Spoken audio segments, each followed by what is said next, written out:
Greetings, everyone. Happy New Year, and welcome to the, as Sam says, I guess this is the first broadcast of the new decade, isn't it? And it seems that after 31 straight days of streams every night without skipping a single day, I think, during the entirety of December, it seems I'm finally starting to lose my voice, but the hell with it. We've got catching up to do, and so help me, we are going to do it. Happy New Year, everybody. How do you all find yourselves this evening, or this afternoon, or whatever time it is where you are? Well, Sam, look on the bright side. At least it's only lately. My internet's awful all the time. It hasn't really even properly started yet, to be honest.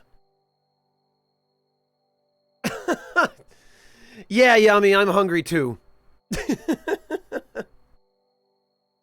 Very good, Lapinellis, very good. Yeah, Morta, I was tempted to do the same, if I'm honest.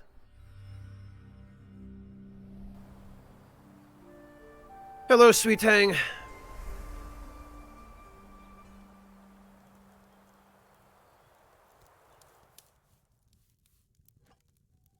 Here we are.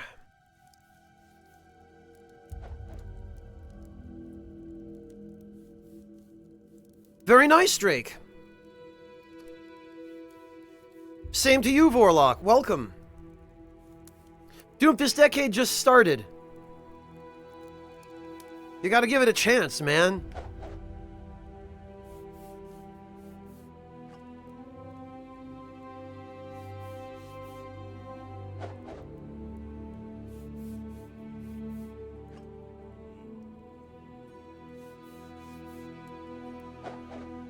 Yeah, amateur, it is. What it basically amounts to is I try and take care of all of my non-stream responsibilities during the day before the stream.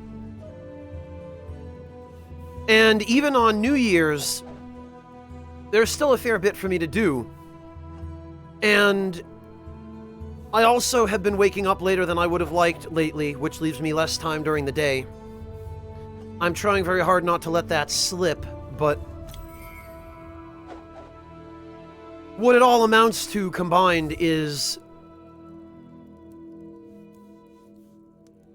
I don't always have time, really, to make a proper meal before I start streaming, which is why I try and make things in advance that I can just open up the refrigerator and eat without having to really prepare them.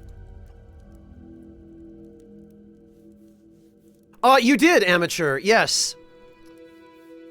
If Twitch detects a period between two words, it will automatically interpret that as a link. Like if you forget to use a space, or if you hit the space bar but your keyboard doesn't register it. Yeah, Lapinellis, and mine is, like, I'm constantly fighting a battle with my own physiology. It seems my body just adamantly wants to be on an inhumanly broken sleep schedule. And I can't let it have its way, because if I do, I'll never get a damn thing done, because I'll only be awake when everyone else is asleep.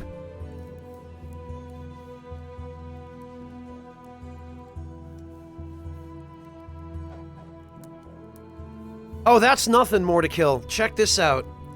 Look at the cat just chilling on that railing.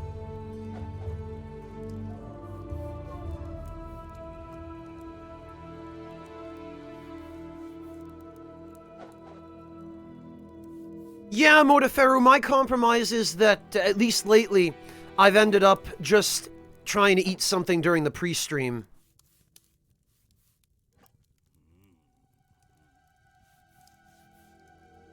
Oh, that's impressive, Vorlock. I guess maybe just being up at the hours that would have been necessary to participate in New Year's activities could have done that.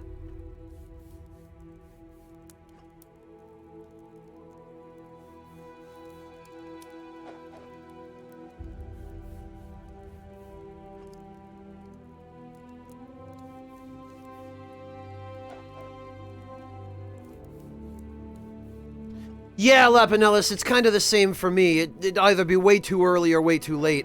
And then I still wouldn't be able to function during the day.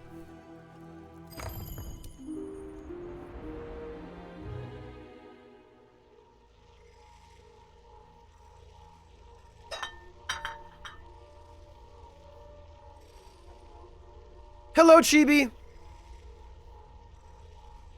Same to you, how are you doing? Let's see, Mortiferu.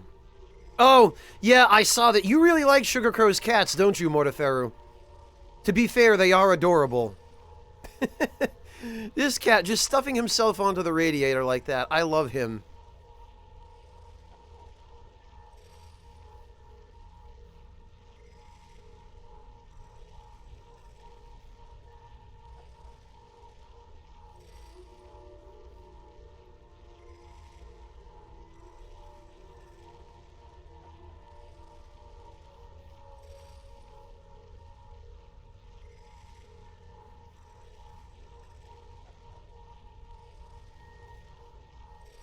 Bear with me for a moment. I'd just like to have a little bit of tea before it gets cold.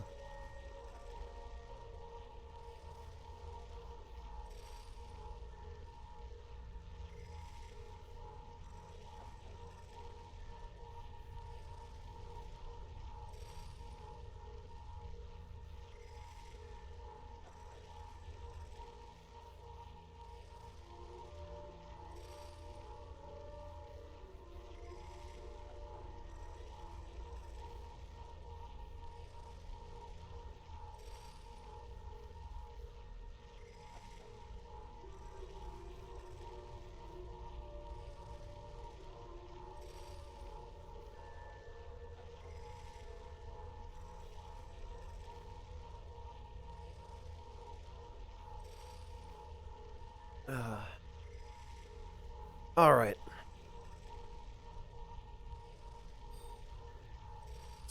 Oh, ouch, Chibi. I guess, if you're gonna do something you're ashamed of later, New Year's is probably the time that you could get away with it. More like a loaf of bread than a cat. Yeah, he does kind of have the shape of a loaf of bread when he's trying to squish himself onto the radiator.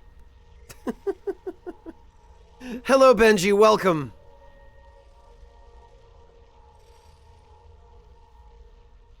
I have one, Mad Dragon. I have a little tea stove. With basically it holds a candle, and you put the candle under your teapot, and it keeps the tea warm. But that only lasts for a few hours. You know, it doesn't last the whole stream.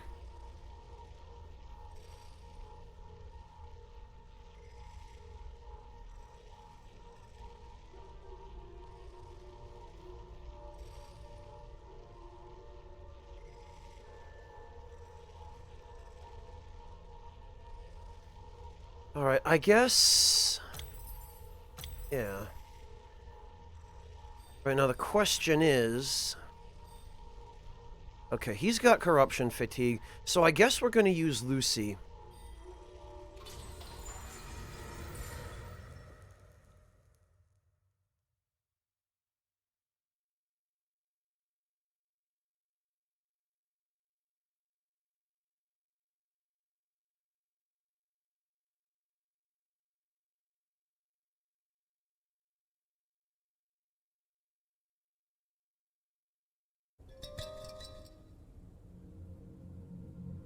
Old Barahat, once an old and overgrown oasis for its citizens, is now nothing more than a slum for the denizens of the corruption. Well, that's cheerful. Actually, Chibi, New Year's is probably the one time every year when it might actually be prudent to go out at 1 a.m. to make sure your town isn't on fire. Even though you were drunk, you might actually have had... You might have been onto something.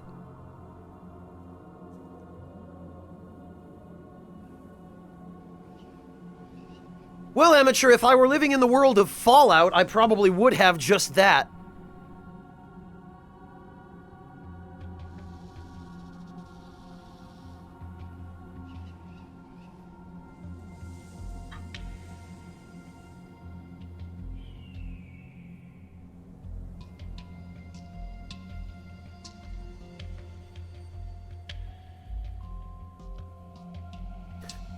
Tatsumi, Happy New Year to you as well. Thank you.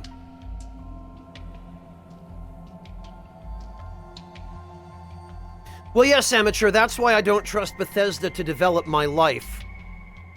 Speaking of which... Damn it. Hang on a minute.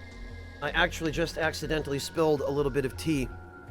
Fortunately not a huge amount, but now I have to go wash my hands because I spilled it on my hands. Ah.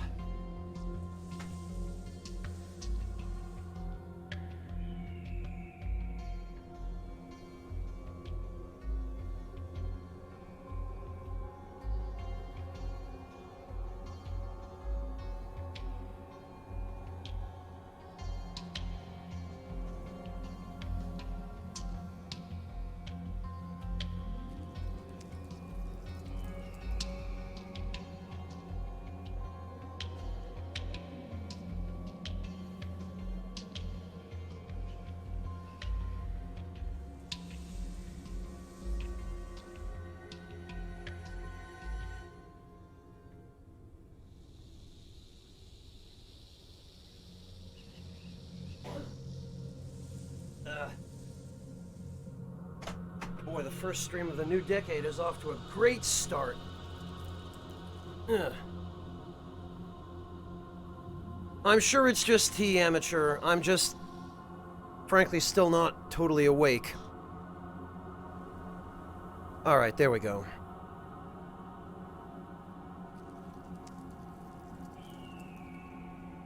You had a ban on certain types of fireworks. Oh, the bottle rockets, they're called, Chibi-Chem. Yeah. Bottle rockets can be dangerous. I've heard of them starting fires before in environments that were really dry. PC games that can be played in co-op. Actually, Tatsumi, this one can. Children of Morta has co-op, but it's only local co-op for now. They are going to add online co-op, I guess, at some point later this year. Salt and Sanctuary also has co-op. And I think there is a way to do Salt and Sanctuary co-op online, but I believe you have to have some kind of, PS4 account sharing or something.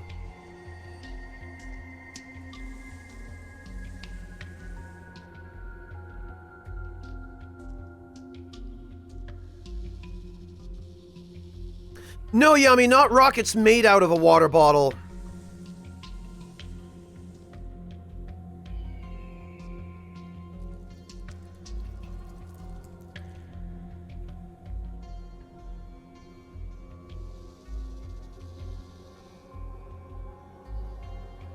Hang on, I'll show you.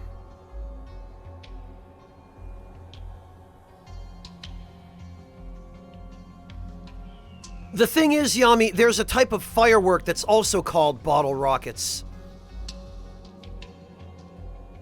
These things.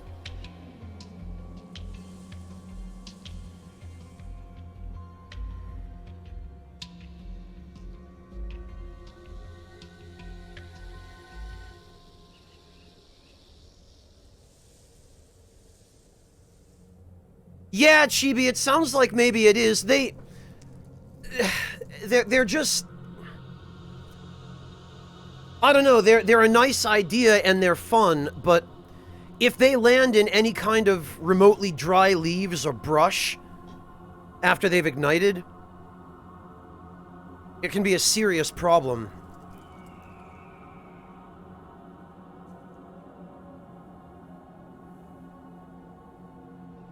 Oh, let's see, Sephirios, what do we got?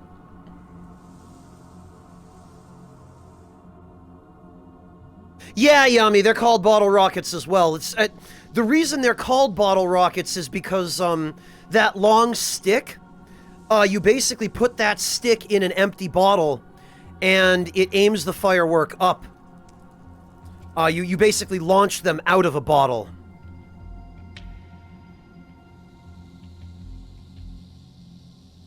Aww.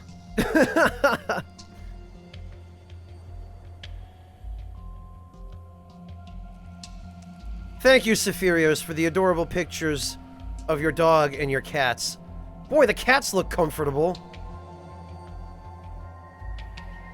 You just threw them like a grenade? That's a great way to have them come back at you, Yami, and hit you in the face. You go to Connecticut to do that, Sam? Are they illegal in Massachusetts or something?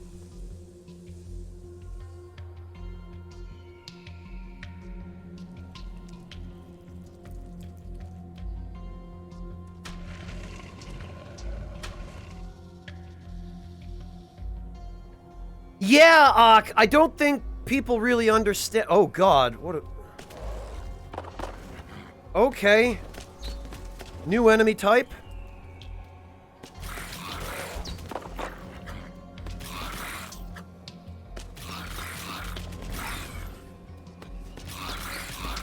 We've got evil sheep now.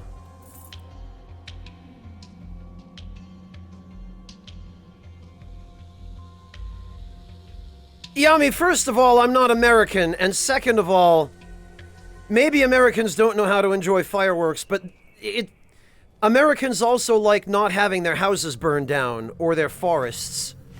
Well, some Americans like not having their forests burned down.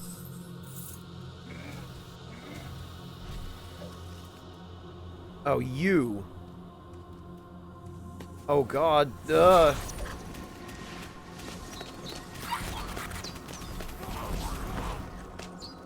Alright, where... You know what?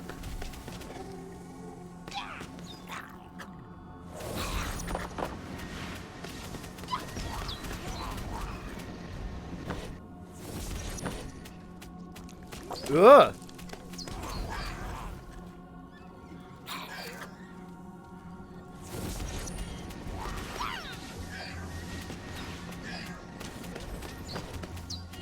I hate these purple guys so much.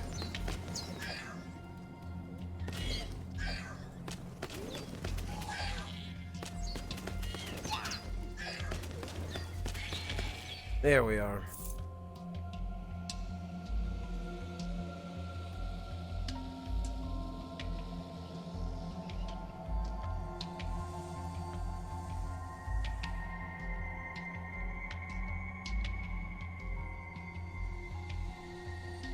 Jesus Christ, Hembrant, I hope those kids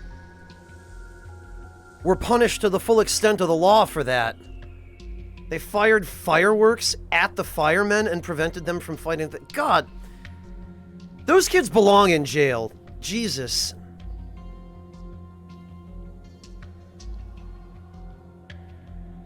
It depends on what climate you live in, Lapinellis. Our forests are pretty wet this time of year. But...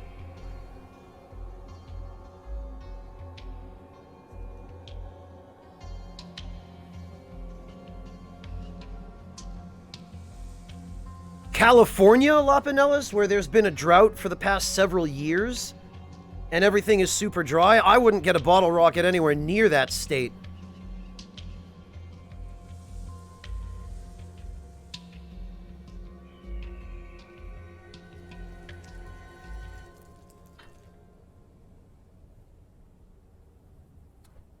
Ugh. Ugh.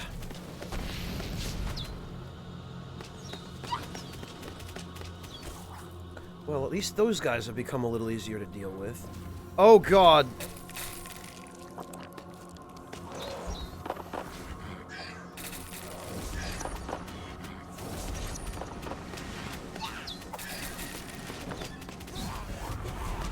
Oh, dear. This was not what I needed.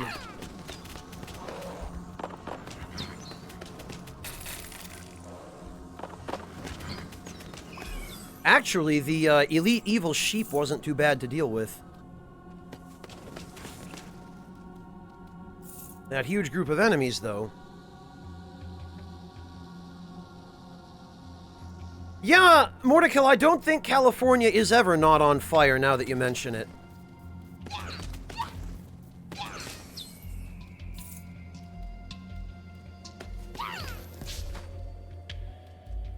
Alright. Oh, okay, we got snakes. Sneaking through the environment, it looks like. I'll have to be mindful of that.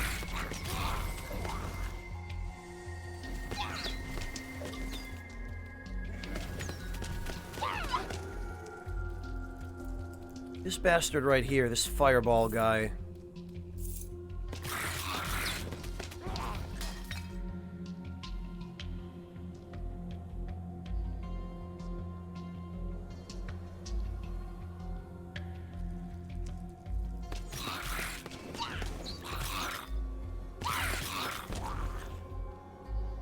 Really, Ak? You have that problem in Italy?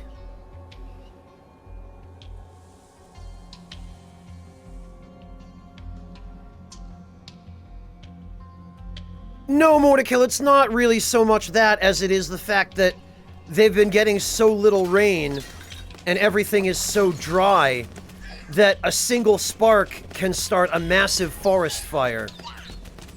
Has been the problem over there, Morta. Thank you. Mel, thank you so much for the resub. Welcome back and Happy New Year. Oh, looks like the environmental textures are freaking out a little bit there.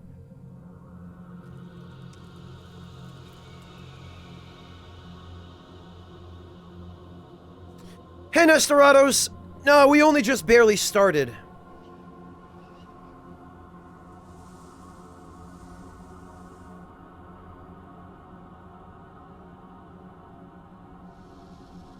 Really, Yami?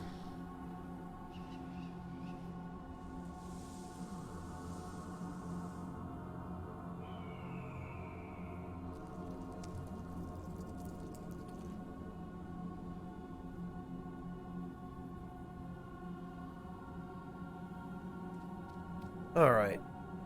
Oh, that's a trap. I don't want to go near that.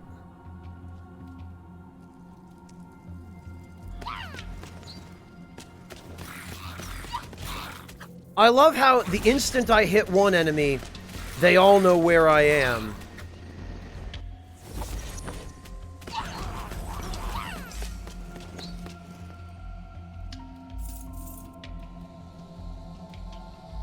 Ugh.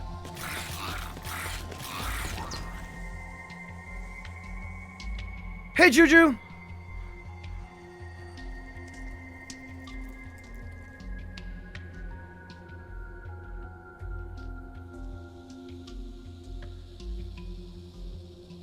Yeah, there is, Yami. But you were in the Navy, Yami. You, of all people, you would have gotten to watch depth charges go off and stuff, probably, right? So, you should have got your satisfaction there, no? Oh, it looks like that enemy is stuck in the terrain. Good, great. Works for me.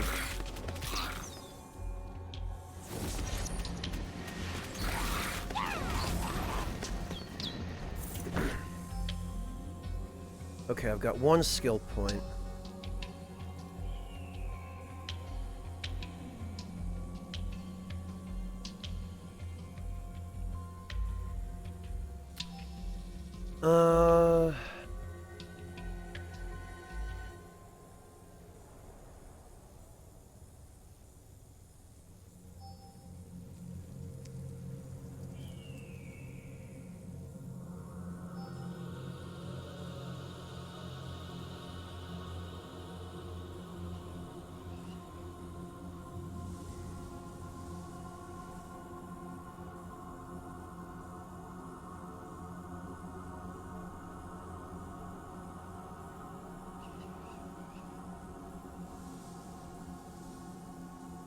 I bet it does, Vorlock. I bet it does. Hey, Lord Louise, welcome. No, don't worry about it, Rockethead. Stop apologizing. There's no need to apologize for that.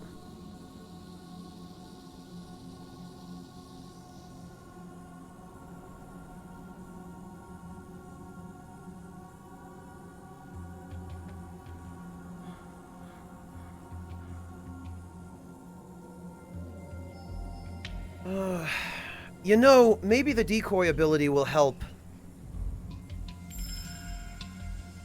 distract enemies.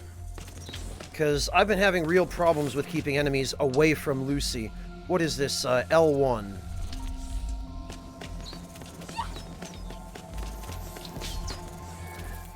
It doesn't have too long a cooldown. Maybe, Ah, very nice, Rocket Head. 4-cheese pizza. Oh, God.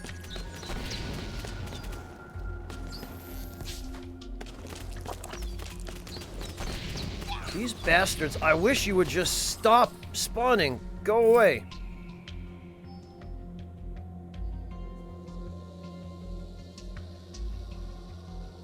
Fair enough, Yami. Fair enough. Hey, Carrie. Happy New Year. And Aratos, good to see you. Thank you for joining us.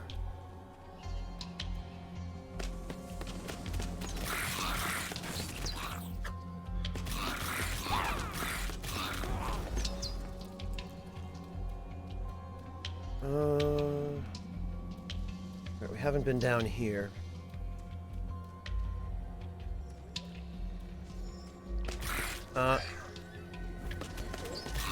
Not nearly enough rage. Alright, you know what? God, that actually...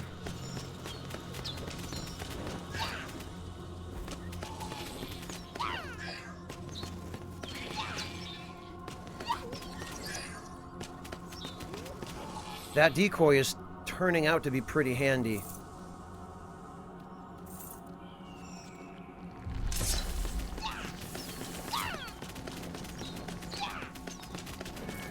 Get out of here, enemy spawner. Nobody likes you. Hanging in, thanks, Kerry. How about yourself?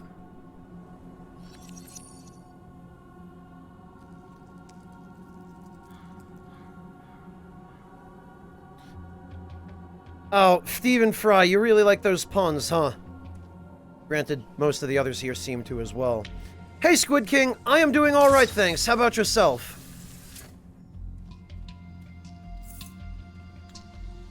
Okay, there's an obelisk of vitality. We'll save that, I guess. One held a gift.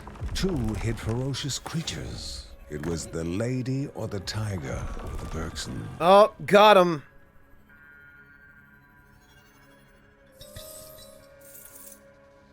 Oh, and it's the stun familiar. Alright, that could actually be really handy as Lucy. Hello, Artista!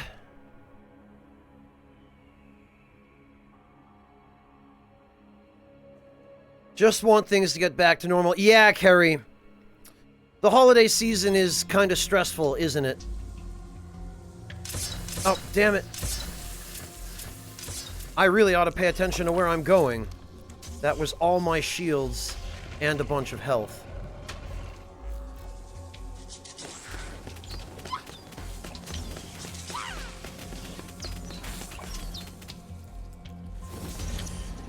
Oh, yeah. Yeah, that stun familiar is going to be really useful for Lucy.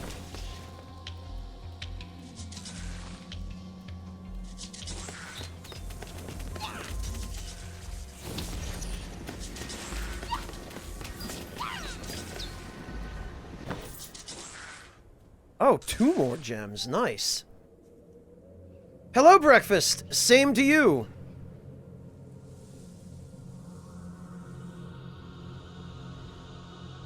Well, Fry, try not to worry about it too much. This is the internet. You are definitely in good company. Social skills aren't easy, Fry. It's not something that you just pick up. Well, Chibi, then consider yourself fortunate. And I'm not saying you should be stressed on the holidays. I'm just saying that a lot of people are.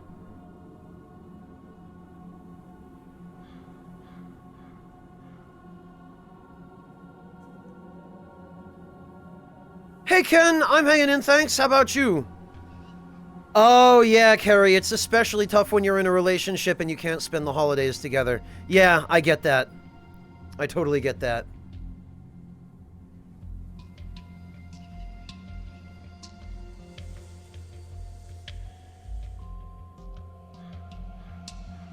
Hey, Eclectic Calf!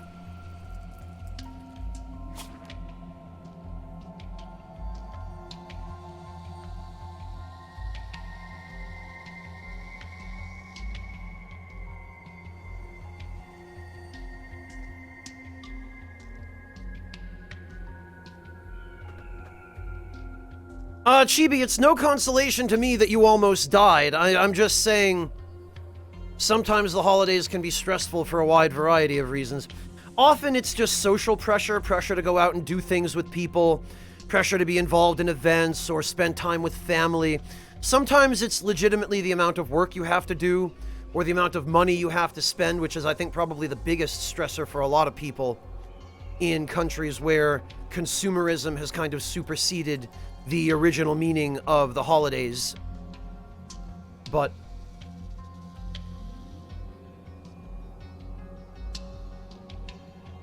there is nothing wrong with taking it easy for the holidays, Chibi-Kem. That's what I've been doing. I mean, I have no obligations, really. I've had no one I've had to go visit. I have no family anywhere near me. So I ended up just spending Christmas with all of you. Because you guys are the closest thing to a family I have, within easy access, anyway. And besides which, I wanted to make sure that I was there for everyone on Christmas who, didn't have anywhere to be. And I don't regret that. That's perfectly all right with me. I am happy to spend the holidays at home where it's safe and quiet and peaceful.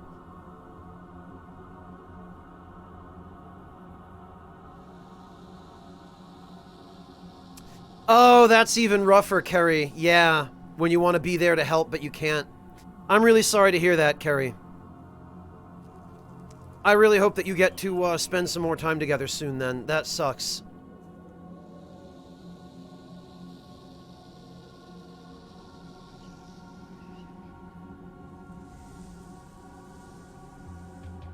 Well, yeah, Yami. I mean, look at it this way, Yami. I spend vastly more time with you guys than I spend with my actual biological family. So, in some ways, I mean, there is kind of something familial here. Legitimately. No, handsome one, and even if I had the money to travel, I would not travel during the holidays. The holidays are the absolute worst time of year to travel. Because everybody is traveling during the holidays. Everyone is trying to go visit their family. They're trying to, you know, go do things. They're trying to go to parties, go to social events. No, like, flights are booked. They're packed in like sardine cans. Public transit is booked. The roads are congested. There are lots of drunk people out driving. It's just the worst time of the year to travel.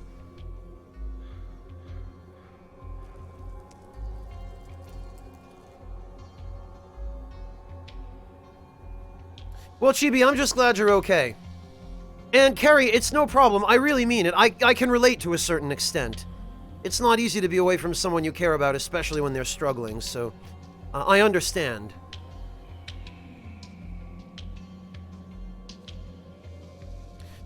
Well, Morta, you'd think they would try a little bit harder to do that anyway, because it's to a company's benefit not to have 3/4 of their staff taking time off during the same week, you know?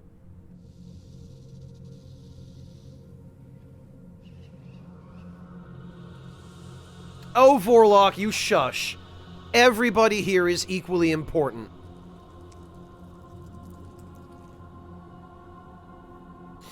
Yeah, handsome one, or just, like, if you live in a Western country during Western holidays, you know, or Western common days off, you know? Same if you live in an Asian country during an Asian holiday, or a holiday specific to that, like, Japan during Golden Week is hell to travel during that time in Japan.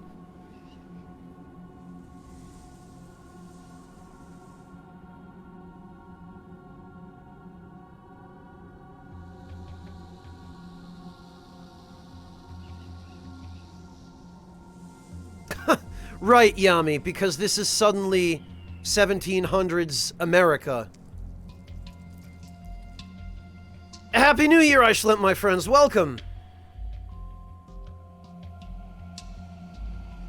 Oh, yeah, Lapinellis, that's another good example. Yeah, good luck with that, man. That's, Oh, and Yami! Yep. It sounds like you've both had that experience.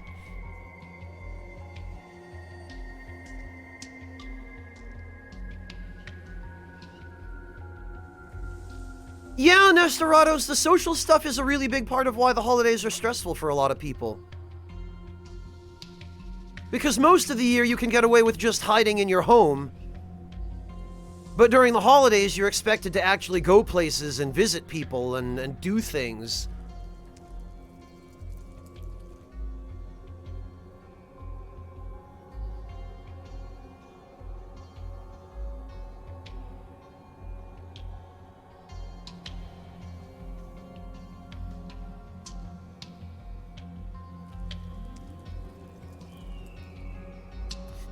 Oh, thank you, Doomp. I appreciate that. And yeah, I mean, the emphasis on joy and whatnot during the holidays is a little bit overbearing at times. Well, let's be honest, it can be very overbearing at times.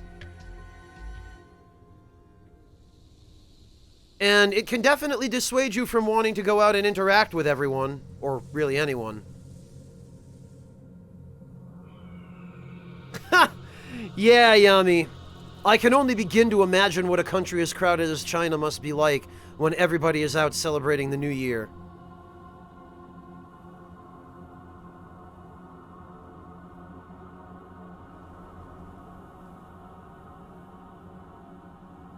Sure, Sephirios, yeah, because all the public transit is clogged. And you can't get a seat on a bus without some 500-pound guy next to you falling asleep and leaning over and drooling on you. Yeah, that's stressful. I mean, public transit can be a pain even on a regular day, but...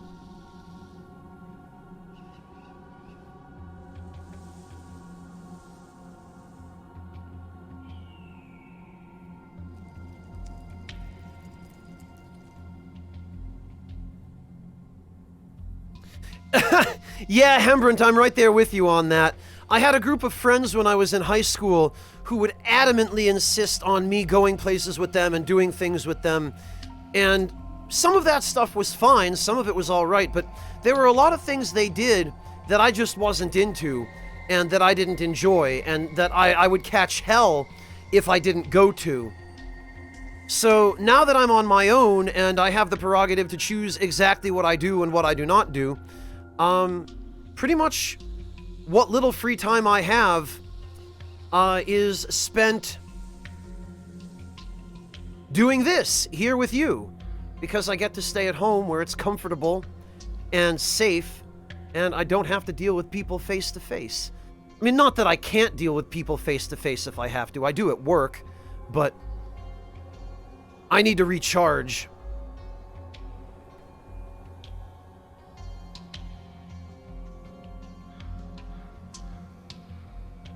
Sometimes he does, Circular.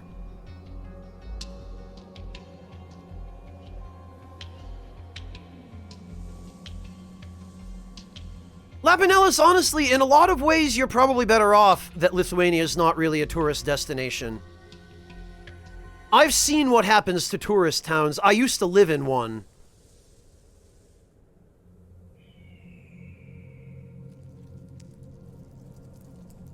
Chibi, what on earth?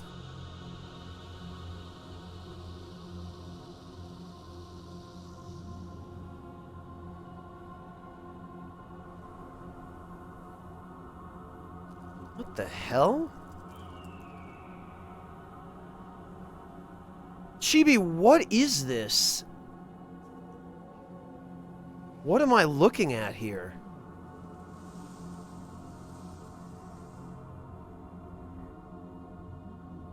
Well, Circular, that's the thing. I would do more traveling if I could. I love traveling. I just like to be able to do my own thing when I travel. Oh, it's new transport.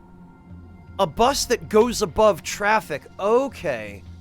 Huh, yeah, it does look kind of... It looked like a military vehicle or something. Knowing China, there's a good chance that it was.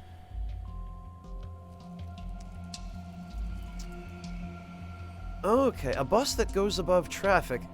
I don't know, I kind of see that sort of thing... I see that sort of thing just running over traffic, or falling on it.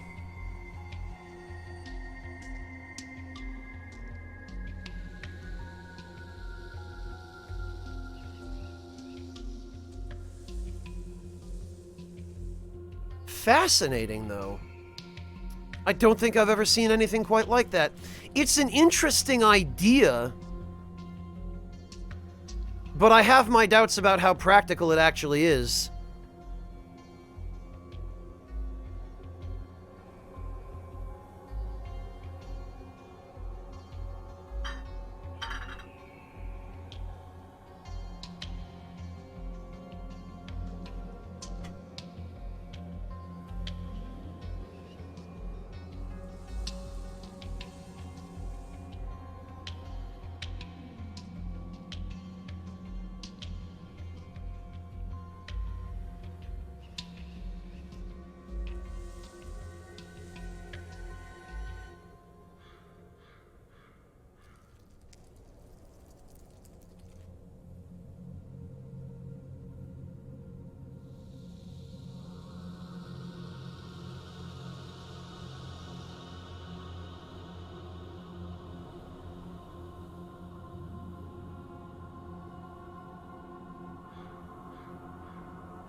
Yeah, it does look like it's only meant to go on rails, Yami, except it's got tires. I don't think I've ever seen such a bizarre-looking vehicle. I'm just sitting here looking at this picture. It is kind of weird.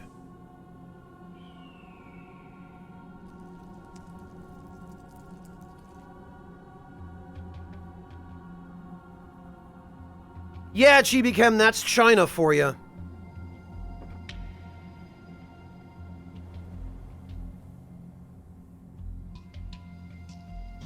Prototype technology, no quality control.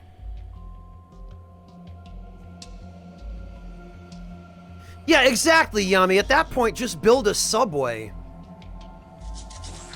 What? Where? Oh.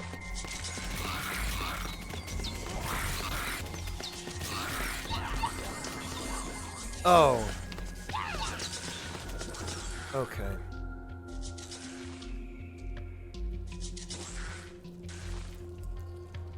Yeah, Yami, at that point, I feel like it's just somebody attempting to use novelty technology to solve a problem that would be much easier to solve in a way that people have already figured out how. Like, by using a subway.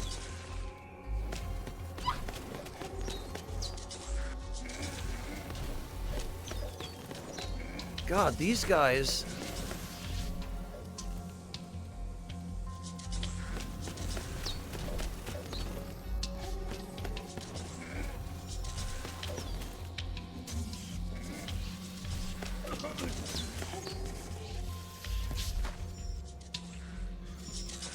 Sheesh.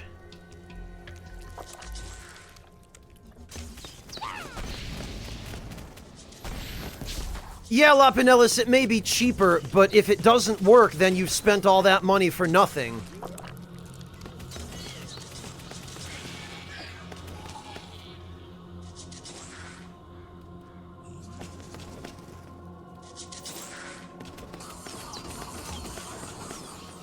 God, these things here are much easier to deal with at a distance.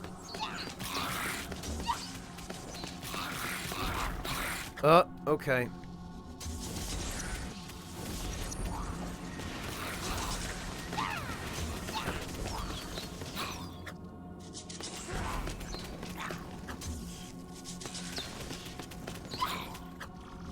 Does the decoy work on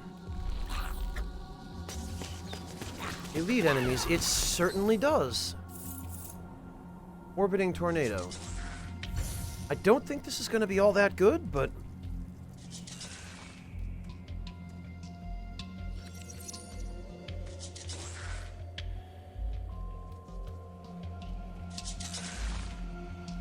Wait, I keep hearing... Oh.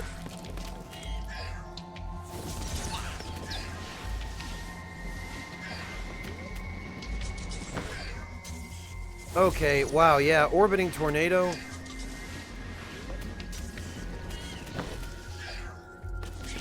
Not so great.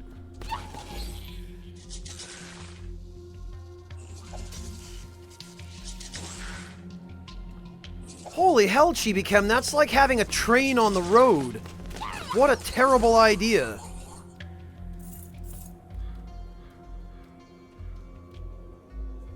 What an utterly awful idea.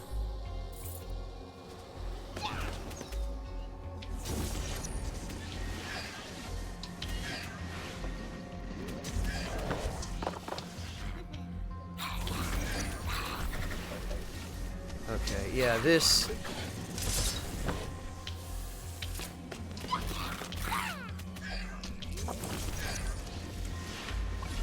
Oh, God.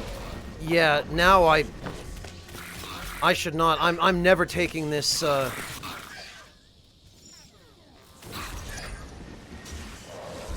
This is the last time I take orbiting tornadoes.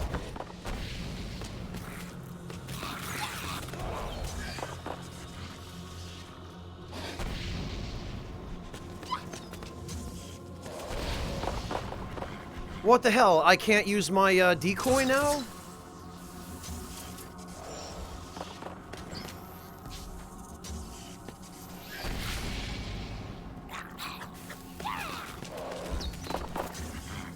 Oh, and then the blasted, the sheep. The sheep send you flying if they hit you.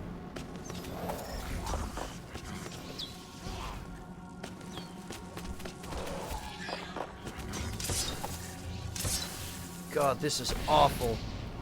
This is just awful.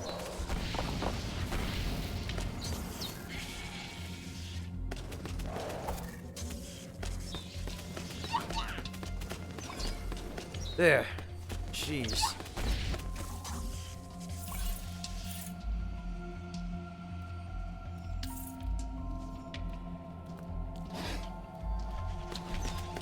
Oh, we've got another new enemy type. Oh, God.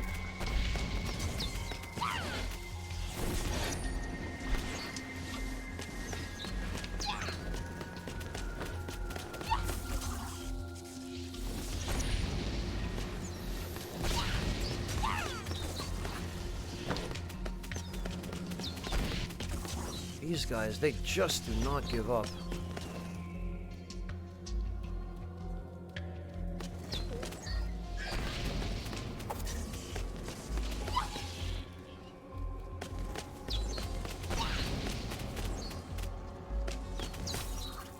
Phew.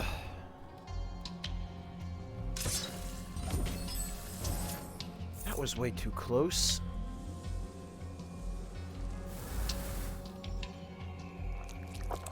Ugh. More of these. Ugh. Go away, slimes.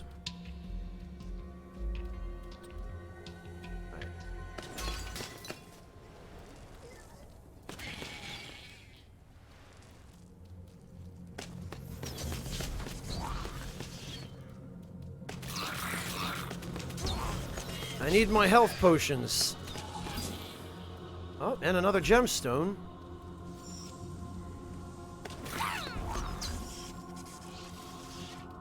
Phew. Yeah, I did, Rocket Head. It's not my fault, seriously.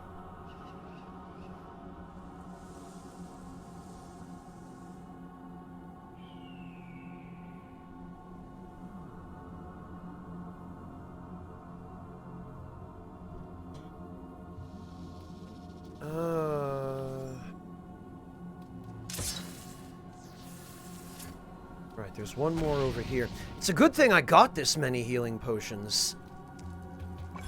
Because sadly, I've ended up needing every last bloody one. Hope I don't have to come back here and use the Obelisk of Vitality.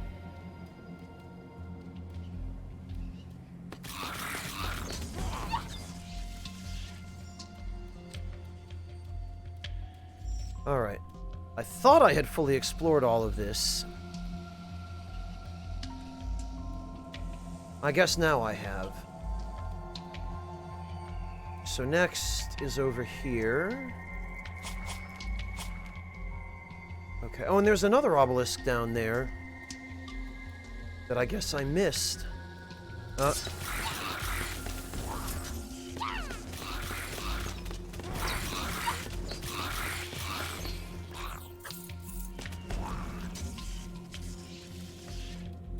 What have we here?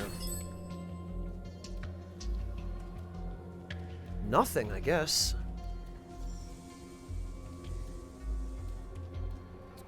Oh, it's the... Okay, obelisk of swiftness. Oh, and I guess this is the end of the level.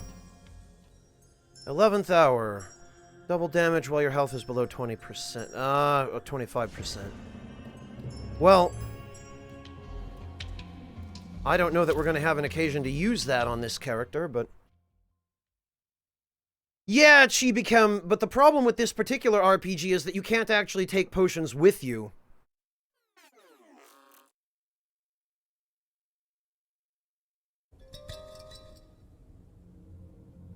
You can only leave them there on the ground. Limbs of trees, long dead, groaned in the breeze as their fruitless struggle to remain upright continued, as if unaware they had fulfilled the only promise ever kept. Wow, that's ominous. Nice, Mel. Good job.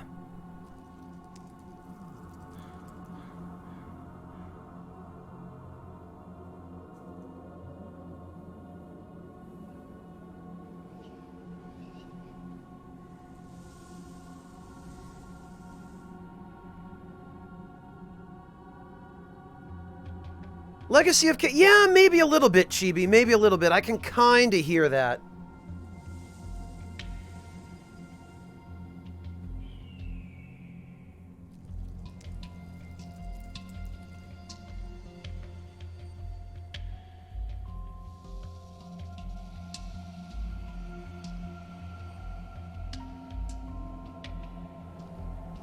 Chibi-Chem, I think the phenomenon you're talking about where you compulsively save healing items for later, even though you have a ton of them, is called Elixir Syndrome? Something along those lines?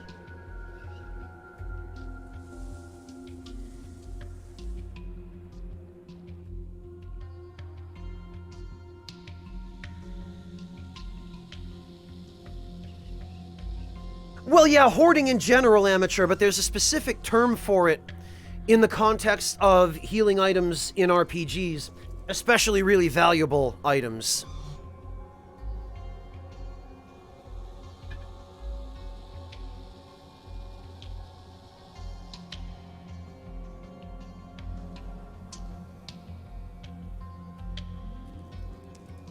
And it also kind of represents the eternal conundrum of the game developer as well, because the game developer basically has an impossible choice to make, which is, well, okay, do I make the healing items a limited resource? Do I prevent the player from having any repeatable way to acquire them? And just make them completely finite and have a limited number of them in the game, which makes them an invaluable resource and then drives the player to never use them? Or do I do the opposite, which is, do I give the player a way of obtaining them repeatably and then make the game too easy by having these massively powerful recovery items that are just spammable and game-breaking? And I always felt like the earlier Final Fantasy games, oddly enough, did a fairly decent job of striking that balance, where stuff like potions and high potions, the lower-level healing items, were always buyable at shops. So you always had access to those. But then the higher-level healing items, like the X potions and turbo ethers and elixirs and mega elixirs and whatnot, you couldn't buy them, but you could usually steal them from tougher enemies, or get them in some other way. Like, you could win them in mini-games, or get them as prizes, or like certain stronger enemies would drop them on occasion, that kind of thing. So it wasn't an easy way of getting them, but if you really wanted, you could go get more. Hello, Aname, welcome!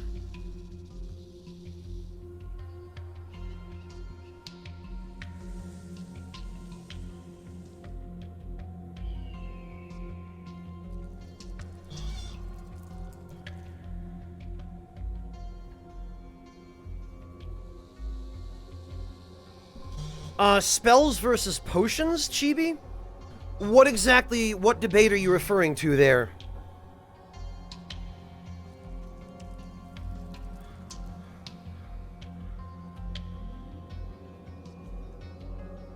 Well, Bonzo-san, even if you have to fight tough enemies and steal elixirs from them or something along those lines, that still is fine. Because you have a way of getting them if you really want them. You know, you can go farm extras for the final boss and have a few to use for other things. It's when they're a completely limited resource, when there's a hard limit to the number of them that you can acquire in a single playthrough. That's when it becomes problematic.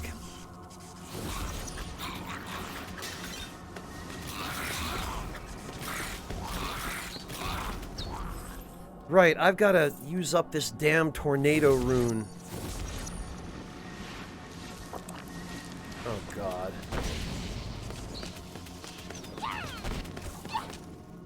These guys. Oh, that looks interesting.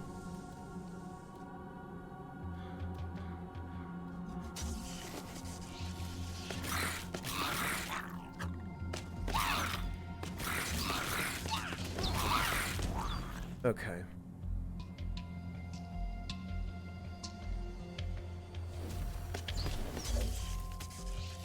These projectile bastards.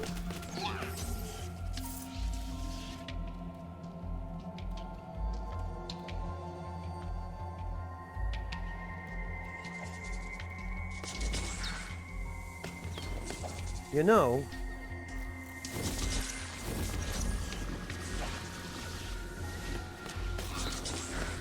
oh, I can shoot through the door! Ha! Get stuffed, idiots!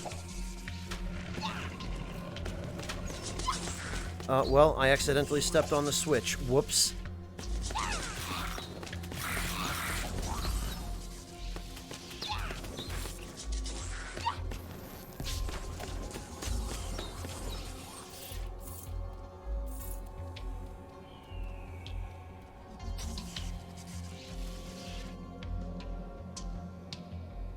If you use potions or spells in certain situations like boss fights.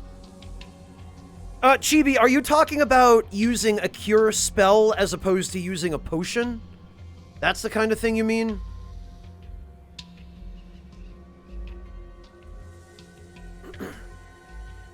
Well, that all depends, Chibi-Chem. The Final Fantasy games are probably a good example again, where they struck enough of a balance that usually it doesn't matter. Because if you've got a bunch of, low or mid-level potion items that you can just buy at shops, you can use those. But MP in a Final Fantasy game, I mean, usually you can buy ethers.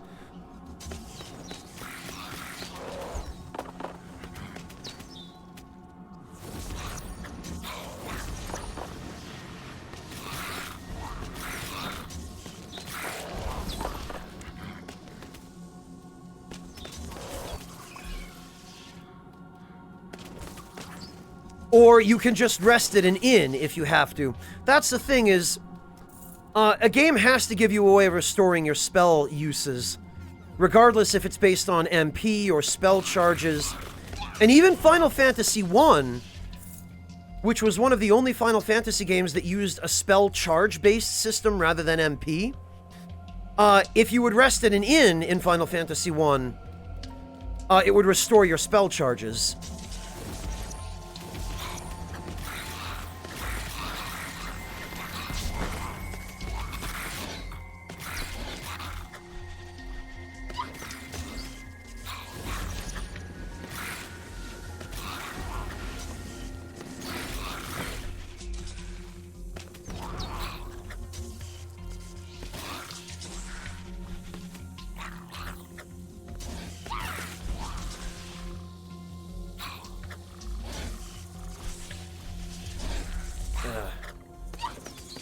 There we go.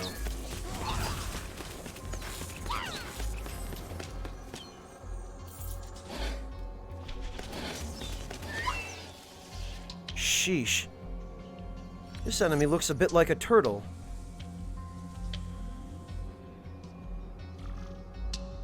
Oh, you need mana to use your decoy. I get it.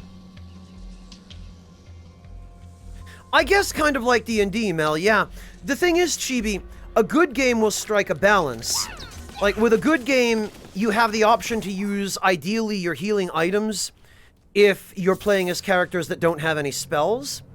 Or if you're playing as characters that do have spells, you can use the spells, and usually the spells are, like, if you use a lower level healing spell, it's fairly economical. And you can sometimes economize it even more if you focus on raising that character's magic stat. Like, in games where you have any kind of choice over what stats you level up, ideally you want to min-max your mage character's magic stats so that you can use their lowest level healing ability, and it will restore a massive amount of HP compared to the small amount of MP that it consumes. The Persona games are a good example as well, because basically, there are 3 tiers of healing spells in the Persona games. There's, Dia, Diorama, and Mediorama. Or, Medioran. Sorry. And, basically, Dia is a low-level healing spell. Heals a little bit of HP. Diorama is a mid-level healing spell, and it heals some HP. Diorahan is a high-level healing spell, and it's basically a full heal. One cast of Diorahan will fully heal whoever you cast it on. Mediorahan is the area of effect, like the multi-target version. And there are 2 abilities, support abilities in the Persona games that will synergize with healing spells. First of all, there is Spellmaster, which cuts the amount of MP required to cast any spell in half. And second of all, there is Divine Grace, which gives you I think a 50% bonus to the amount of HP that any healing spell will heal. Oh good, we can get rid of Orbiting Tornado.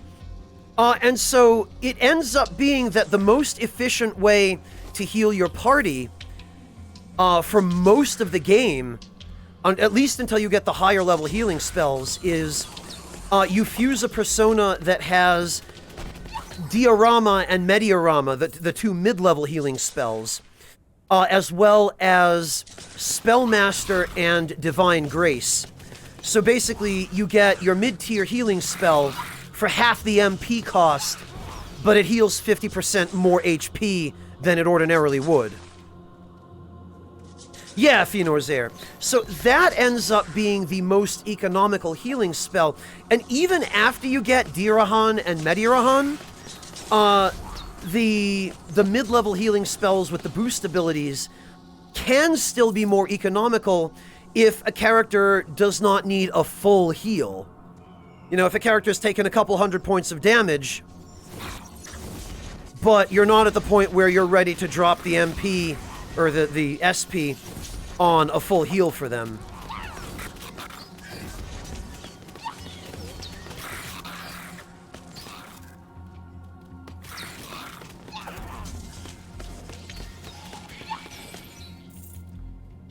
And so in that instance, Chibi, it's most economical to use both your healing spells and, if necessary, your healing items, right? Because there are items in Persona that restore your magic points. I think in that game they're called SP, skill points. So ideally what you would do is you would have a healer set up with, and typically it's your main character, because that's the only character that you can actually control what abilities their personas have to that extent. But you would have your main character set up with a persona that has Spellmaster and Divine Grace and Diorama and or Mediorama. And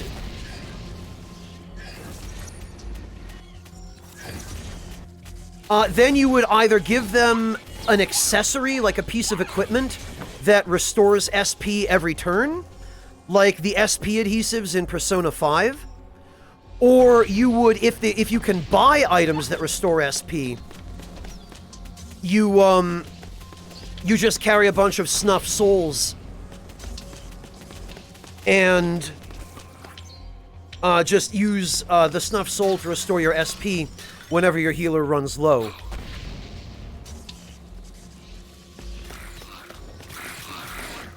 Or the most optimal way of handling that is there are certain personas that learn an ability called Victory Cry, which fully restores your protagonist's HP and SP after every battle. So that guarantees that every time you win a battle, your SP gets restored, and then you basically got full SP that you can use for healing or whatever in the battles after that. And then that kind of invalidates the need to worry about healing items. Ultimate Storm. Convert the large cyclone into several smaller ones? I don't think I've ever seen that before. We'll add that to the dictionary, and then we'll give this one a try.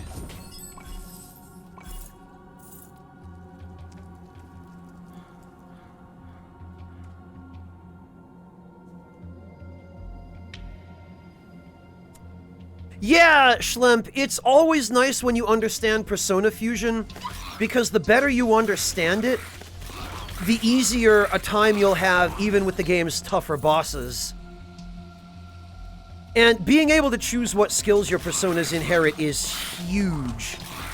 Like, absolutely huge. The only bloody problem is there's no way to increase your persona's stats other than by leveling up a low-level persona and re-rolling it. Unless they've changed that in P5R, which I damn well hope they have.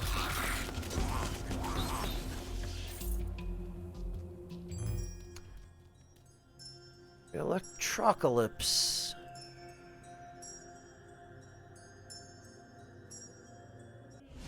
Okay.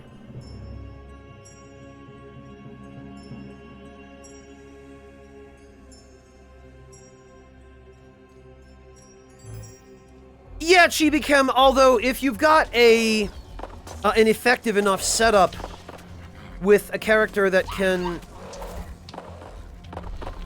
restore their own SP or MP or whatever it is, you end up not really needing to rotate characters out. You can early on in a game, usually, if, you know, before you have access to any of the tools that you need in order to optimize your healing.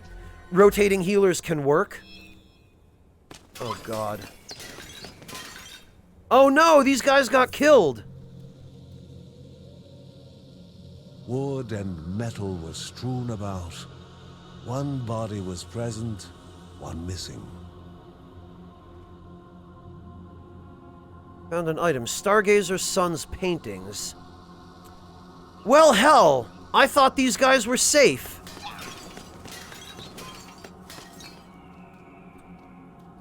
I thought once you rescued them, that's that. They're fine, but I guess not. I guess all we did was delay the, their demise.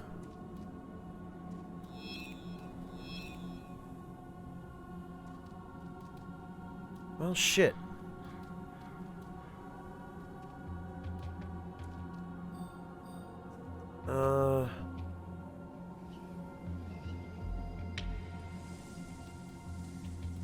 Wait a minute.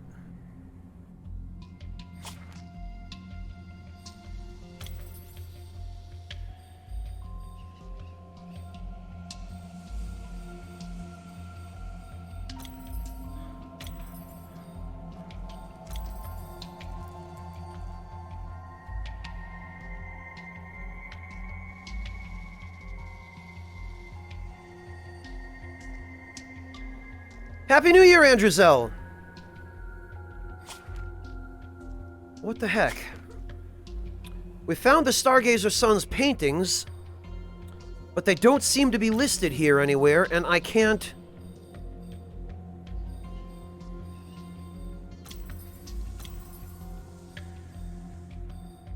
I can't find them anywhere in the items.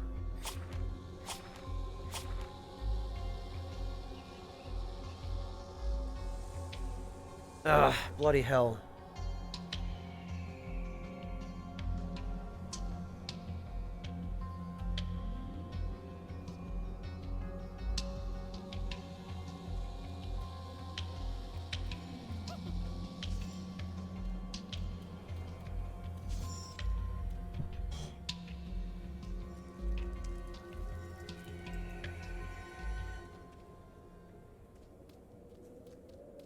Alright.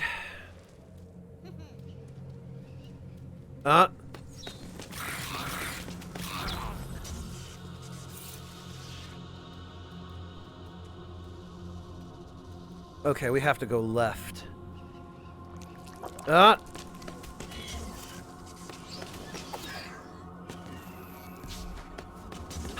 Get blown up.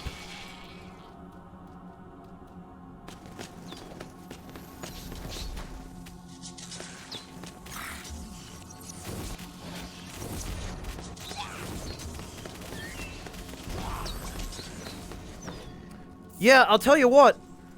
Storm Mother is a pretty solid ability.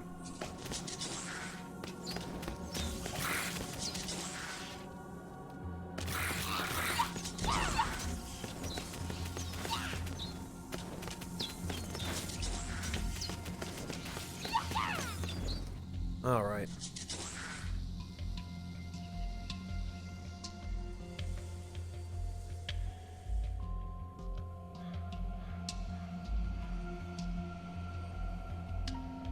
Honestly, though, Chibi, if you've played Persona 4 Golden and Persona 5, those are the most important parts of the experience as far as understanding that kind of balancing and game design. Because those are the most modern games in the series, and they have the best quality of life. By far. Holy cow, is that 9 gemstones we picked up now?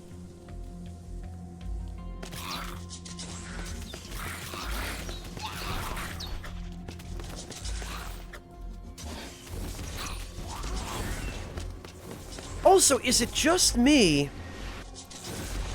or have I seen this turtle enemy somewhere before? He looks really familiar.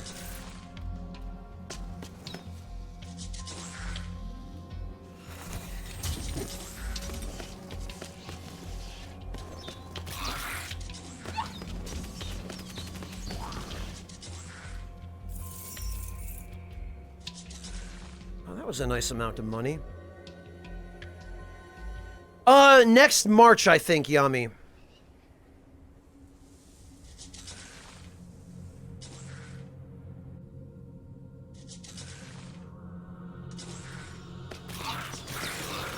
Ugh. All right.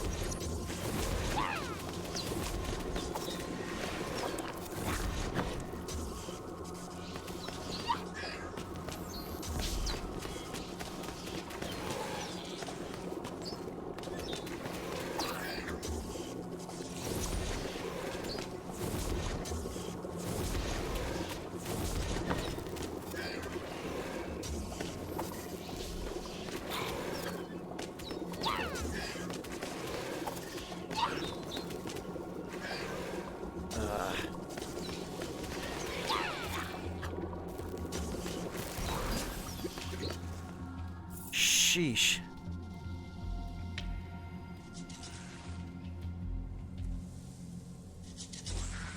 Ugh. Damn it. Great, just what I need. More snakes. Oh boy. What? What? Oh.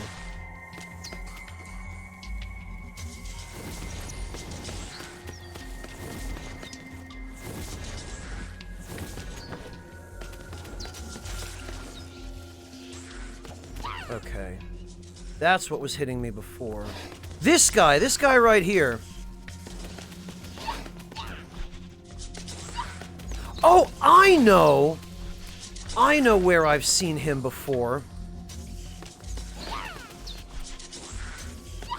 I've seen this enemy in The Legend of Zelda Majora's Mask, is where I've seen him. There's an enemy like that in the woods near the forest temple, a turtle, that, it's one of the silliest enemies in the game, in fact, that, does that same sort of rolling attack at you. It's the turtle that goes, Aqua!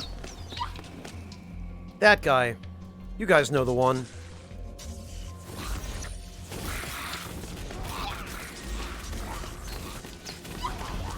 Funny to find an enemy exactly like that in a game like this.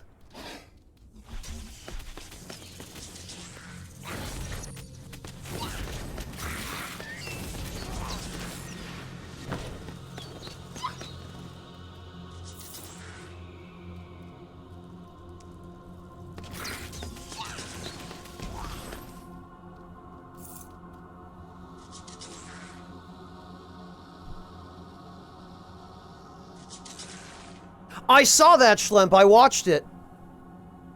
I guess he'd never played it before, which is kind of incredible to me that, that James, of all people, would have never touched Majora's Mask.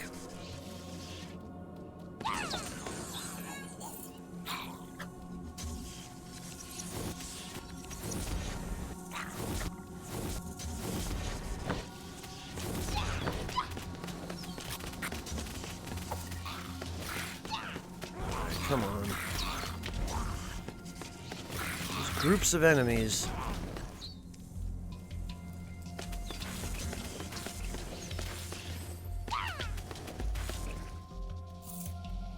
That's better.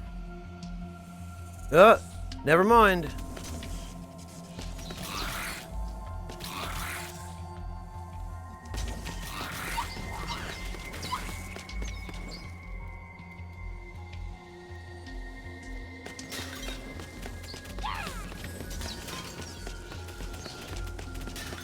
Oh, that guy takes almost no damage.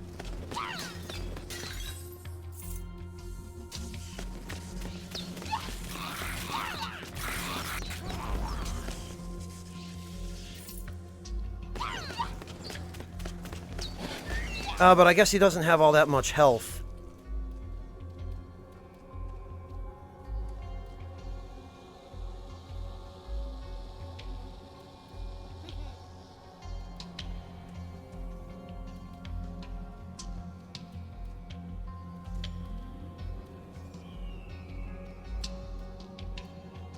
Okay, and we have not been up here.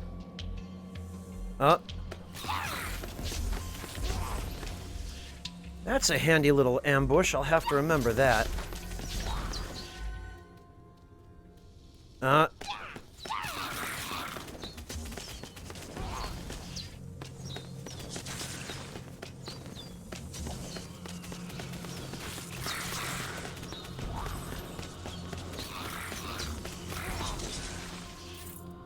Okay, alright, I guess I might as well take this. Oh god.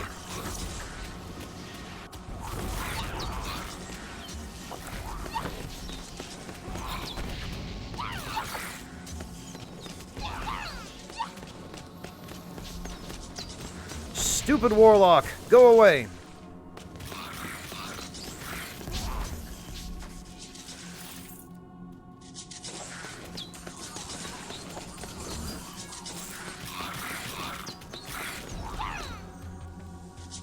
Dismayingly, I haven't run into a single shop this entire time, and I've now got so many gems I'm probably going to get to the boss fight without ever having had a chance to spend them.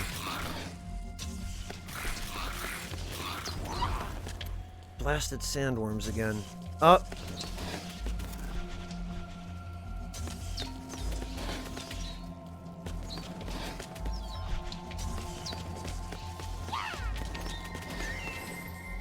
There we go.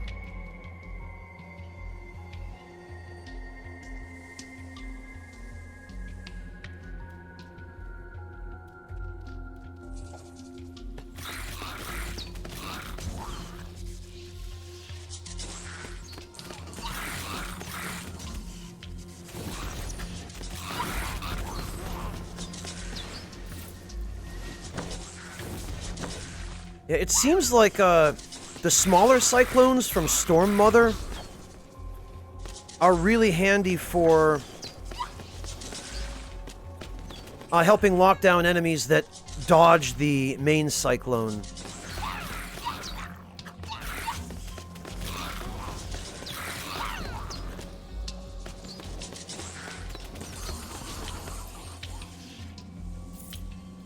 Alright. I'm gonna have to go back and get that other rune in a moment. What have we here? Speaking of, Searing Mirror. Decoy burns melee attackers. I like that. Let's try it. Oh, that's not bad. That is handy. 4 steps were to be taken in the correct order. Alright. 1. Oh, 2. Nope.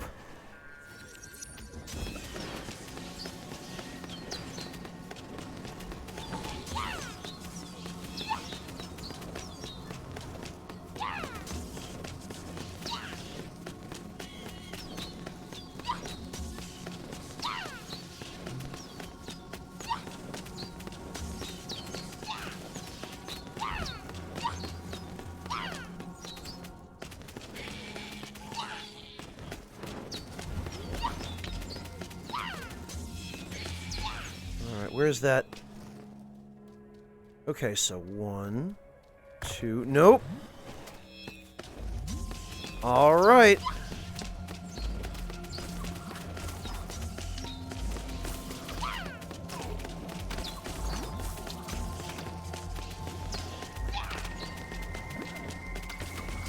You know, actually...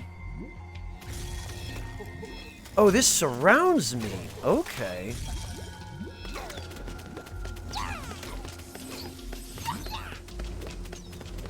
Alright.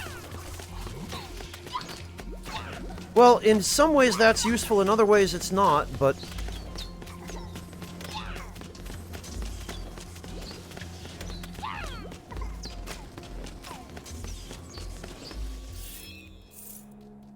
Okay, so this... Probably that... No, really, it's... Holy hell, it's just straight up 1, 2, 3, 4. Imagine that.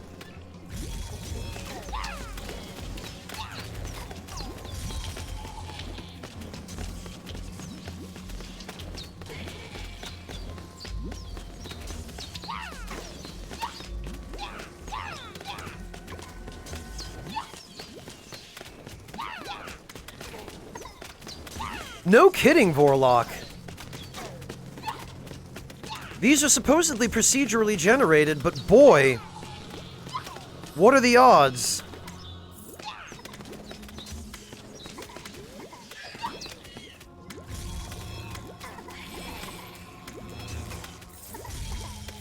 Zap. All right. 1, 2, 3, 4. Amazing.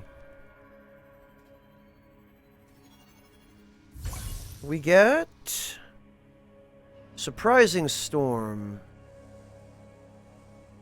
Cyclone cancels enemy actions. Oh. Well... I guess we'll come back for this in a moment.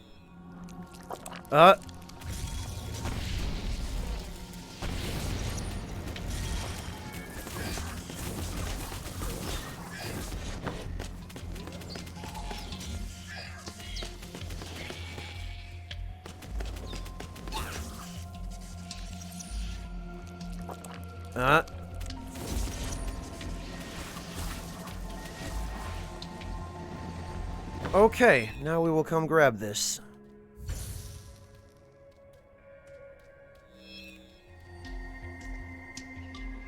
Yeah, no kidding, Vorlock. I guess we did get trolled. I have a feeling we're about to get trolled even worse, though.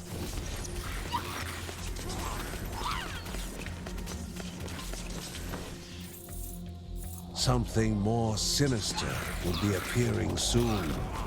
Alright, you know what?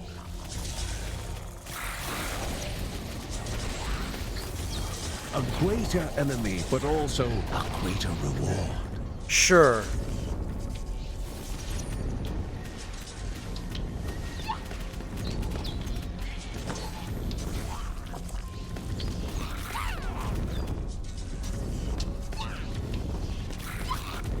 You know what?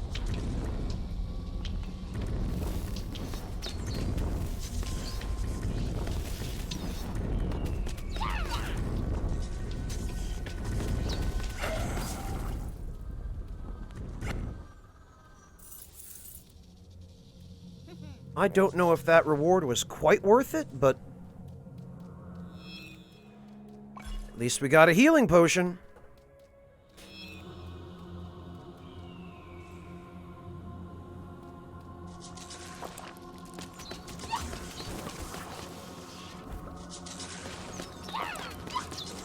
Oh, God.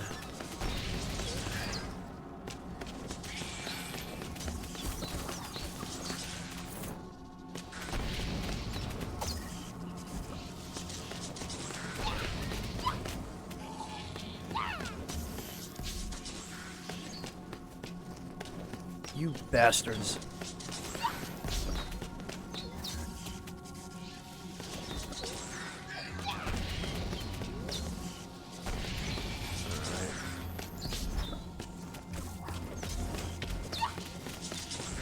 Okay. That's one dangerous enemy down.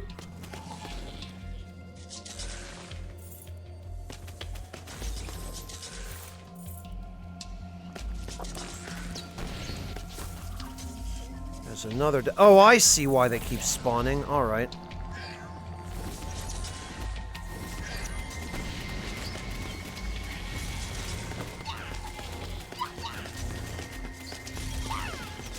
There we go. Yeah, the damage field did help with that a little bit. Nothing in the freaking chest.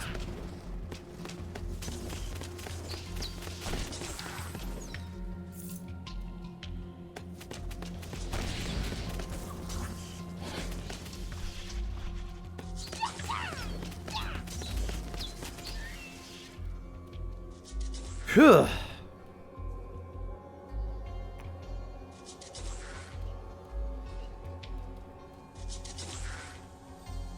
Whoops. Oh, there was apparently some...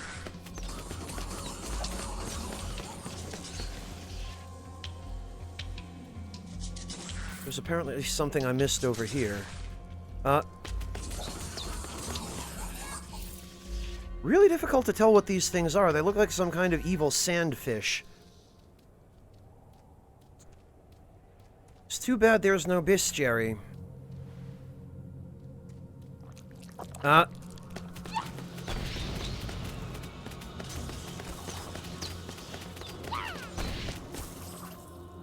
These guys... Oh, this is the exit. Alright, I should have done this long before. His hands tremble near constantly, only calming at the touch of stone.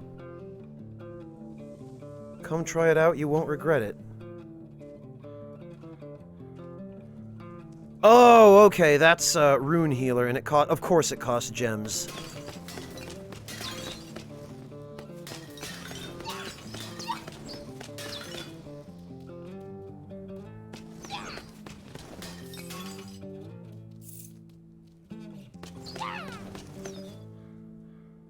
This is Spiral of Doom. That one is garbage. Health Potion. That one's not bad. Reckless Precision. Relic slot machine. Reroll all divine grace. I don't think I want to take that risk. We'll take reckless precision. We'll take the healing potion.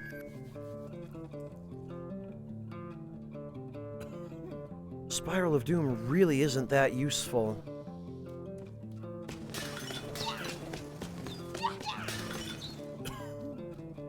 But unless we get something better, there's not much else we can do. There's another rune still lying around there that... Frankly, I kind of want to go try out. The Cyclone canceling enemy actions is probably pretty good. I have to wonder if it works on bosses.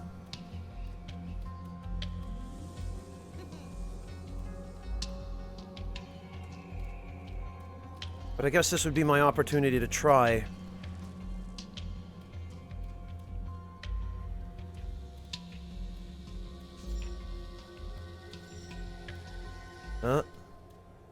Ultimate Storm, okay. Oh!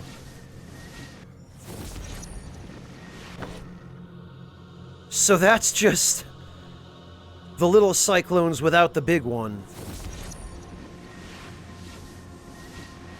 I'm actually not sure this is all that useful.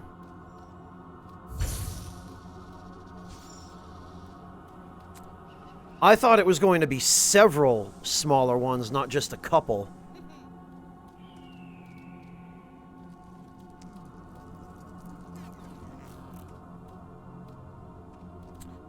Well, in that case, let's explore the rest of the stage and see if we can get anything a little more useful.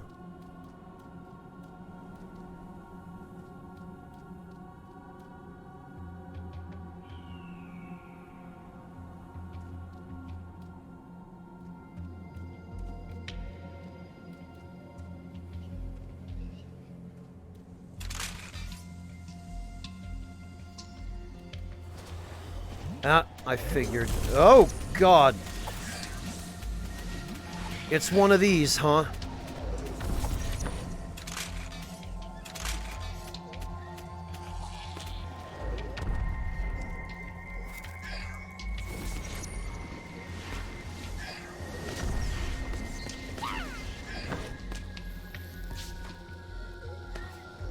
I bet.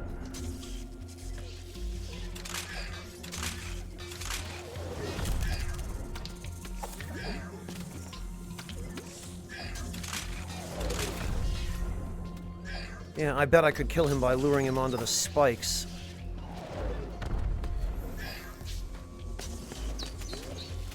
Okay, you... Oh god, that decoy is really helpful for these guys.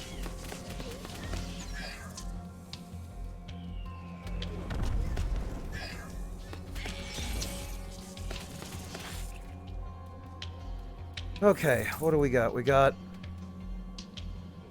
just movement speed. That's all, after all that.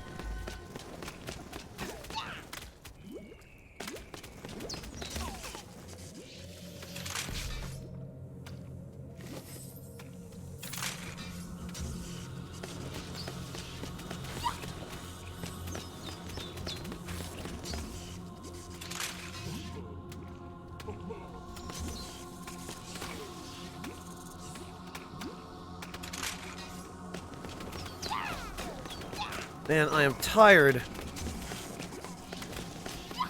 of these motherfucking snakes in this motherfucking desert. Ugh. Ah!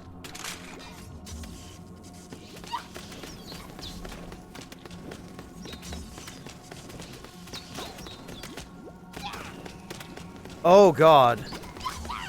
I don't know if you all just caught it, but the game just lagged out a little bit there. Which worries me more than a tad.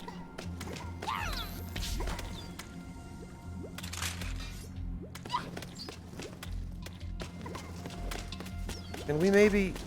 There. Yeah, of course you were, Vorlock. I'm just that predictable sometimes, I guess.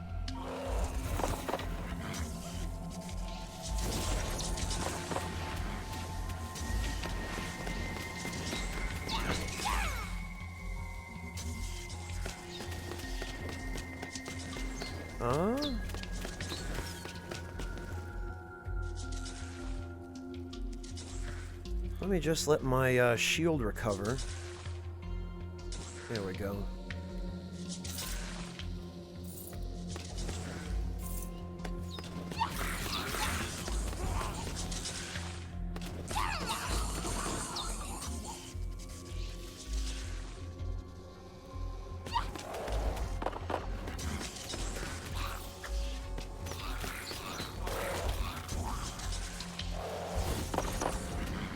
For goodness sake.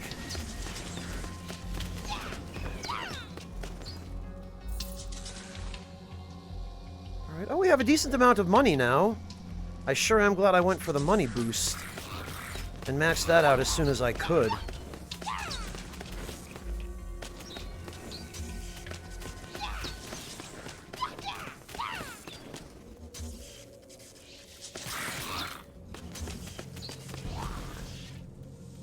Alright.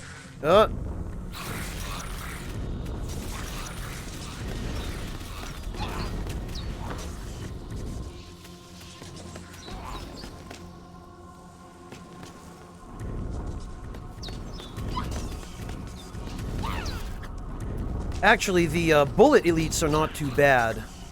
I would much rather deal with this than that petrification crap. Oh, look, another another gemstone. At least I'll be able to make sure I'm fully healed before I go fight the boss.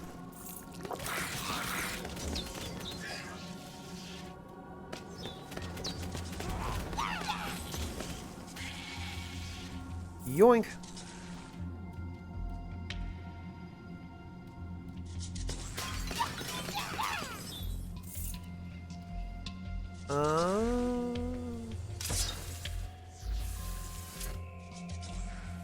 Oh dear.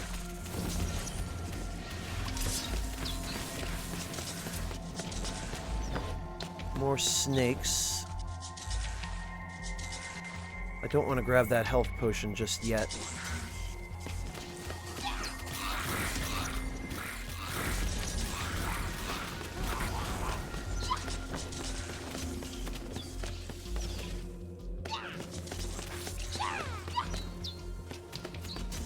But now, because I have the ability that makes enemies explode when I kill them, every time an enemy dies, I think they've dropped a health potion because it creates the same color aura. Oh, look, another gem. Oh, and it looks like I can't even carry more than 9. Looks like when you reach 9, they just stop being counted. Oh, there's a health potion.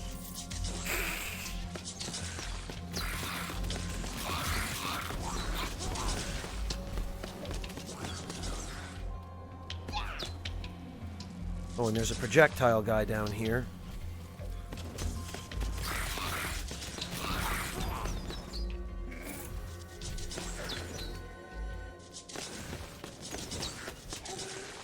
Get out of here, projectile guy. I see you.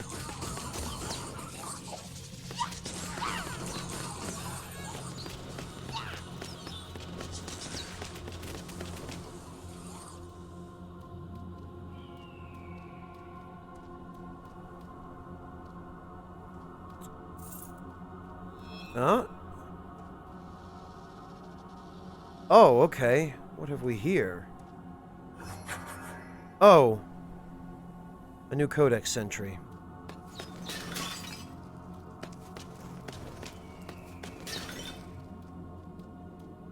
Alright.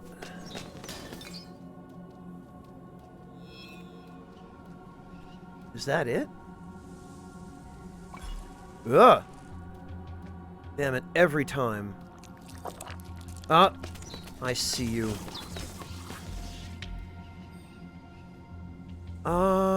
Yeah, this appears to be it. Which means now that we are fully healed, we can warp back to the shop. Oh, it only costs one, huh?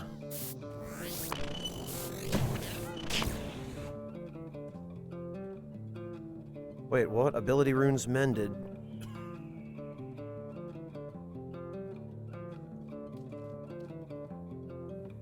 Oh, okay, I had to leave and come back. I see. Relic slot machine. I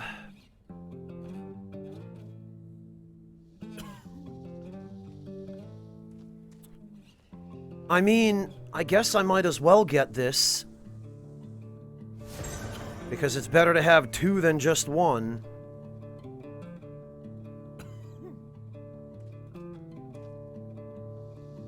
But it is kind of crappy.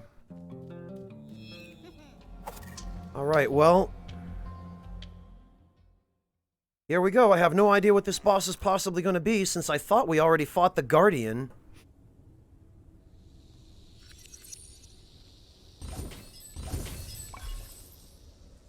Primary attacks will knock back enemies. That could be handy.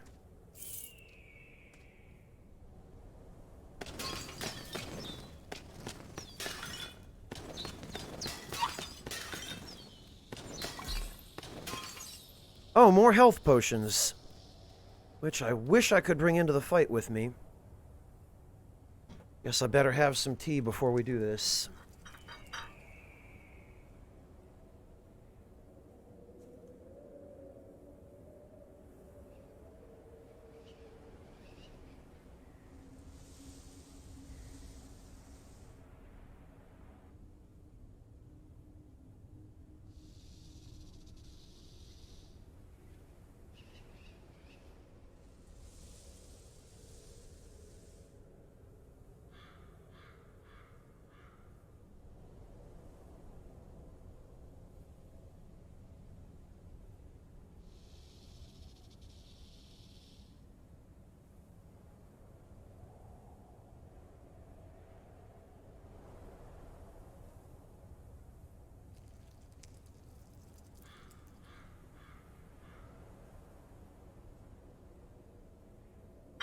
All right.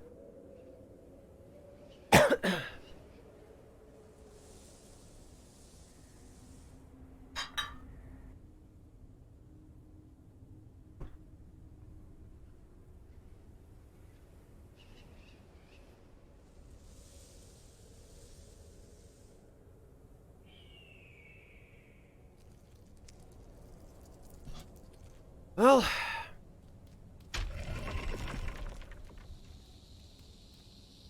The tree of prosperity is withered after twisting away from Ray's will. Oh.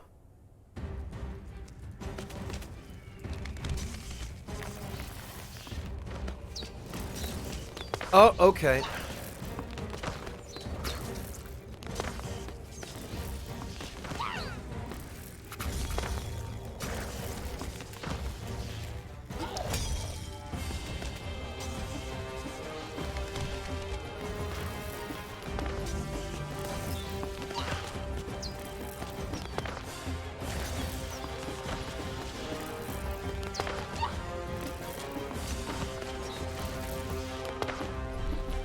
You know what? Oh, that decoy is going to be really helpful. And the stun familiar apparently works on the boss, which is...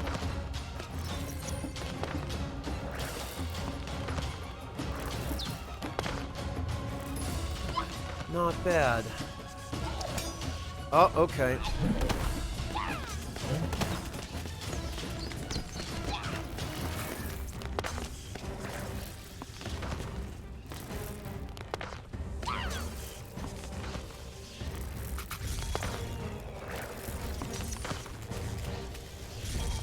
It looks like the electrical field... Oh, I can destroy the tentacles for health oh, okay. I can destroy the tentacles for health potions, it looks like.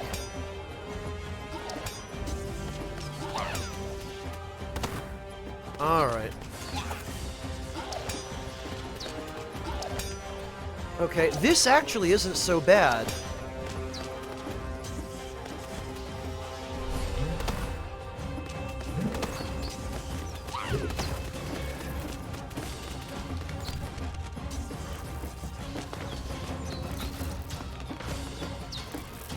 Fascinating.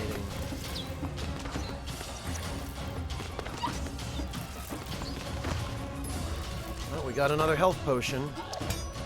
That's good, actually.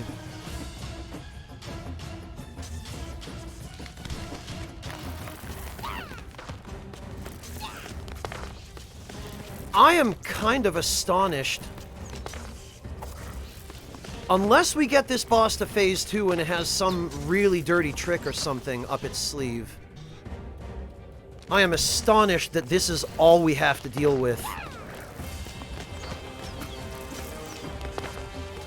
Granted, I'm not about to take any chances. Oh, you know, it turns out that orbiting stone is apparently really good for getting rid of the, tentacles.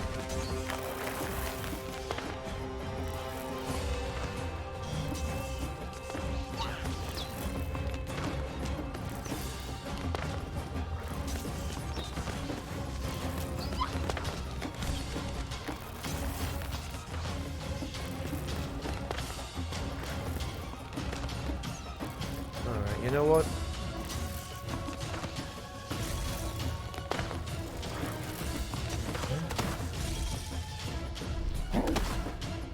Okay, you.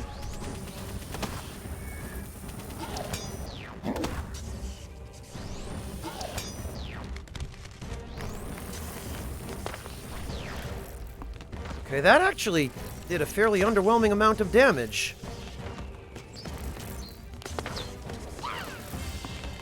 For what's supposed to be an ultimate attack, I would have expected it to melt a boss a little quicker.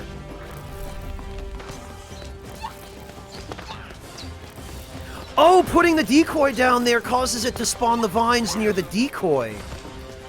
Okay, so the decoy is useful during each attack phase. I love how whenever it pulls me in, the stun familiar stuns it and buys me time to get away. This is a good familiar.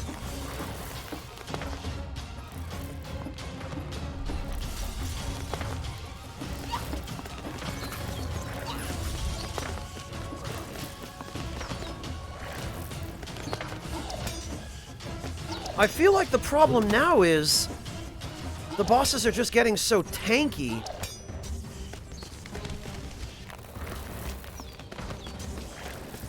That they're taking forever to kill, even though I already pretty much get the point.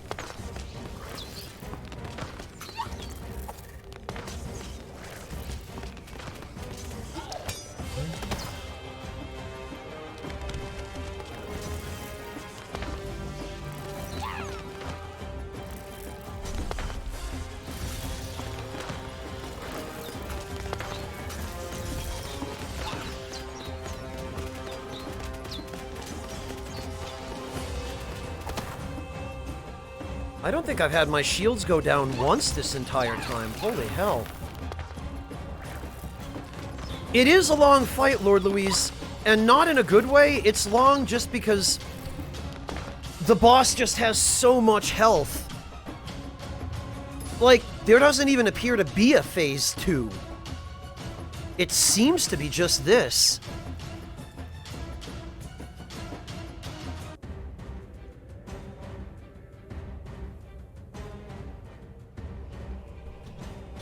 Really, Tsumikiro? Are you sure? I feel like, yeah,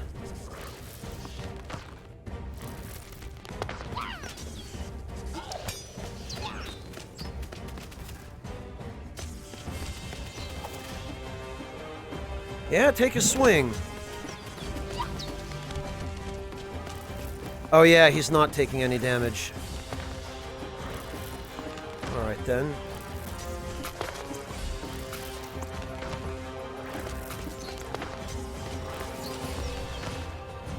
Oh, now I've taken a little damage. That's fine, though. This is easy enough to just kite him till my shields regenerate.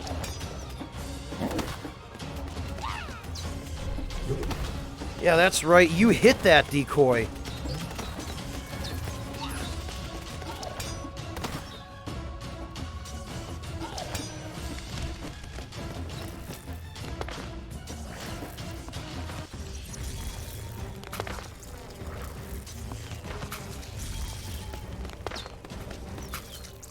Well, more health potions.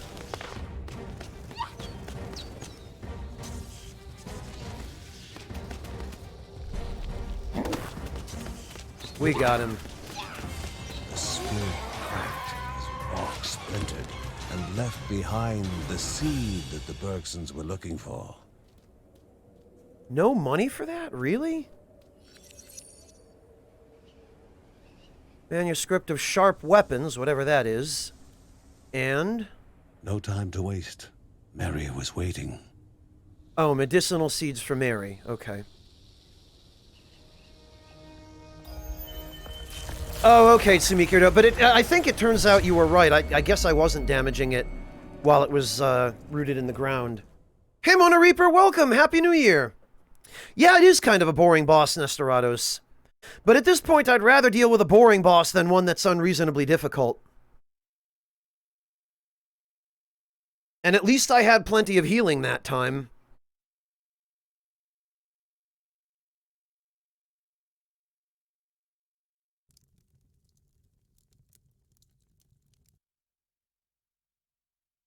A sip of the potion was enough for Mary to open her eyes and for John to exhale with relief.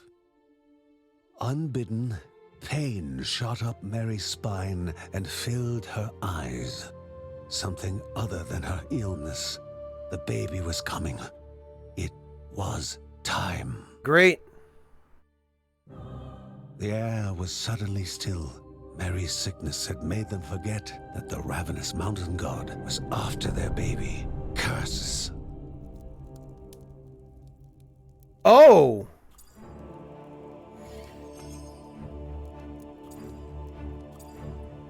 Oh, okay. Wow.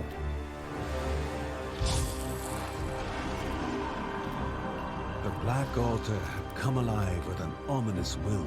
Even Rhea's light couldn't keep it at bay, couldn't delay the evil of the sacrifice forced upon them. Hello, Das Wolfblut. Welcome. You got here at a hell of a time. When John held her for the very first time, she was crying the song of life. Life was all that went through her father's mind.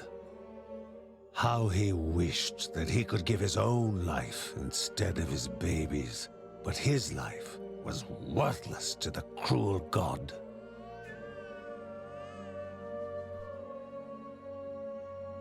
Mary burst into tears. She feared that John was going to give up their baby to save the world.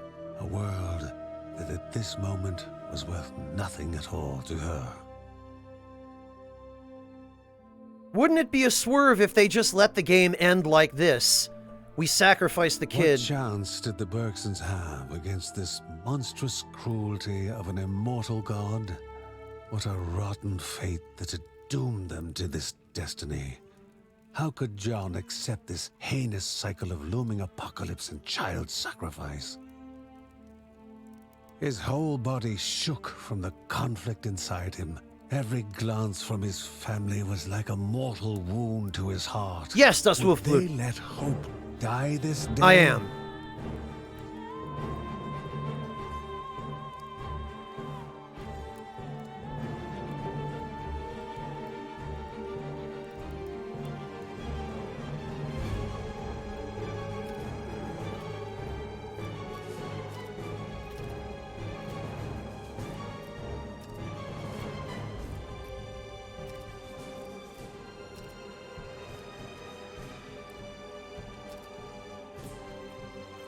Do I have to do something here?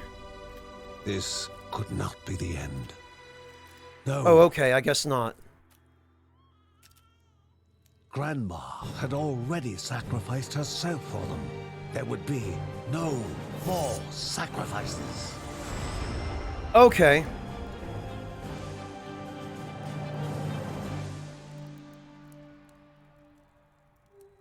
Together, they were going to break that cycle and defeat unjust fate. And the look in their eyes became one of resolve. For life, for hope.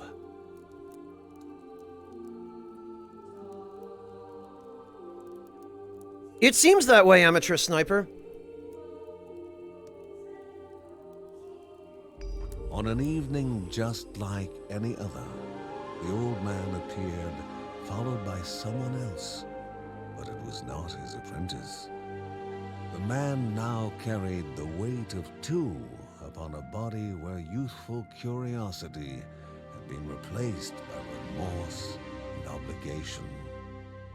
He sought safe haven with the Bergsons so that he may discover something worthy of his son's legacy.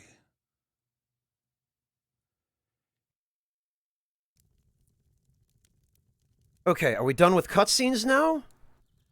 Sounds like we are. Okay. Das Wolfblut. I am German by birth, but I grew up in the United States, and I effectively learned English as a first language and German as a second. And I'm much more comfortable speaking English because it's the language I'm better at.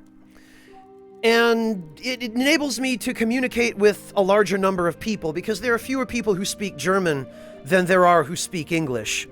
So for those reasons, and also because my German has a very thick New England accent, because that's where I grew up, that's why I stream in English.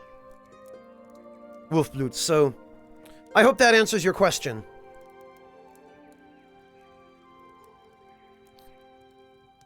All right.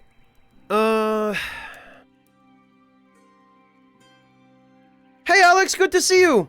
Thank you so much for stopping in. And Happy New Year. Morta, I don't know if you paid attention to what he was saying, but he was asking why I stream in English rather than German. I don't know, Morta. This game has some pretty mixed themes, if you ask me. Also, the corruption is now very definitely starting to encroach on pretty much everything.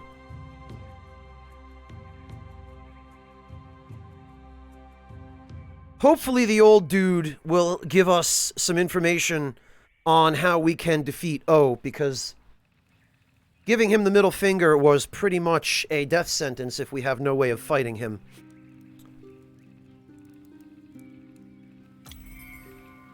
Alright, well, I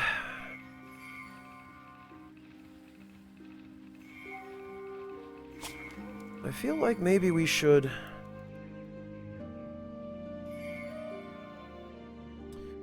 Divine Relic Mastery, Wisdom. Yeah, we definitely need more experience. This should probably be the next thing we max out. Oh! Alright, well, that solves that problem.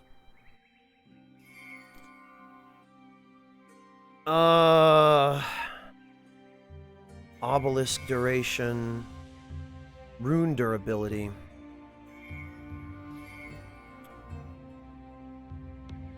Divine Relic Mastery. I guess I could put some money into this.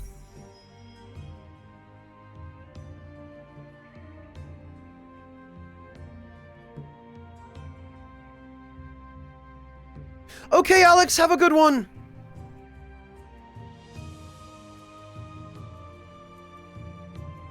Zal, you shush.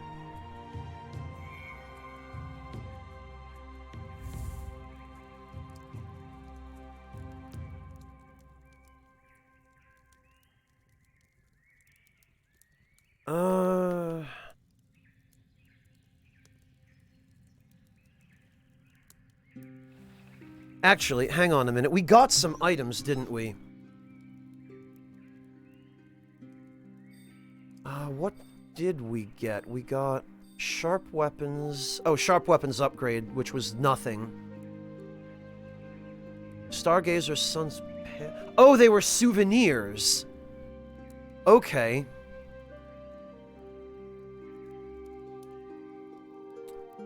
Really, that's all?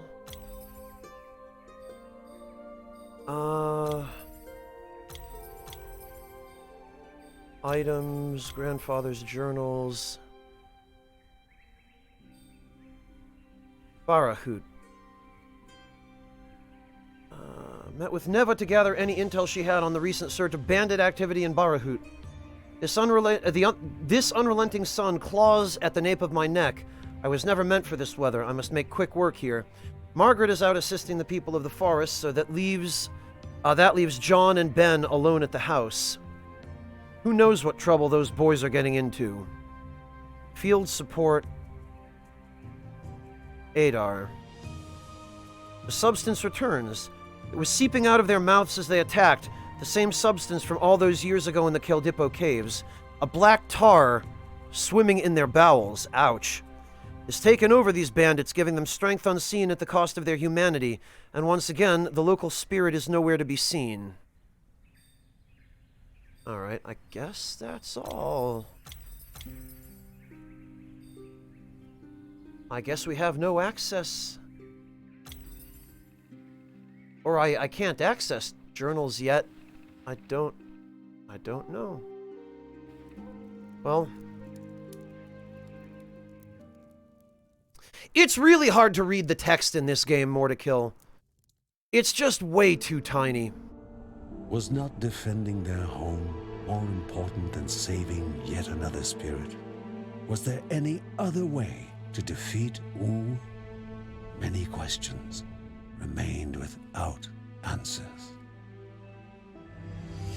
They knew of no other way than freeing Anai Sarabah, the third and final spirit, the spirit of dreams, one who could answer more of their questions. Oh, it looks like the mother has taken over for the grandmother now.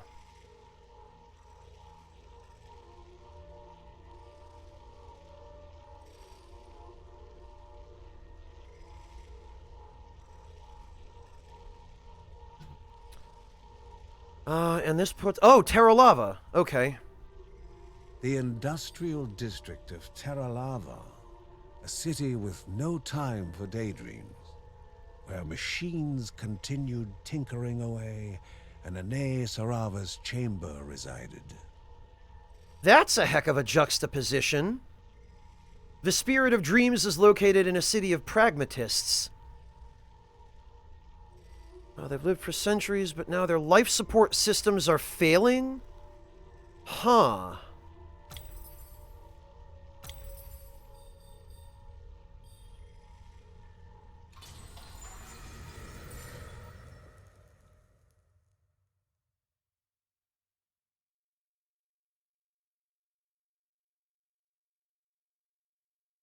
Life support system. So is the entire population of this city just in cryopods or something?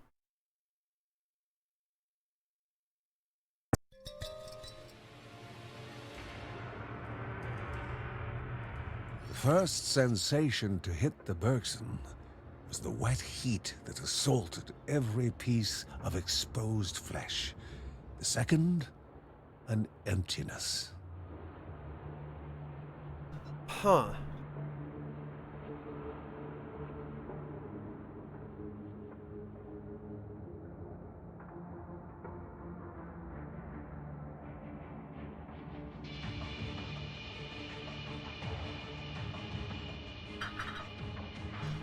Well, the music certainly has gotten serious.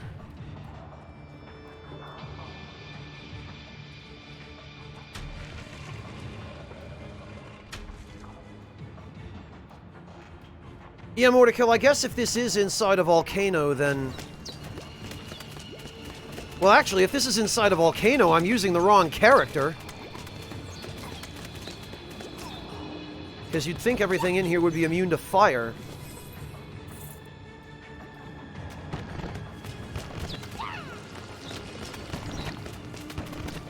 Alright.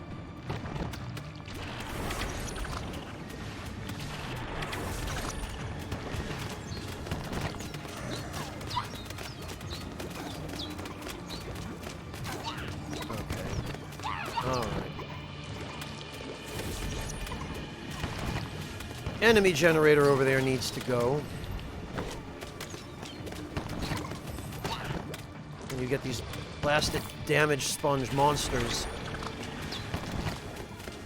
There we go.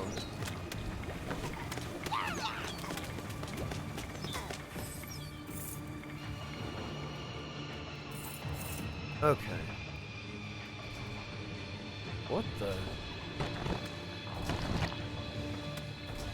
Oh, this one doesn't draw you in, it pushes you away.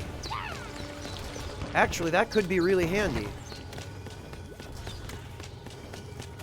Because it does seem to affect enemies.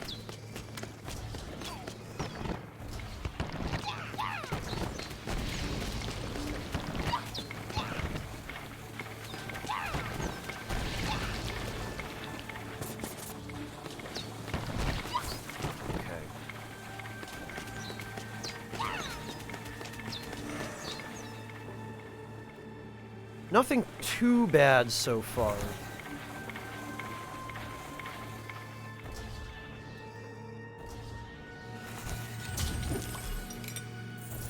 Oh, I think...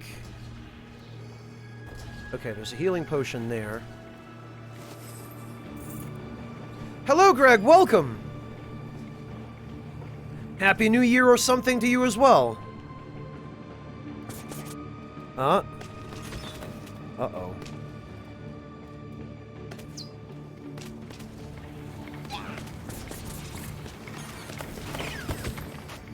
Oh.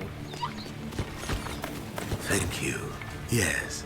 Death Thought, thank you so much for the resub. Welcome back.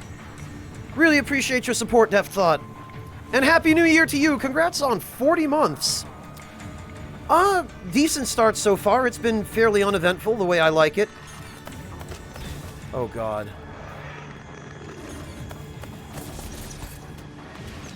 Uh-oh. Oh, that's how that works. Okay.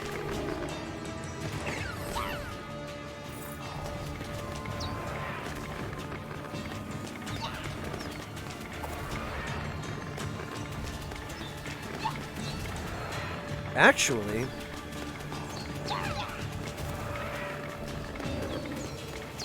for a so-called elite enemy, that guy wasn't too bad at all. Plus, look at all the money I just got from him. Holy hell.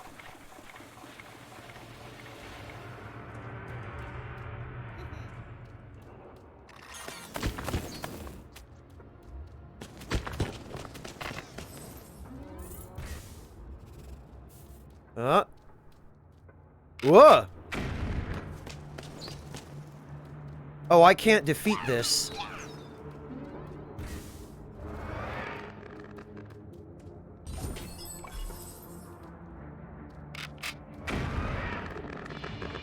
Apparently it's not a thing I can fight.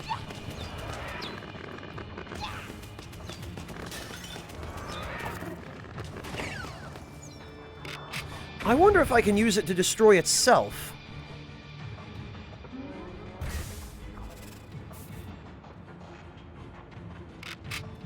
No, I can't. Well, that's a missed opportunity.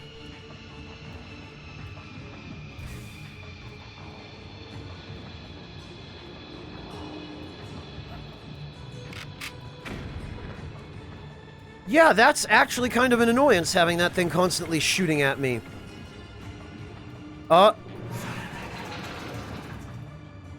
Uh-oh. Alright. Being caged by the corruption be frightening enough, but being surrounded by the magma created additionally intimidating confinement.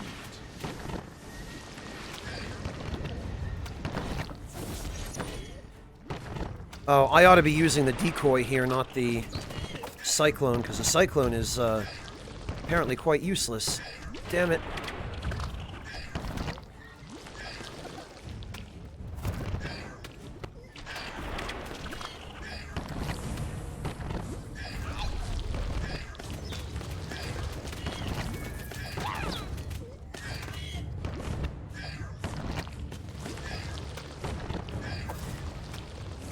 This guy continuing to summon is not helping.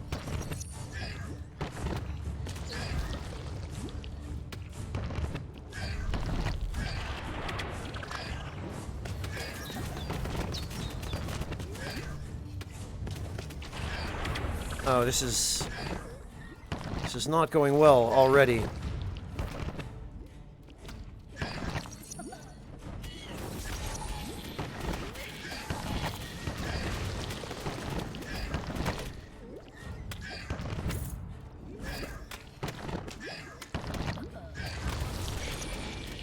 I can't even use the damn tornado without getting hit by a ton of these guys.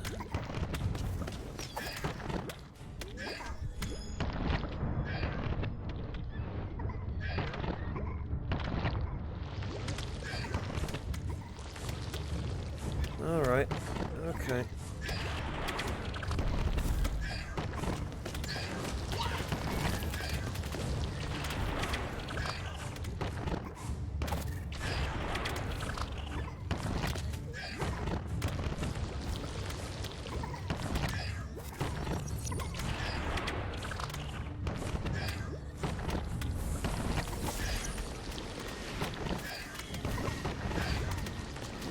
I have to get rid of these tree guys.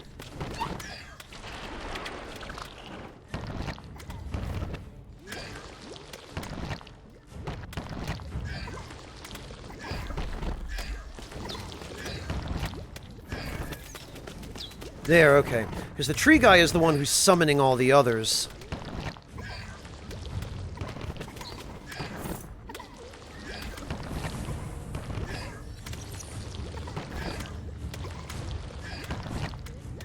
Now I can't even get in a shot edgewise because of this.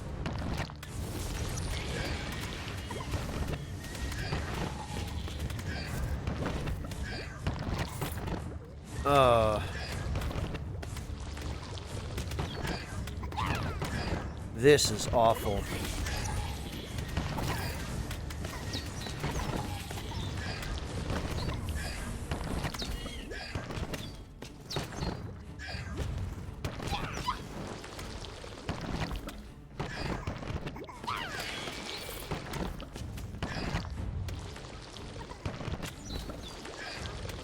Okay, you guys aim over there. I'll kill him.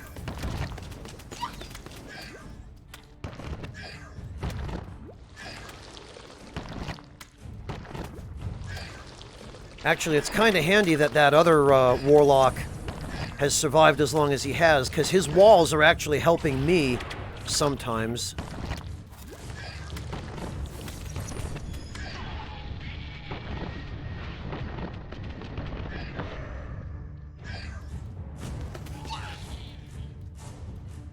Phew, okay.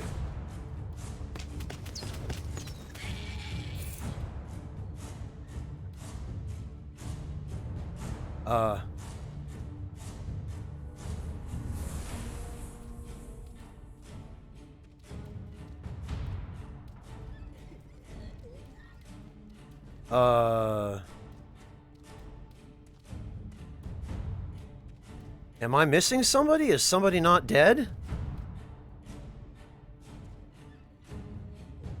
Hello, Burning Jalapeno.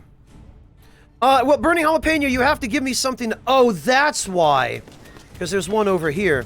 You have to give me something to work with, Burning Jalapeno.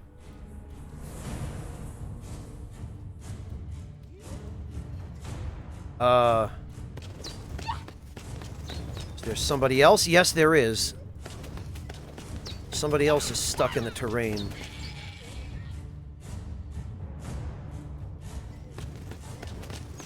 What the hell?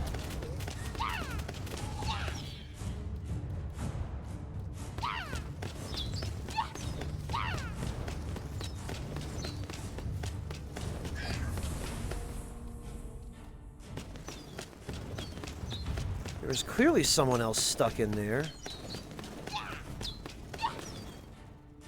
Yeah, this room definitely needs some work. Is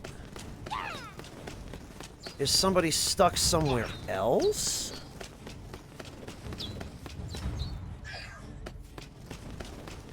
I hear something trying to hit me.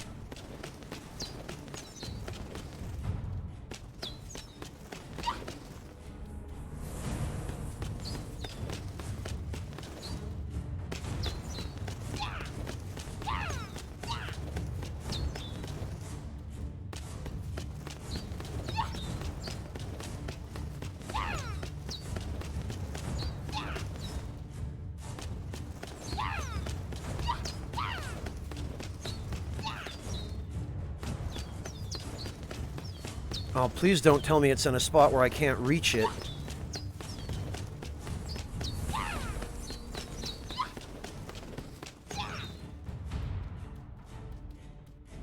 I think I heard it on this side of the room. What the hell? I might have to leave.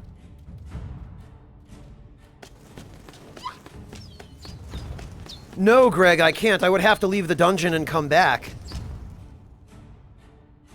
Yeah, it does seem like it's somewhere in the right wall, but...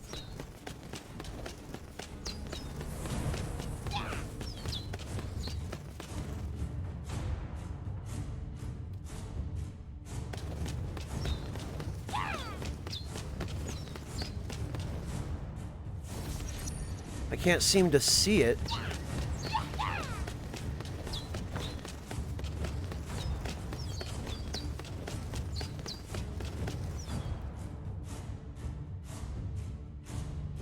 Oh, it's fine. Burning Jalapeno, you just have to let me know what you've got on hand. The idea behind that request is you want to make dinner, and you've got just a bunch of random stuff lying around, and you don't know what to make with it.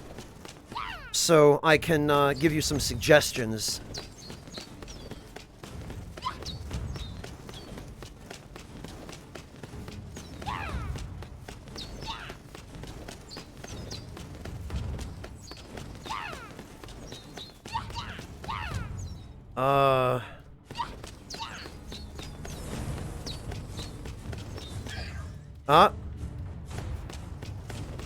I hear it.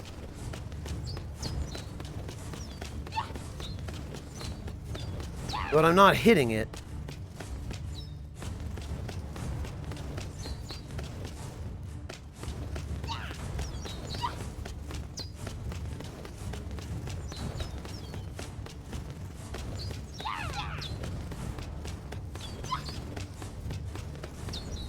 Oh, this sucks. I really don't want to have to...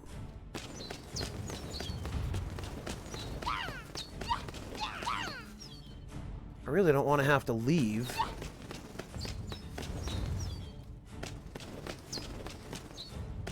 Though at the very least, I'm glad this happened early in a run rather than late.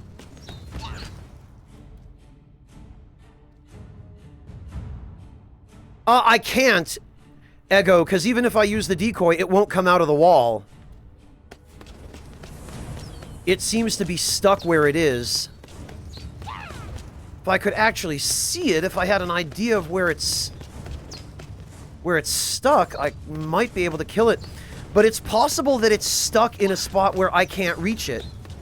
Like, it could be behind where my shots are landing.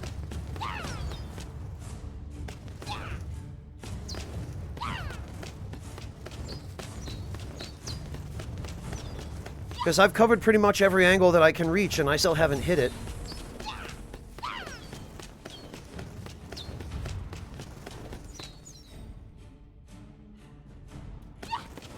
Well, this pisses me off.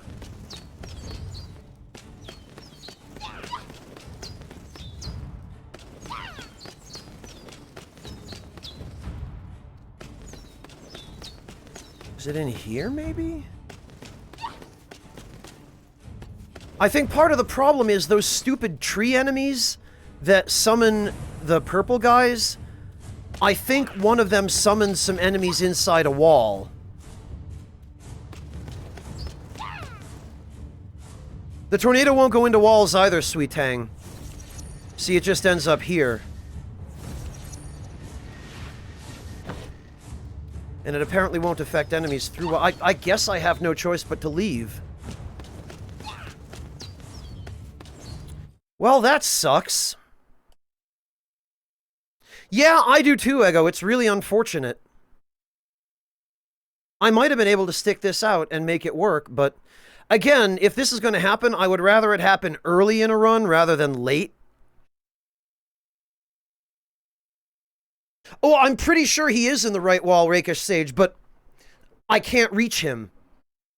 I fired at every reachable angle in that wall and couldn't hit him.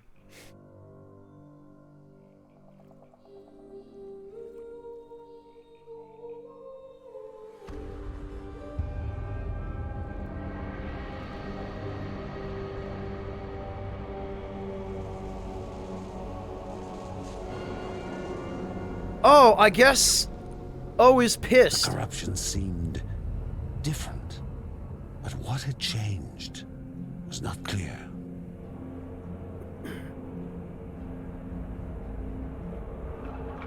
Though whatever had changed meant the mountain god's answer was coming. Yeah, Raker Sage, it's really unfortunate. Hopefully they'll fix it. I guess we could yell at them on Twitter. Great, now Lucy has corruption sickness.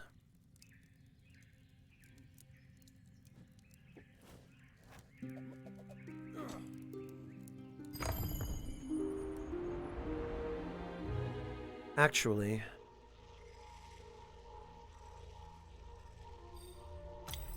maybe we can...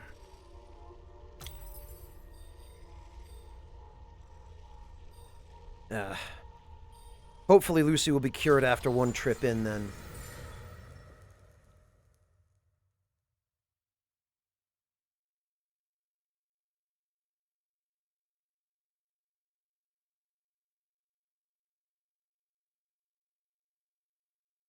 Favorite character so far, Ego? By far it's Lucy. And it makes me really sad, but the only reason she's my favorite character is because she has the shield mechanic, which makes it actually reasonable to use her, given that the game does not just hand you health potions in a way where you can save them and use them when you need them. Oh, God.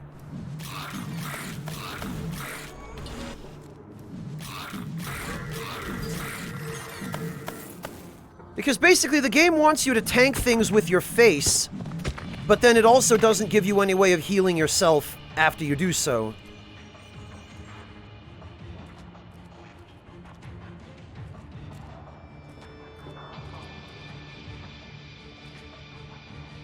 Hey, Devilish!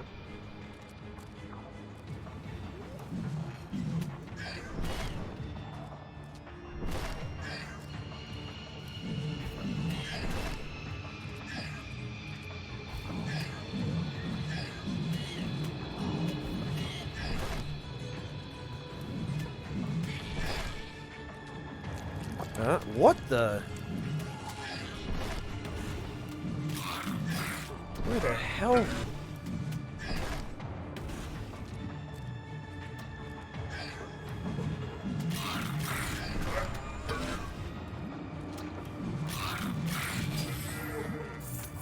Where the hell did you come from?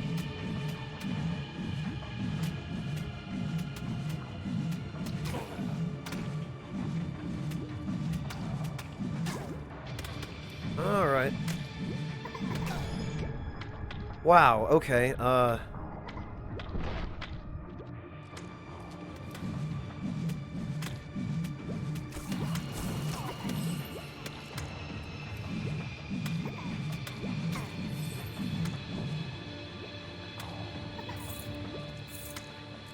Oh, wow, Devilish, it sounds like you had quite a time.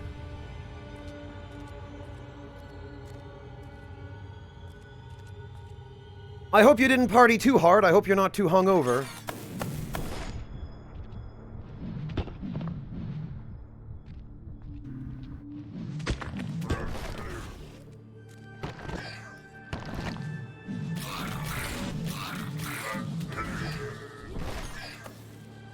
Okay.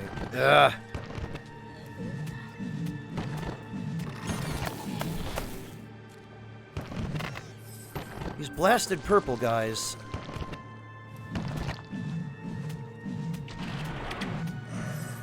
Boy, I really am glad Joey's hammer can outrange their AoE.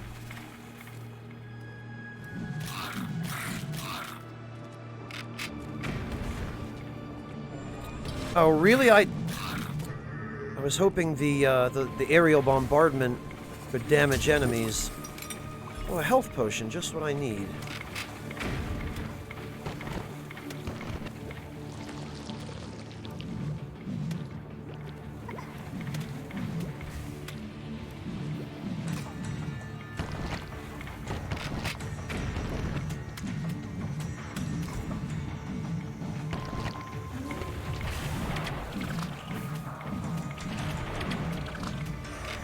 Ugh.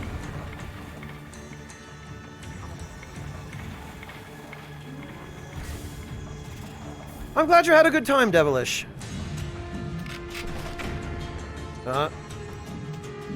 No, you don't. You're not running away from me. Oh, a health potion. Right in time for me to lose all that HP.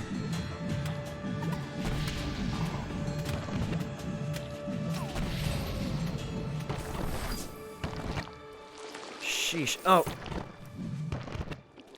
There's another one. God damn it. See, this is why, like, Lucy is so much more fair to use than any of the others just because of the shield.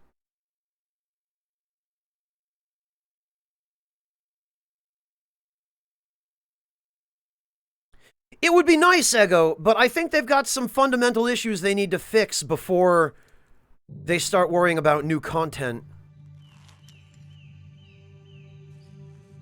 Nothing but mud and silt. Maybe they had to go deeper to reach water. It occurred to Ben that the old digging equipment may be of use. Digging equipment? Oh. There's probably some digging equipment in Terra Lava.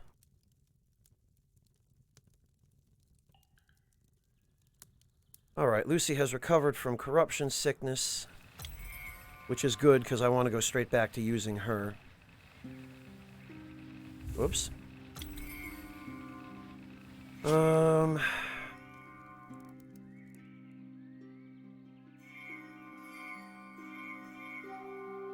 We've got every possible bonus to,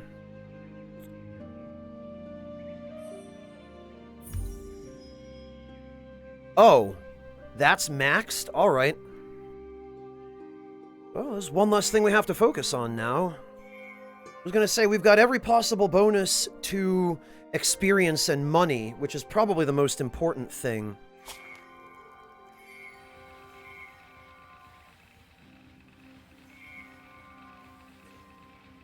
Critical hit damage and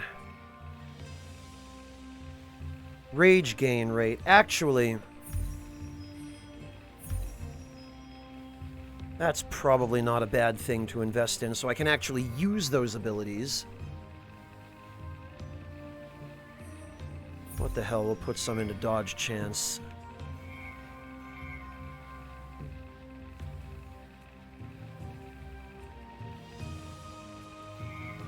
And into crit chance, because I've got nothing else.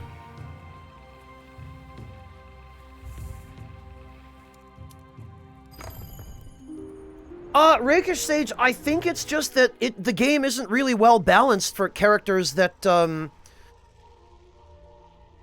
have to fight at close range. I feel like they really need to make some tweaks. They need to give characters some mechanics that provide them with some protection. Because I feel like Lucy is really the only character who's well balanced for survivability later on. And that clearly wasn't intended. But just because she has the shield, you know, she's more survivable than any of the frontline melee characters like John or Joey.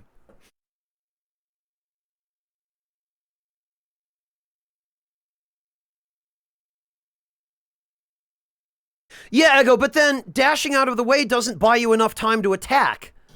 Like, you dash out of the way, and as soon as you start attacking, the enemies have already closed the distance to you. Happy New Year, Windshark! Greetings and welcome!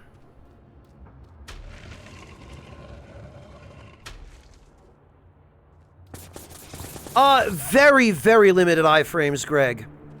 Not like you do in Dark Souls, where you're immune to attacks during your iframes. Oh, God.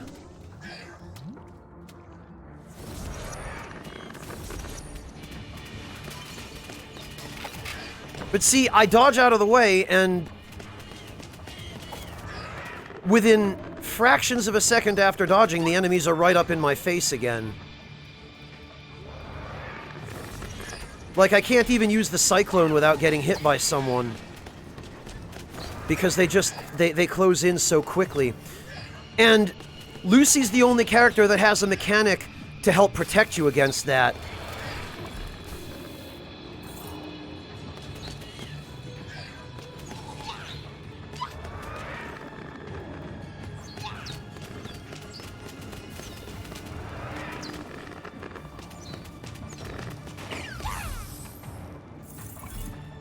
Moving onward.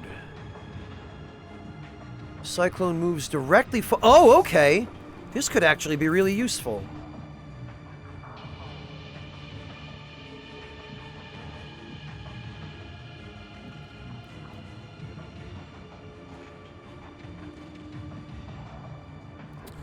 Rakish Sage, I don't think that just giving everyone a flat-out attack boost would be necessarily the solution. I feel like there are a lot of enemies that are really tanky, but that wouldn't be so much of a problem if you didn't have to deal with huge groups of enemies that moved quickly and leave you almost no openings to attack. Like, if everybody had Lucy's shield mechanic, that would be the easiest way to solve it, but then that would be kind of boring, and it would sort of take away some of the uniqueness of each character. So, you know, if everyone had something different, like these guys... And the Cyclone doesn't even hold them.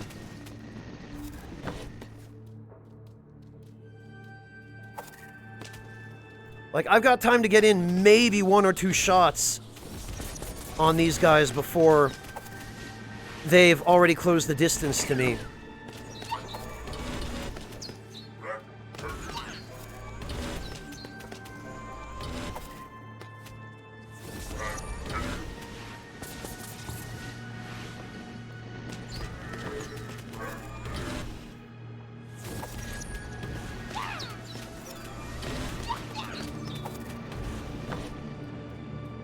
And actually, now's the kind of time when I'm regretting taking that rune for the Cyclone, because now every time I use the Cyclone, it moves forward past them. It doesn't stay in one place and hold them. No, Devilish, she's basically a firebender. She's throwing them from her hands.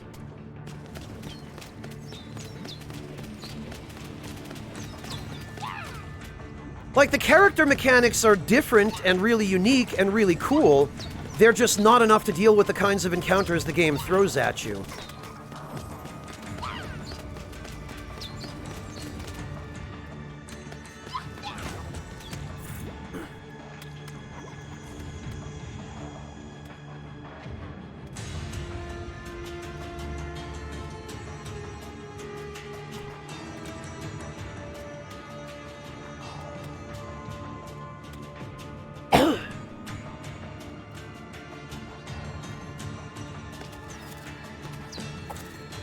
Well, Ego, that's another problem, because not all of the characters are as well balanced. Like, there's a very, very dominant strategy here with Lucy for no reason other than the shield.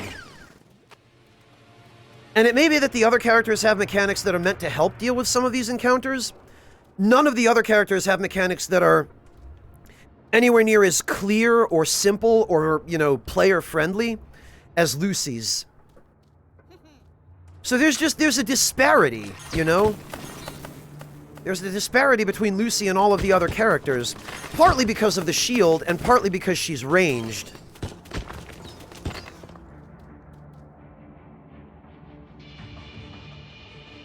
And ranged in this game is just generally a lot safer. Can the body endure the mind's gamble? Apparently not. Oh well, I tried.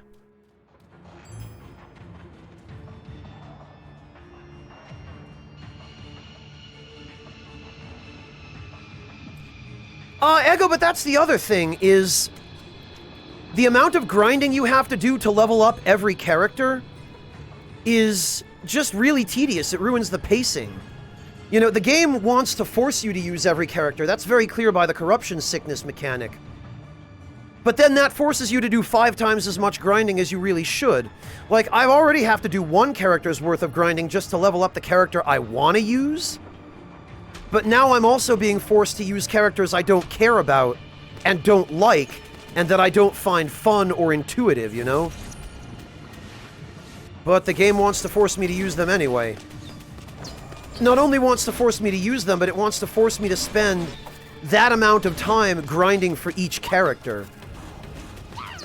Like, at the very least, they should give you a way of keeping everyone on par and expediting the amount of grinding you have to do.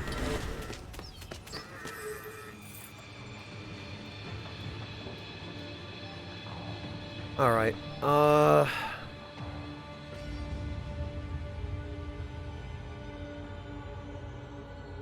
I'm gonna upgrade the decoy because it turns out the decoy is really handy. Granted, the fact that it only gains 1 second duration per level is really unfortunate.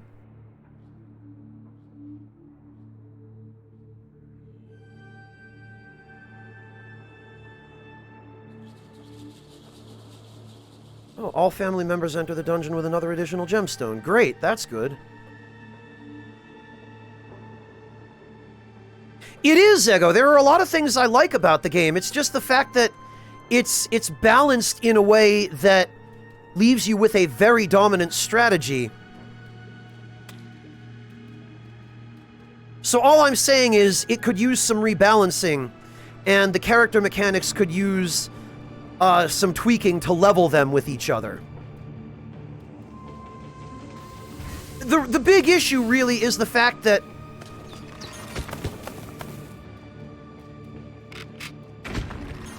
the game requires you to do a lot of close combat on pretty much everyone but Lucy and Linda. But then it puts you in a position where it's extremely difficult not to get hit.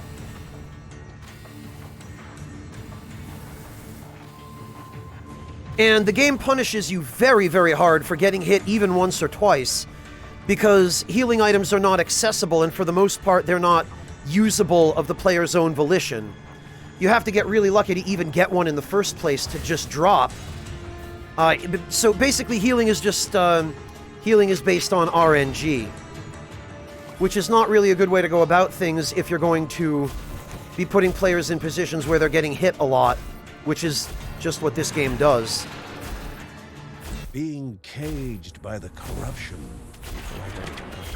but being surrounded by the magnet created additionally intimidating confinement. Boy, I'm really glad I got this obelisk for this. Now the thing is, I'm going to have to...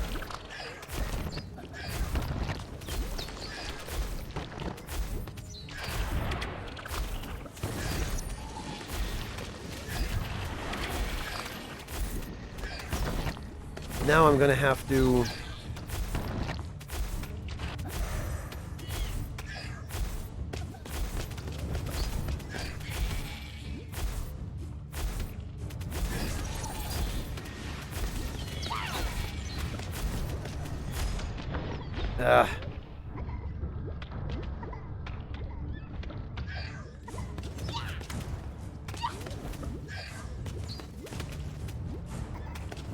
Now I'm going to have to concentrate.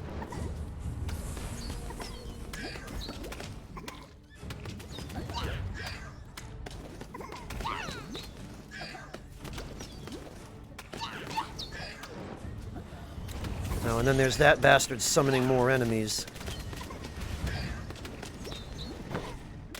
Okay.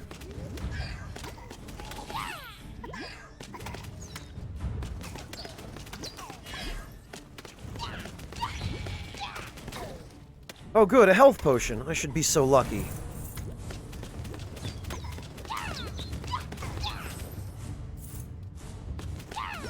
Now, presuming nobody spawned inside a wall this time...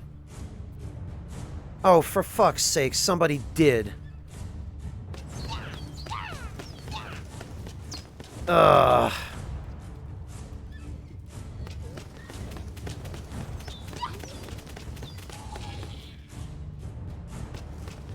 Oh, okay. All right.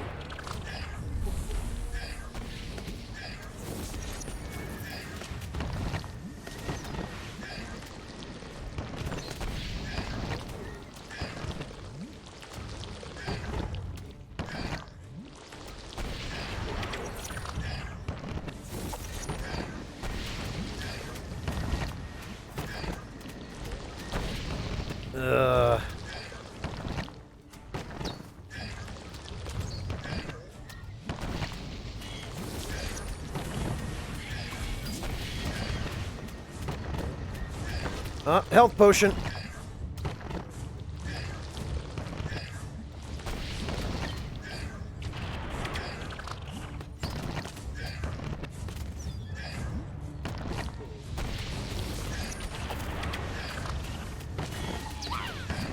Yeah, okay, the rune I took for the Cyclone is actually kind of helping now.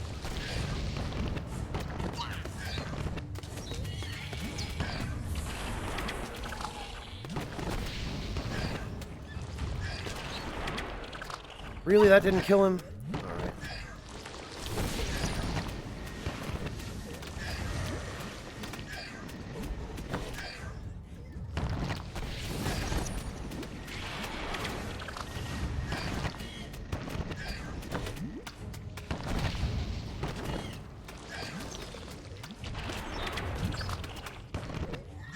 Alright.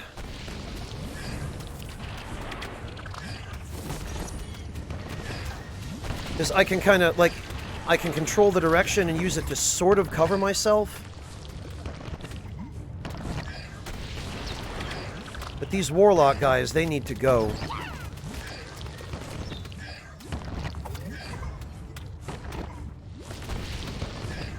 Actually, the little guys need to go too, but...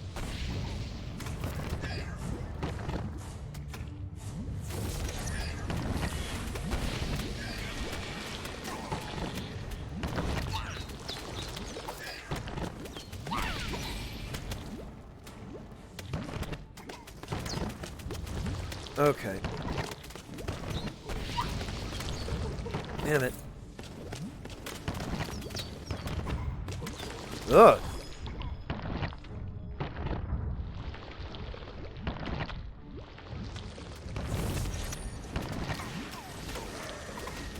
Phew, okay.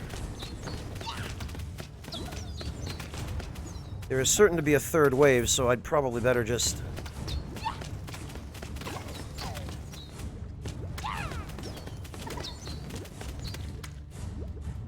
Really nice if one of these guys would drop a healing potion.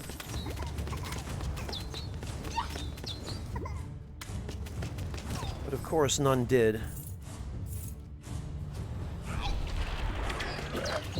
Oh dear. Okay.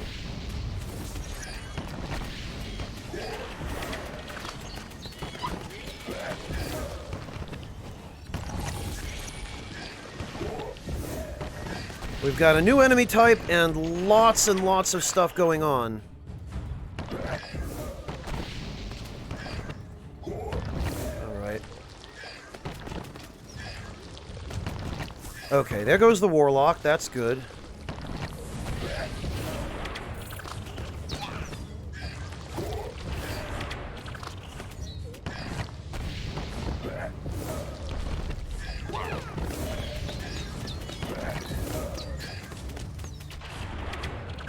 Yeah, the decoy is pretty much the only way I can buy myself enough time to hit these guys.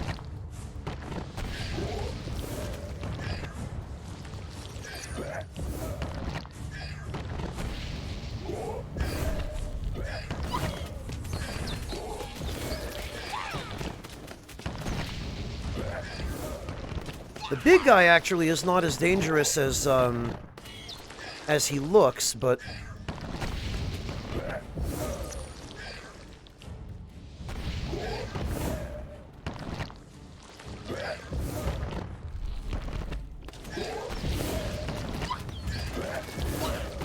Okay, there he goes. Oh, there's another big guy now. Great.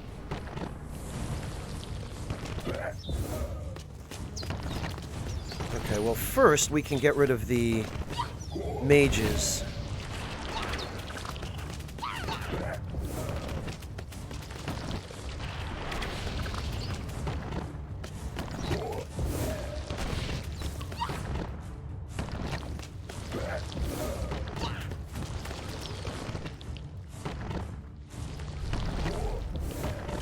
Okay, distract them.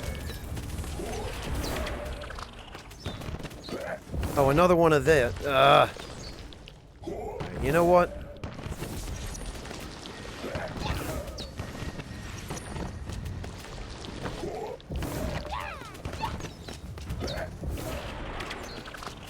Get out of here.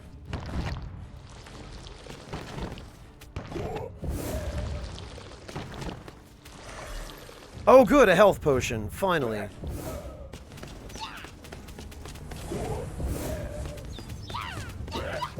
That guy at least is manageable. The gruff man cracked his fingers and nodded in appreciation. Come find me if you ever feel lucky, he grumbled. I might have something in a bag for you. Okay. From now on, he will appear in the dungeons available if you wanted a gamble? What?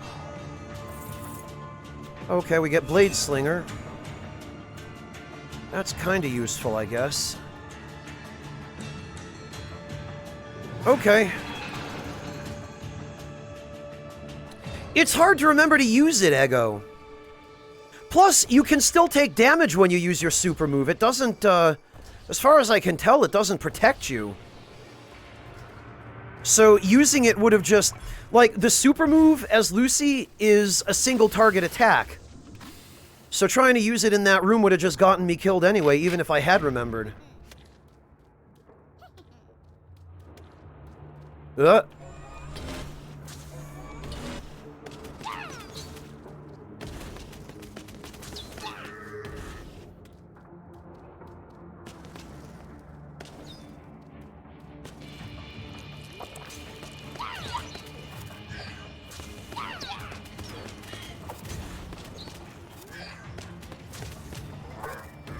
And that's another thing that I think that either they didn't think of or maybe they did it intentionally, but like, you can take damage when you're in the animation of opening a treasure chest or examining a corpse or interacting with part of the environment.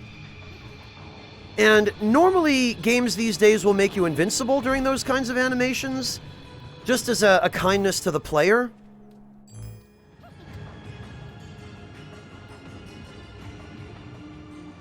Does she, Ego?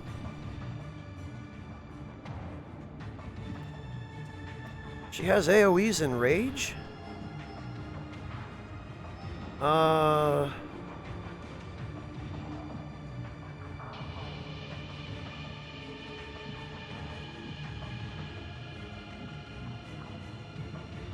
Ignite the air around her. I guess that's probably a proximity field of damage, I'm guessing. This just improves Sidewinders. Oh, this increases the damage and range of the beam. Yeah, that's... I mean, that's important, but... Cause meteors to fall. Huh.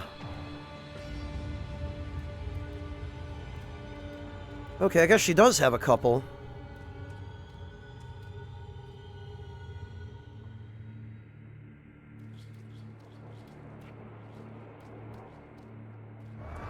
Well, I guess I'll have to prioritize those. If only it didn't take so long to get skill points.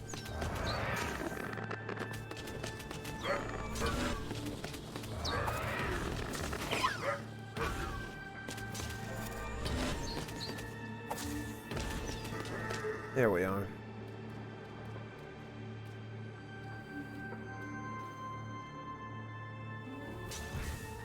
Teriyaki sauce? Teriyaki sauce isn't supposed to be hot, Piranha Guppy. It's supposed to be sweet. Oh, okay, that does damage enemies. Oh, also, somebody asked me before. I'm really sorry. I think I, Thank you for reminding me, Piranha Guppy.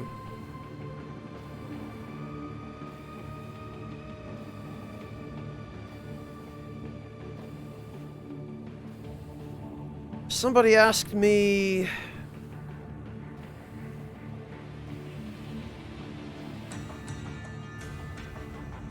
Who was it? Somebody redeemed... Alright, what the hell?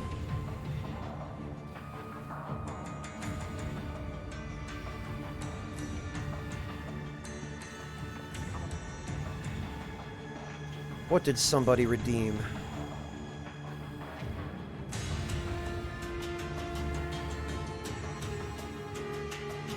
Burning Jalapeno, are you still here?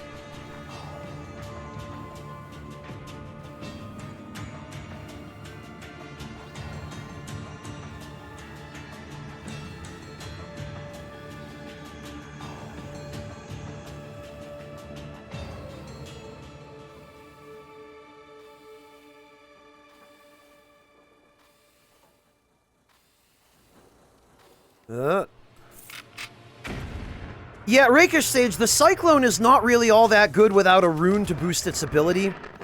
I feel like the best rune for the Cyclone is the one that causes it to draw enemies in more powerfully.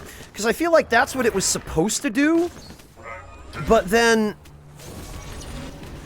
like, the Cyclone seems like it was originally designed to buy you time to get in more hits, but then enemies just walk right out of it. It doesn't actually hold them in, unless you have the rune that increases its suction.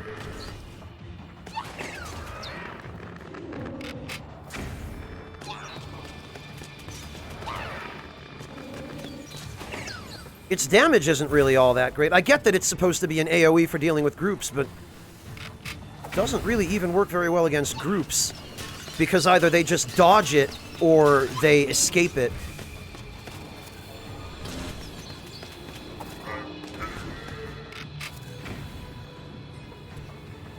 Well, Piranha Guppy, you might have gotten something that is advertised as teriyaki sauce, but for whatever reason...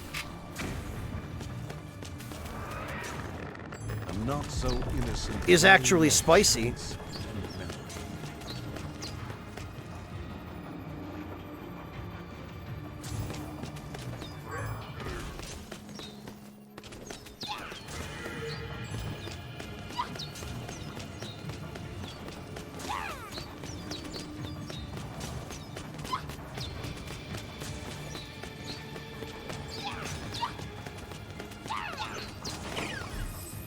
Okay.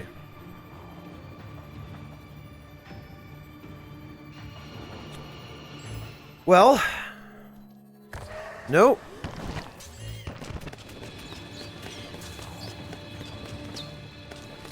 Whoa!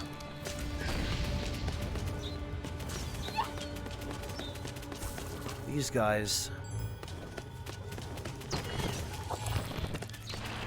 oh, 2 of them now. Wonderful.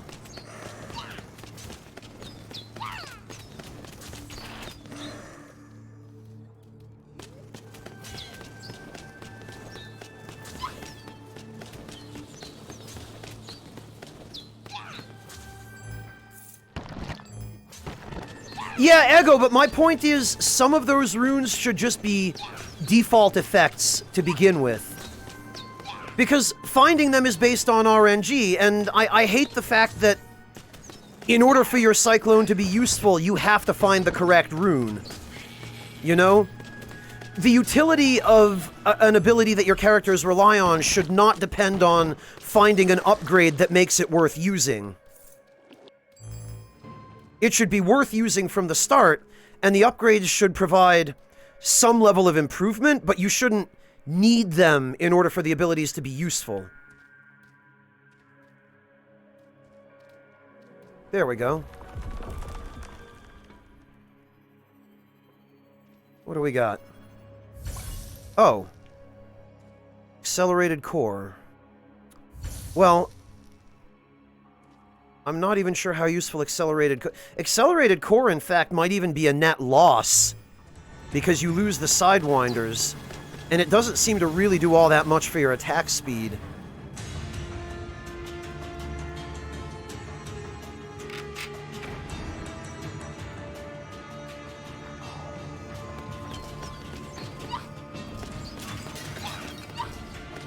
In fact, there are a few runes I've run into so far that are net losses. The one that causes the Cyclone to orbit Lucy, to just spin around her, makes it worthless. Because then you can't even use it for its intended purpose of trying to lock down groups. What is this? Totem of Anahid. It's a totem that slows enemies. This is useful enough, I think.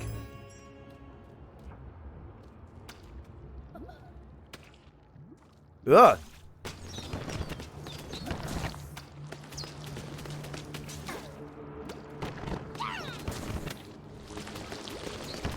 Damn it.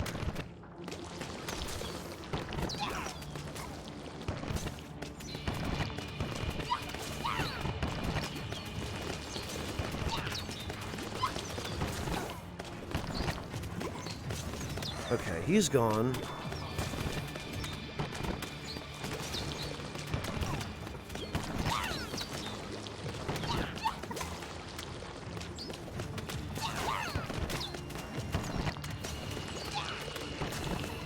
What? What was hitting me? Oh, I guess it was that guy's damage field on the ground that for some reason wasn't showing because of the teleporter.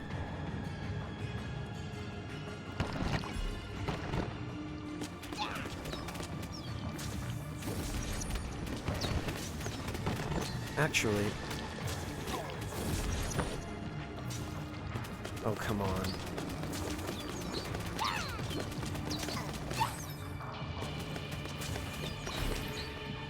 Alright. Wait, is that it?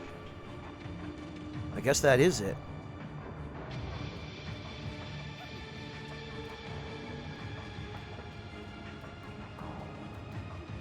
Okay.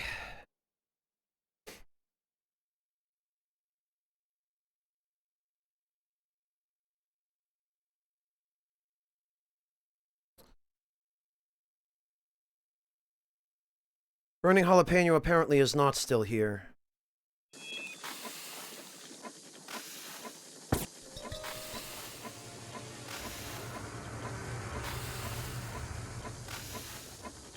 The empty machines were attempting to touch life, their mechanisms going through the motions, not unlike the dear family of Guardian. Wow. That's dark.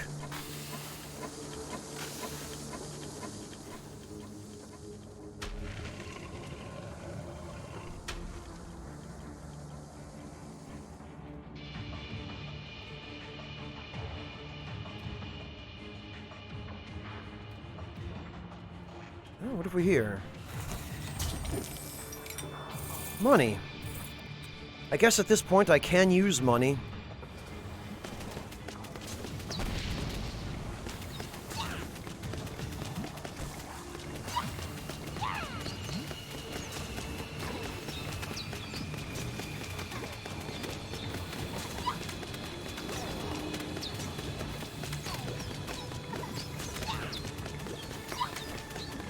There we go.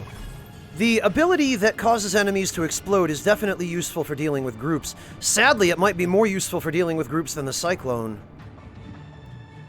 Oh, that's not a path. Alright.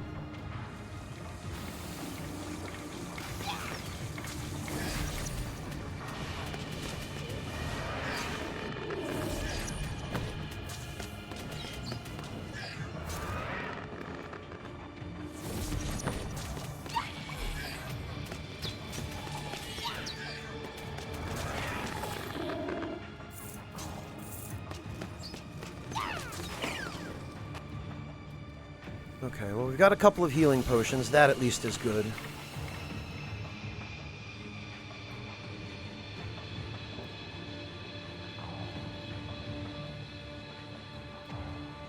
These environmental light sources, the blue things, keep freaking me out because they make me think that I'm near a gem.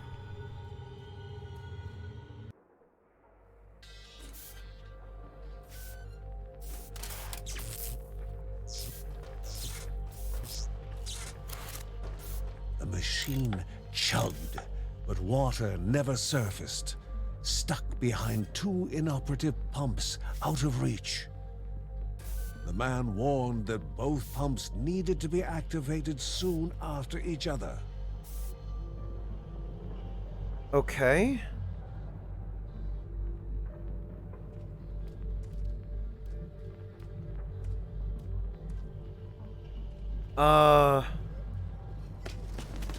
Oh, I think this might be one of those encounter areas. Yeah, it looks like it is. It looks like it was the same as protecting the observatory guy's son. I bet when I go through there, I'm going to be locked in and I'll have to do an event. We'll come back.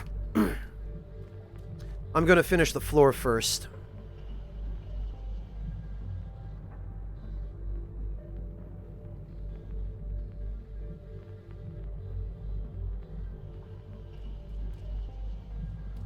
Just in case there are any upgrades lying around that will be helpful to me for dealing with that area.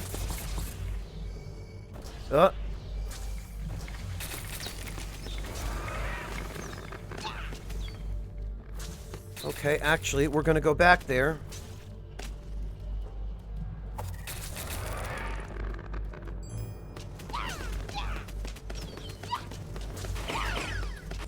We're gonna cheese those enemies. Because the hell with them. Moving so quickly. Right, where's that elite? There he is.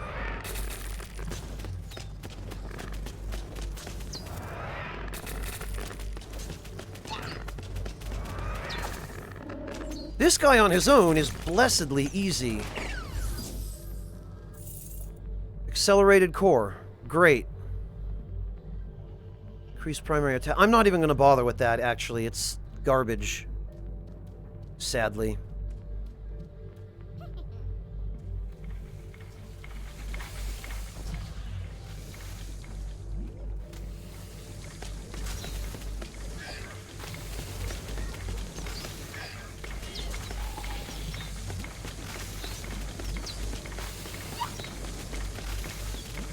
Yeah, I don't notice any difference between the normal attack and the attack with accelerated core. Other than that I lose Sidewinders, and I've already put points into upgrading Sidewinders. So it seems to me that there's no reason to ever use accelerated core at this point.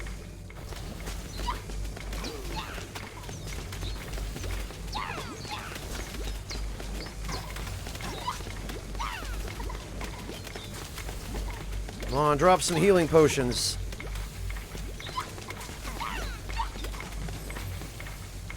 Or not.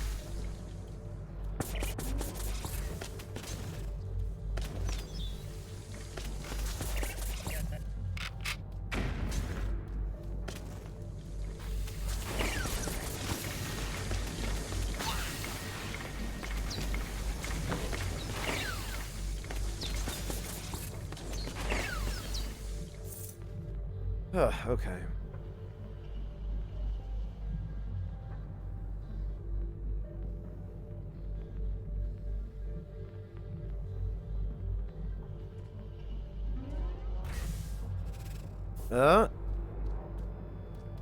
Okay, this I'm gonna go get right before I head to the challenge area. Oh. Pulsating orb. Okay, I remember this.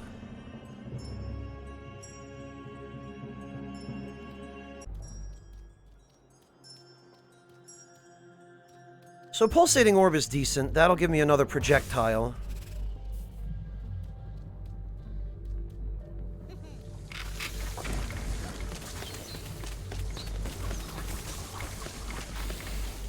Okay, as for down here... Oh, good, a gem. And a chest. With Brooch of Insanity. No, I don't think I want that either. And this is another thing. Why would they ever give you an item that constantly wears away at your health when you have no way of healing yourself on demand?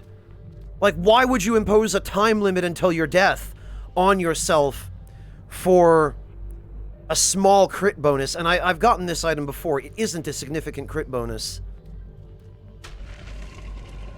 I haven't Rakish Sage. I'm not terribly familiar with it at all, in fact. A not-so-innocent game of chance and memory. Okay. Nope, guess not.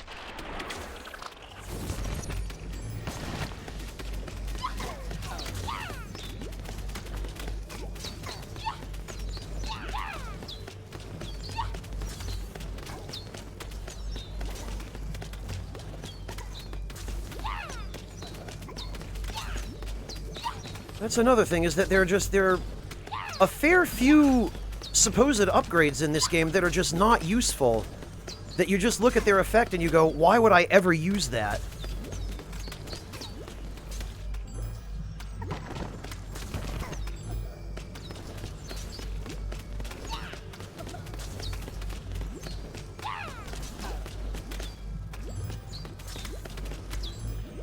Alright.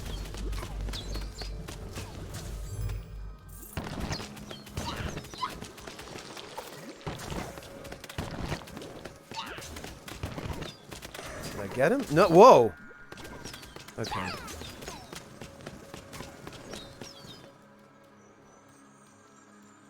Second wind, Devilish? What second wind are we talking about? Okay, clearly not that one. Whoa. Actually, I'll take the gem, though.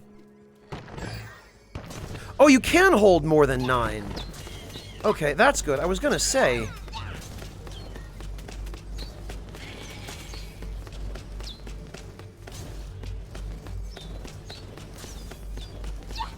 You can, Ego? How? Because I've maxed out my money drop rate, and as far as I can tell, that's the only way to determine how frequently HP potions drop.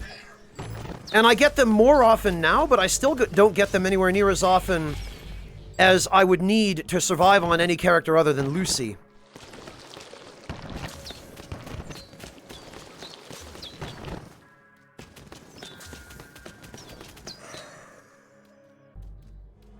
Alright, so I guess that one, that one, that one, and that one. Okay. That wasn't so bad.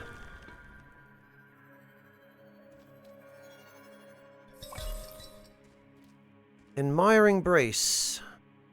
Slows and damages enemies. I wonder if that stacks with...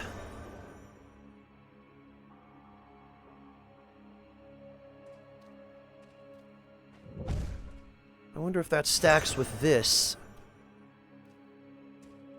We'll have to test it.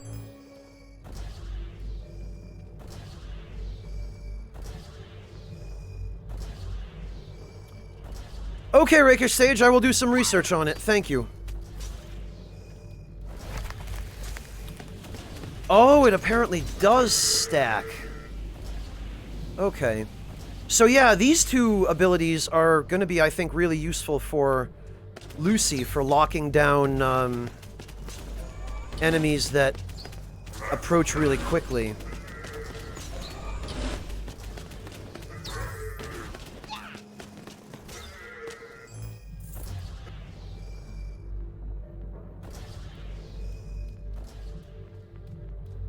Alright, duly noted, Rakish Sage.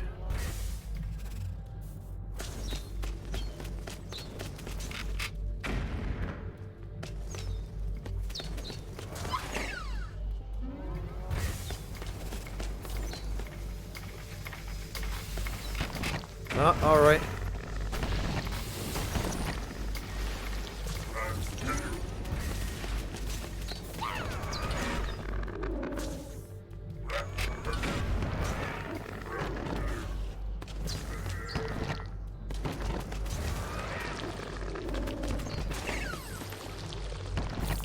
Okay, wise ass.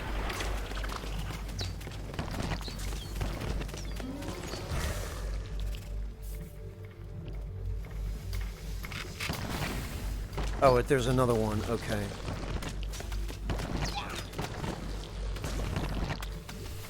Damn it.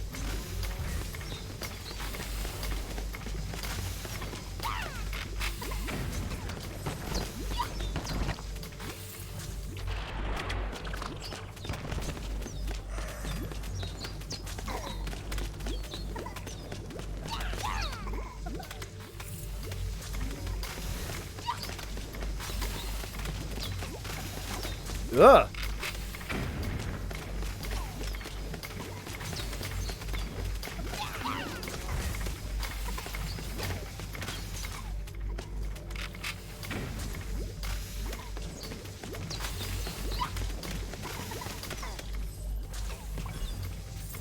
Okay, well there's a healing potion.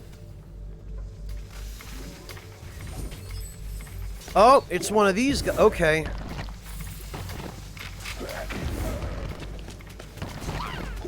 You know what? No, this guy has to go first.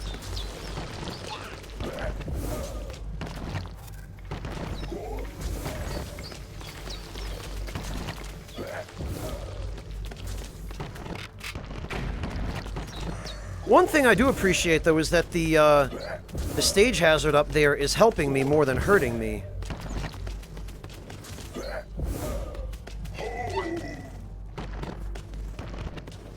Oh, I should use this.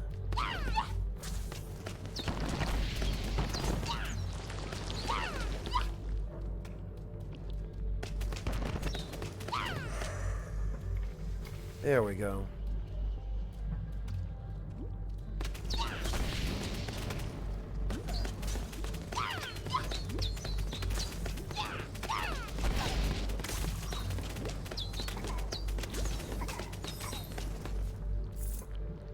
Ah.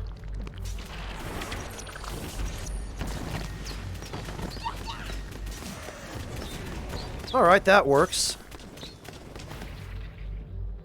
What have we here? Got one skill point. What should I probably should unlock this.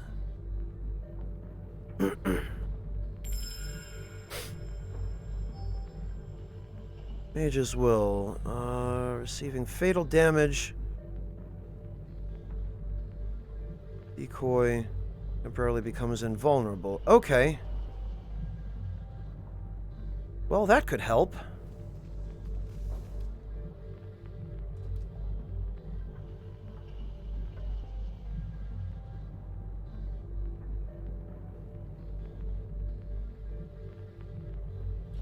Really, Rakish Sage? Okay.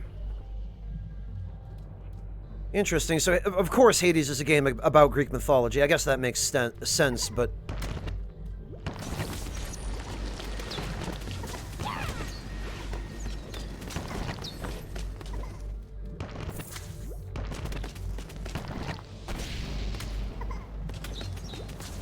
Ah.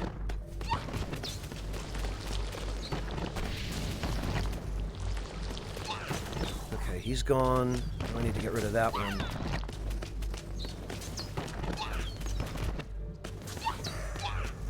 Okay.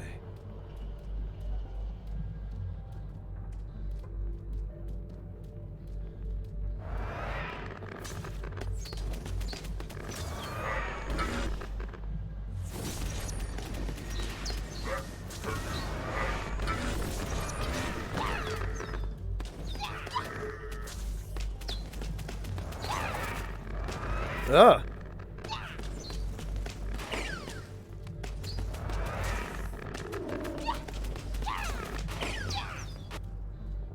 Hardly any money from any of these enemies. That is dismaying.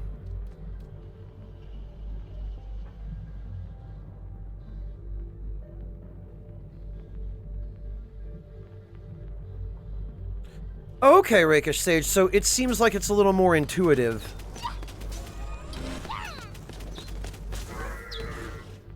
That's good. I'm glad to hear that. Yeah, I'll look into it.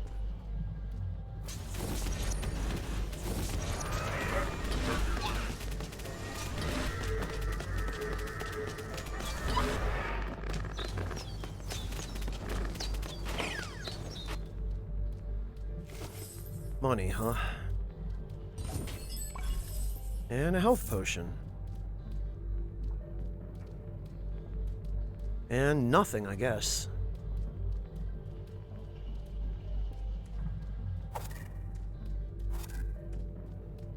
Ah.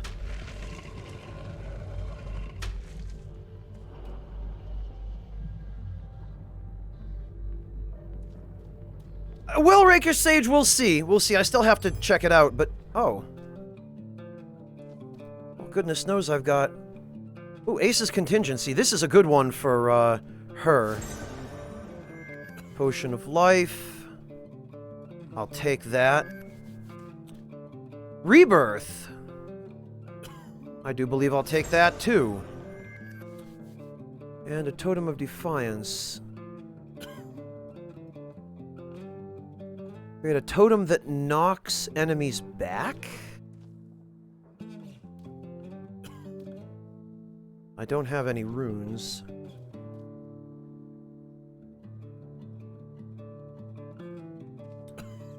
Knocks 6 enemies back. Well, I can't...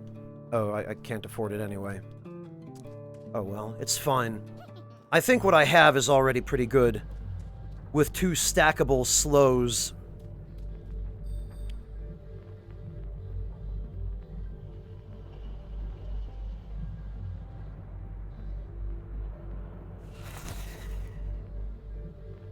Oh wait, that just puts me right back here. Whoops.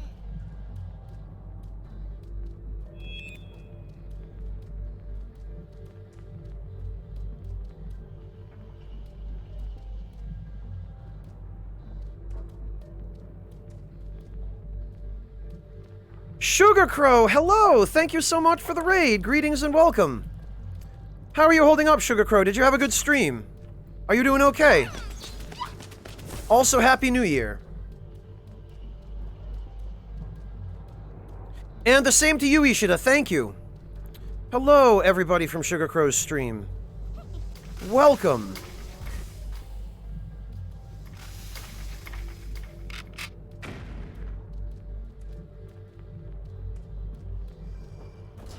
Oh, actually, I missed an area. You did make it, Sugar Crow. Thank you so much for coming to join us.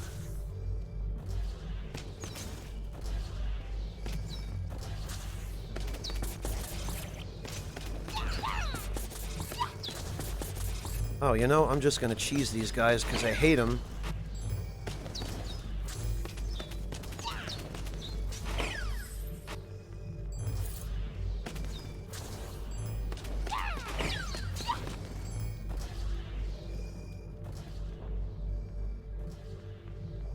Good, Sugar Crow. I'm glad to hear that.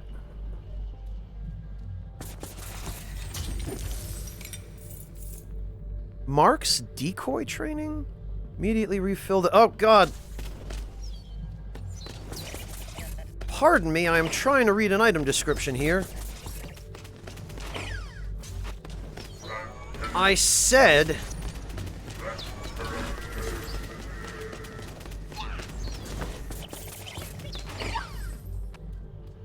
Alright.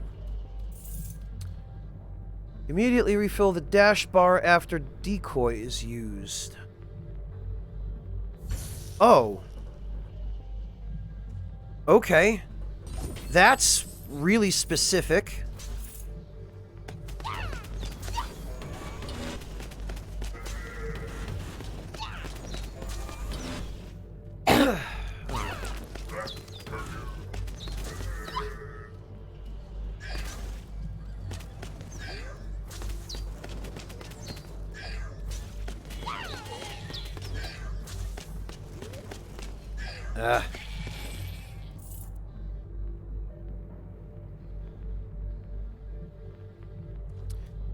To you as well, Ishida. Thank you.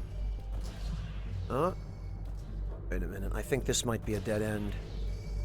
So we'll check here first. Yup. Definitely a dead end.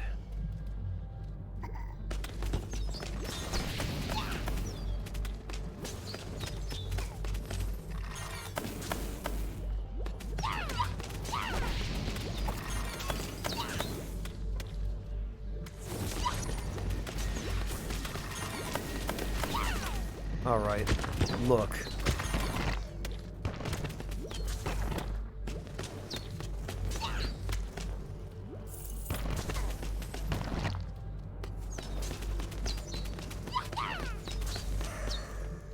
Insufferable warlocks.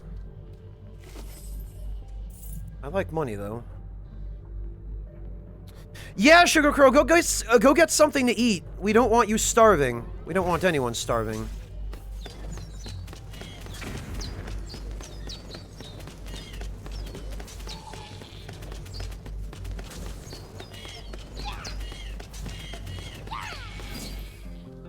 Ooh. What have we here? The Elixir of Camellia. Nothing. Kale Depot Caves? Really? Long have I heard the stories of a miraculous tree that grows deep within the domain of the forest god. The leaves of this tree brew a delicious drink that calms the spirit and cures the body of ailments. These trees used to grow all over the forests of Morta, but a dark blight threatened their numbers centuries ago. A healer named Camellia saved a small number of the trees from the blight, and in her honor the trees bear her name. However, the location of these surviving trees, indeed whether any survive to this day, is unknown. Perhaps one day in my travels I will be blessed to lay eyes upon them.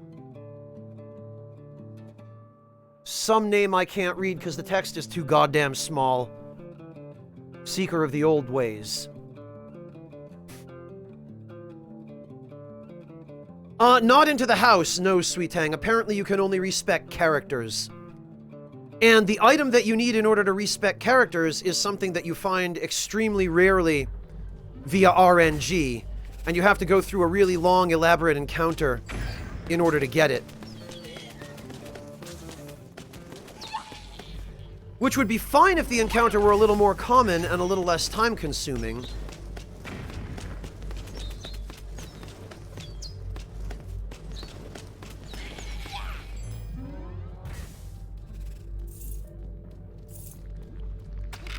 Okay.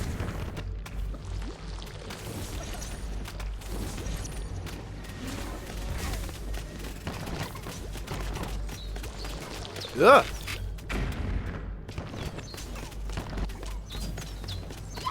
Okay. Main thing is to get rid of that enemy generator.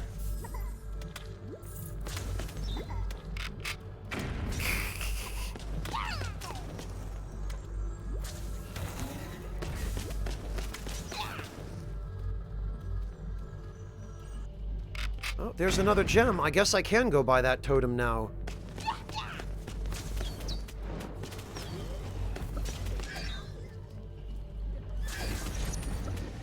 God damn it. This is probably one of the worst enemy types, just because it summons other enemies.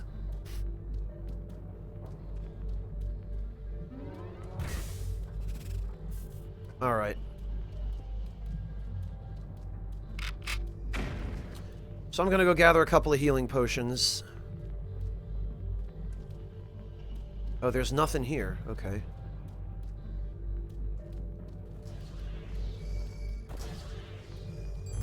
We're gonna grab this.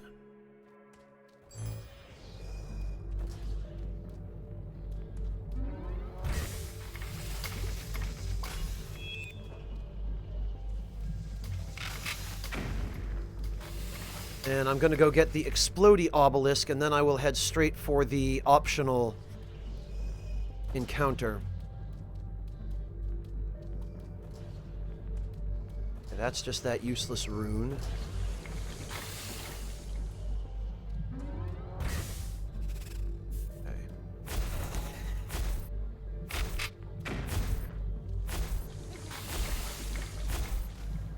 Okay, full health. In that case...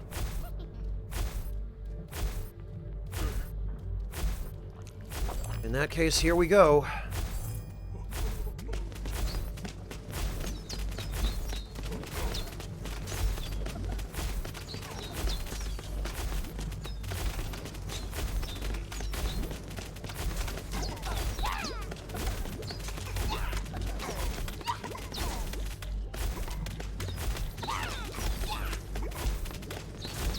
Boy, it sure would be nice if these guys would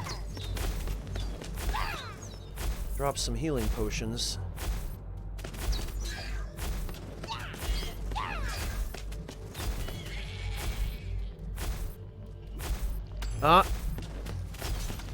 Well, I most certainly am going to be cheesing this.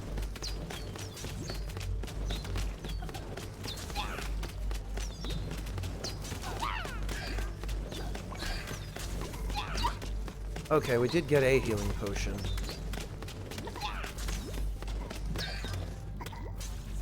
Damn it.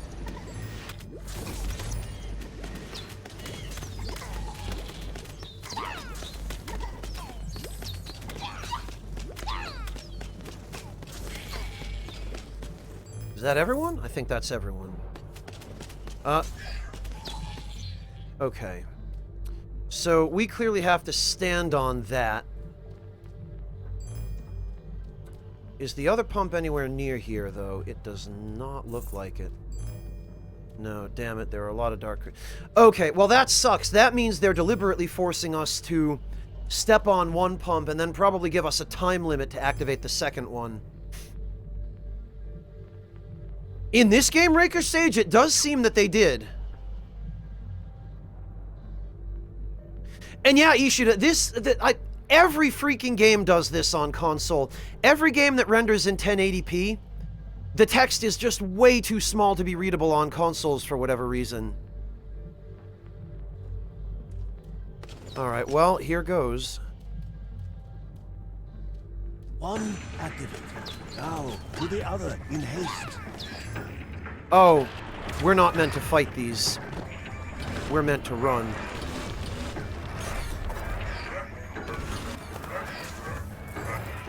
Oh. Okay. Time had run out, and the Bergson needed to start anew. What? Okay. Alright. Maybe we are meant to cheese this. Well, that sucks. But I guess I am just gonna have to kill... I see what they want you to do here, but that makes it way more difficult than it needs to be. And it makes it a huge pain in the ass, and I'm not going through that because it's gonna get me killed. So instead, I'm going to give the developers a big middle finger, and I'm going to do what is intelligent and safe, but also tedious and annoying. Which is, I'm going to just kill all the enemies.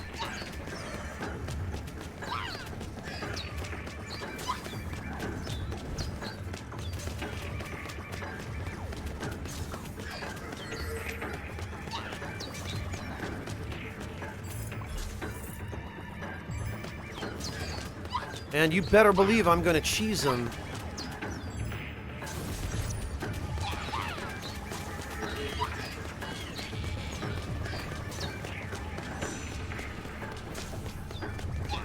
The super is not going to help against that many enemies, Ego. It's not worth it. Using it'll get me killed.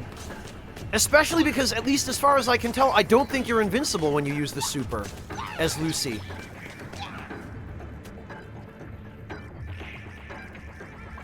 Alright, we're going to grab that. Oh, Devouring Storm. Okay, that's the actual good Cyclone rune. And another gem.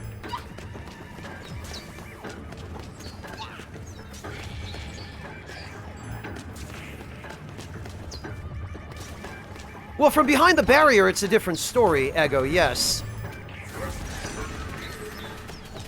Whether or not it will let me do that, though.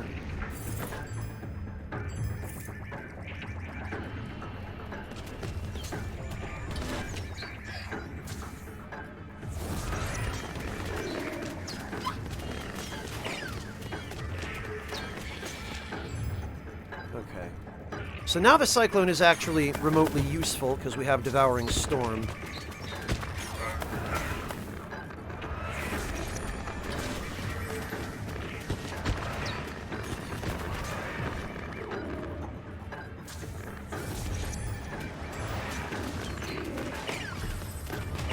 Okay, and we do get another health potion, that's good.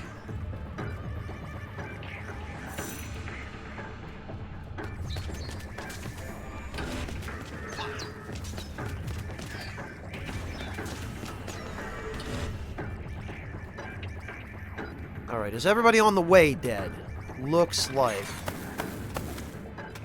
Wow, okay.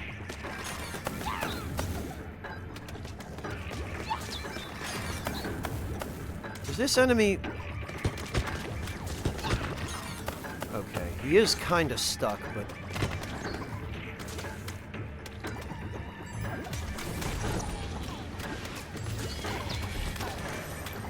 There we go.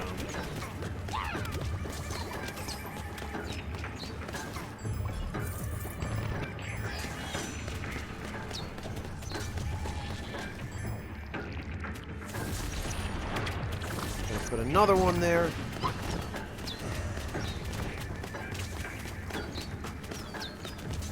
There we are.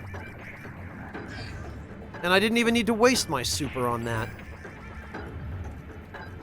Okay, so now, despite the fact that this is clearly not what the devs want me to do... The first Oh! machine began to move. Oh, okay. Oh, it just respawns everything?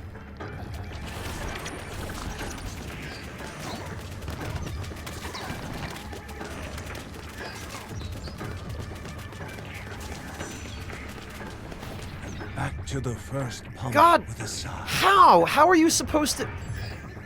This is ridiculous. This is ridiculous. Same to you, Haretsu, thank you!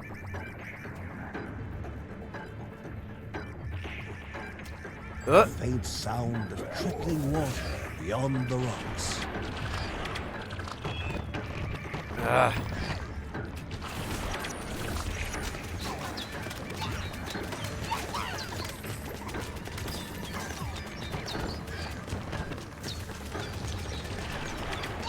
Back to the first pump with a sigh. And you can't step on this one and then go back to the first one. Maybe I should just use this as an opportunity to kill some enemies then, because... Holy hell.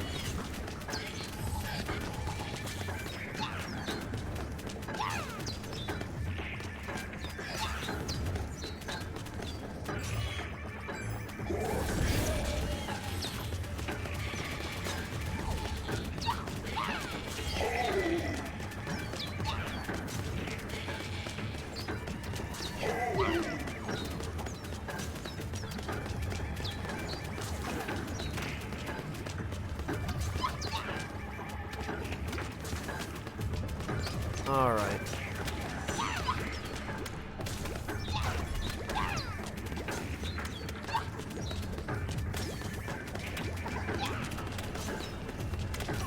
Actually, am I even gaining any experience by killing these things? It occurred to me, Devilish. The thing is, I don't want to spend a ton of time here. This is definitely abusable for grinding, assuming the enemies here actually give experience, which they might not. It's hard to tell if I'm getting any.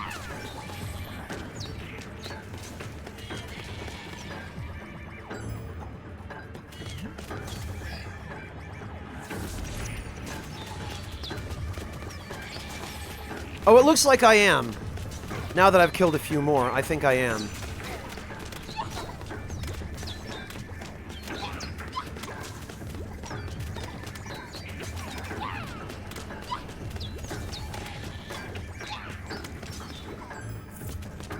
Certainly a decent place to grind money.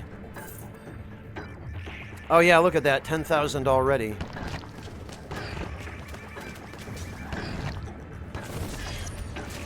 And I can go back and repair my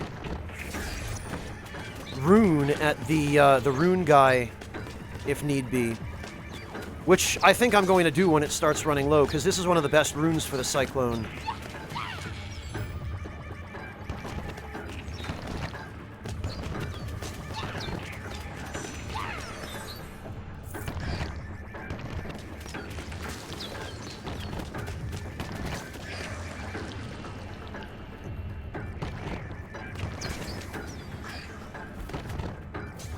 But yeah, no, the fact that this just resets the whole encounter is ridiculous. That is awful.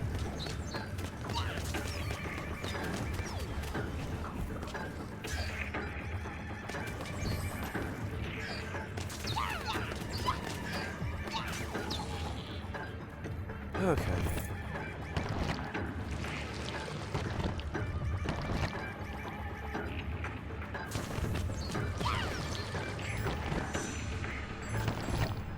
Huh? Alright, well...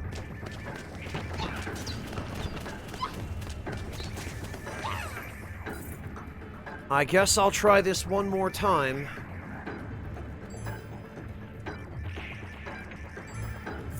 One activated. Now to the other in haste. Oh. This has probably already cost me too much time.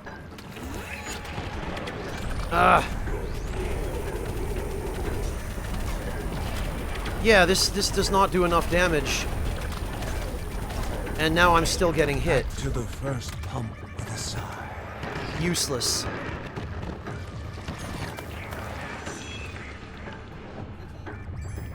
So much for that super.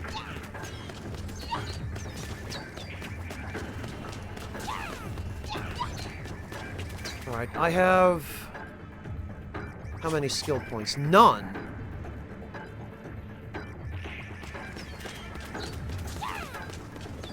Rakish Sage, you just saw what happened.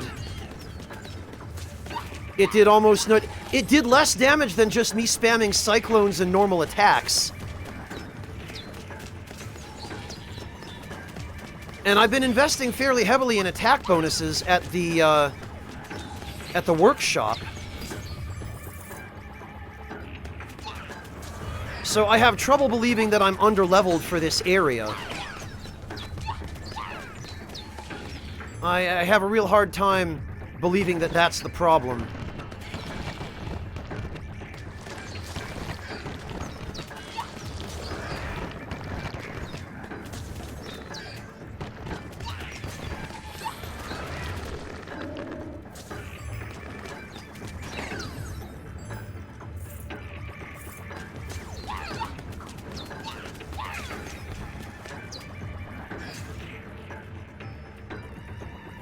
I don't know where to see what level, Ego, but this is what she's got. Maybe info. No, it doesn't even look like it tells you that here.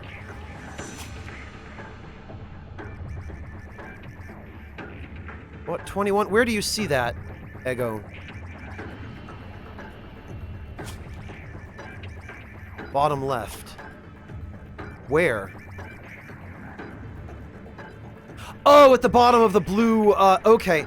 God, that is hard to see. It's white on light blue, and the text is so tiny.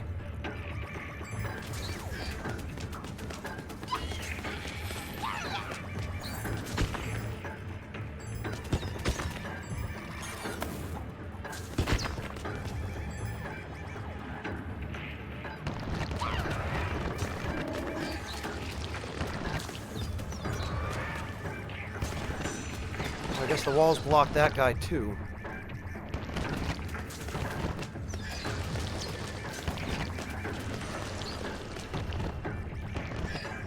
Well, now I need to farm some health potions.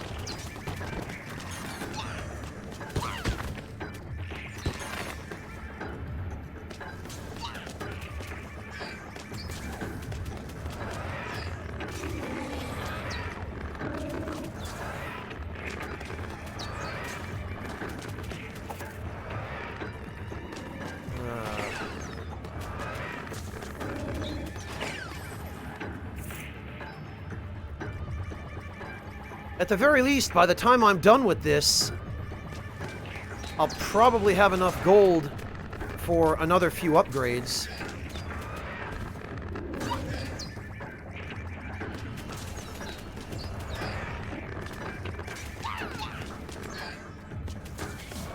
Okay, and there's a skill point, so that definitely answers the question of whether the enemies here give experience. I tell you what, I am really glad that the developers didn't pull that really irritating stunt where they deliberately go out of their way to prevent you from farming in areas like this by making the enemies not drop anything or give you any experience.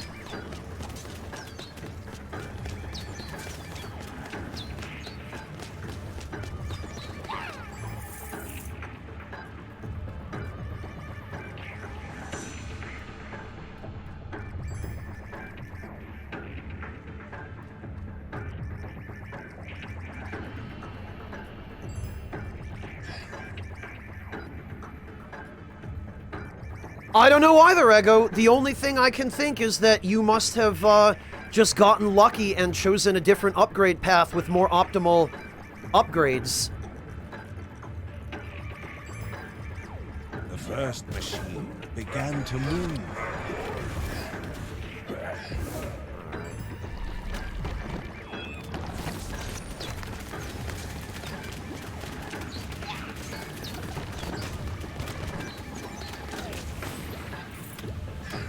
I get it?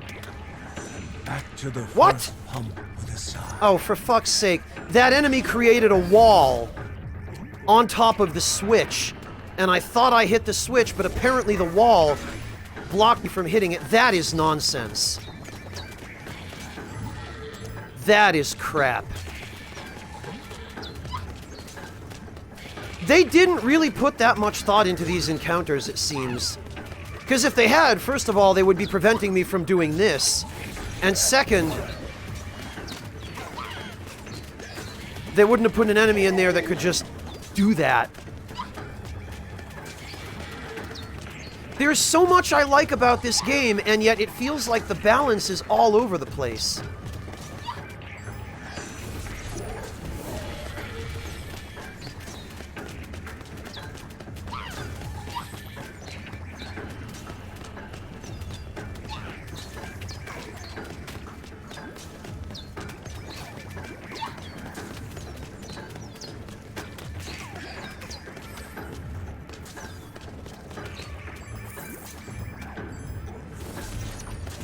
Okay, I'm going to want to go repair this rune fairly soon, because I do not want to lose this.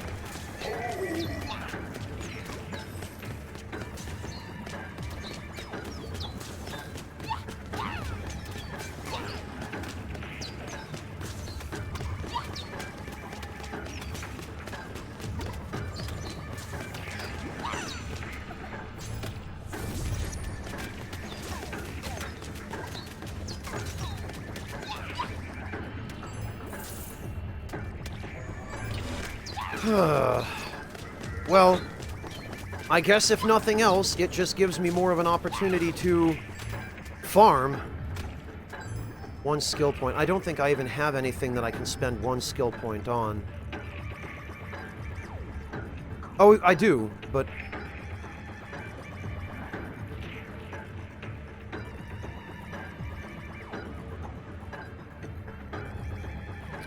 I guess I should probably get...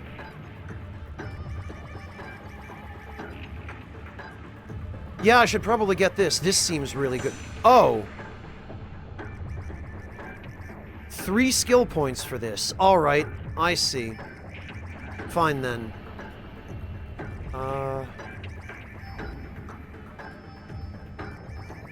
Triangle during Guardian's Rage. Great, one more thing for me to have to remember.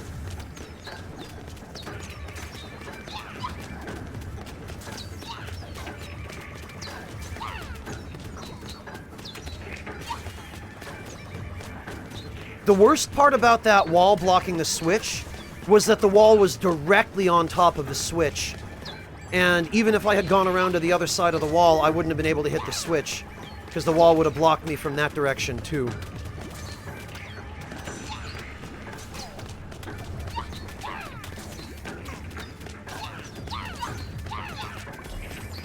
Oh good, okay, there's a healing potion.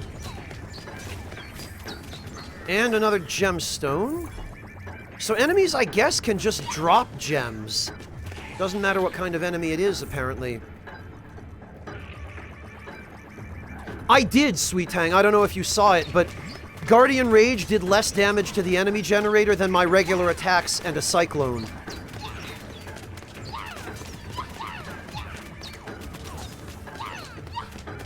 And I've been going out of my way to level up my attack power. I don't know what I'm doing wrong. The game sure isn't telling me.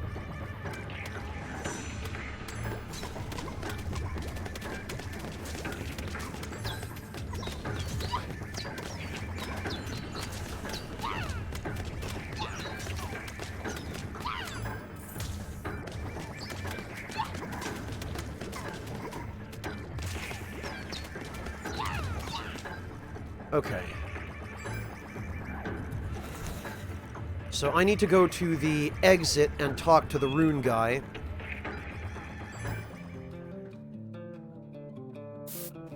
And we will repair those.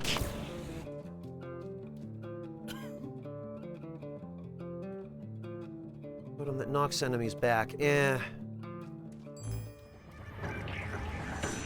I will admit the cooldowns are the one thing that I probably have the most trouble with. Not because they're necessarily ill-suited to the rest of the game, but because it's so hard to remember to use them. There are so many things to focus on in the combat already, and I've got so many timers and so many cooldowns and so many abilities, you know, so many buttons that I have to remember that I can press again. It's just really hard to keep track of them.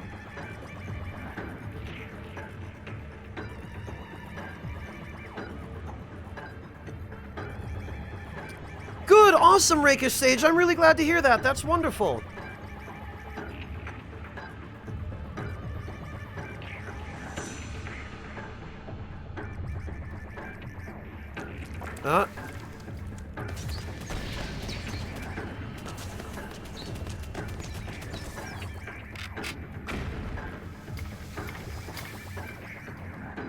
Okay, well, at the very least, I did have a health potion lying around, which is helpful. Oh, and it looks like there are a couple more. So I can fall back on these if I have to as well. Oh, and I missed something. Oh, and there's another health potion. Which reminds me, Ego, if I missed it before, I'm sorry. Did you mention in chat what it is that you have to do to increase the drop rate of health potions?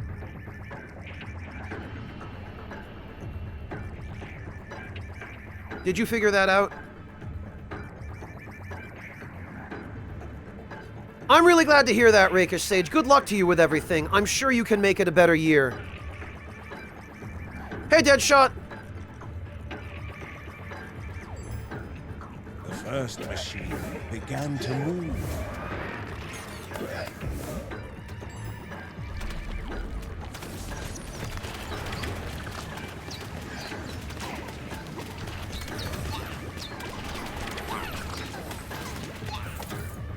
Did I get it? I think so. Phew! The chamber was quiet. Damn. All breath was held. Air soon expelled in exultant shouts as clean water once again returned to those most in need. Oh. Water purifier repaired. Clean water now flows to the city. Okay, well, this looks like a really tiny water purifier for a whole city. I guess it must be one of those high-volume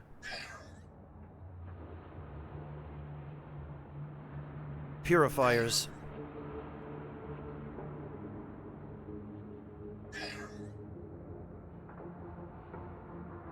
I see, Ego. Is it maybe one of the abilities that the family has?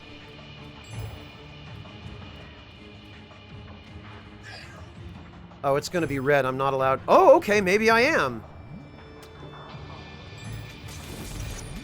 In that case, I might as well take advantage of this. Get rid of the remaining enemies.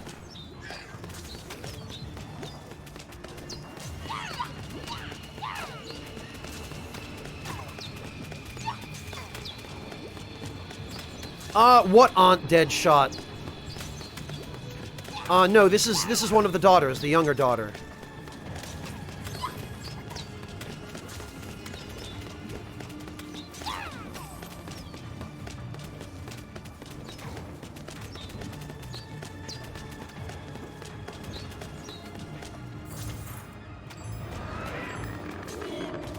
You know,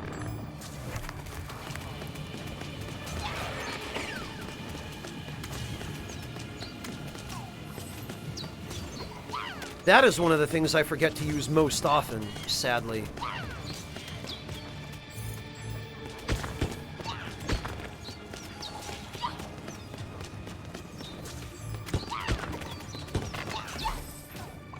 Oh good, and a health potion.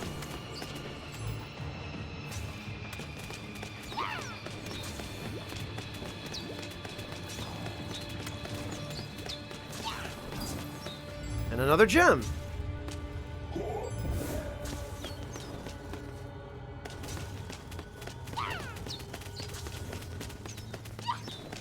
Yeah, that's right. You can't do anything.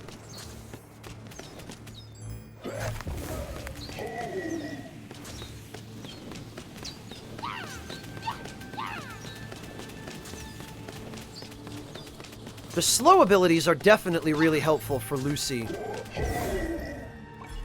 I just wish that guy would stop calling me a hoe. That's not very nice.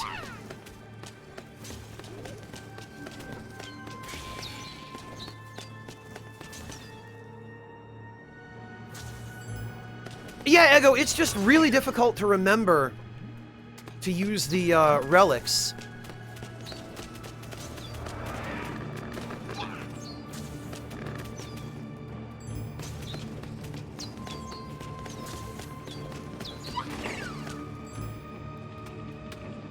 Because, again, there are just so many buttons and timers and cooldowns.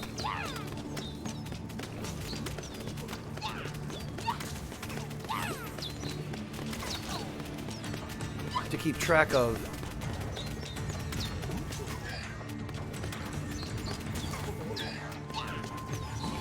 Oh good, another health potion.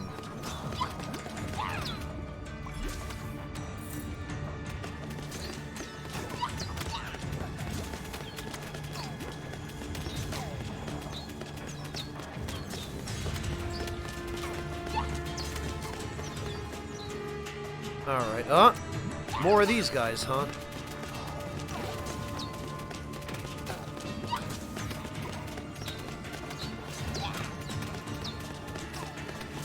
The slime enemies I am not too fond of, just because a single big slime takes longer to kill than any other enemy, because they split into a bunch of small but really, really tanky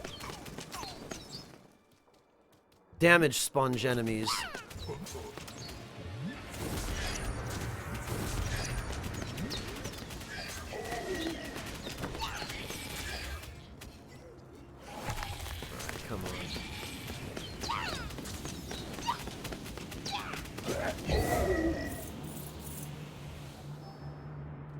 At the very least, though, I'm going to have plenty of money for upgrades when we're done here.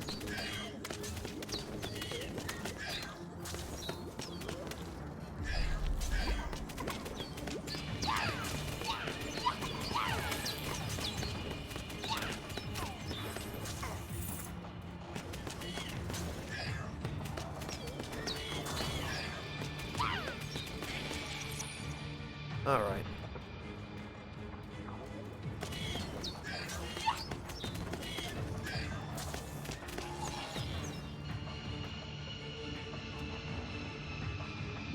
I know there is Rakish Sage. I've been using it. But it's expensive.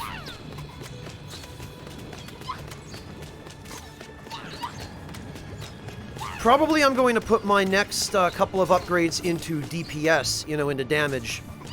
Because apparently I'm falling way behind on damage. I mean, it is taking me way too long to kill things already, but...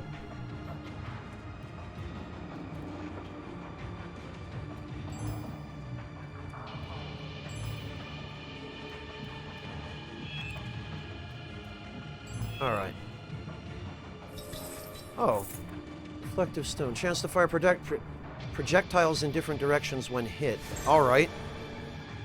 That's actually probably only useful on Lucy because she has the shield. I think we found out last time that it does activate... Found an item. Aquacusa? What even... Oh, that doesn't look like it's an item that has any effect. Okay.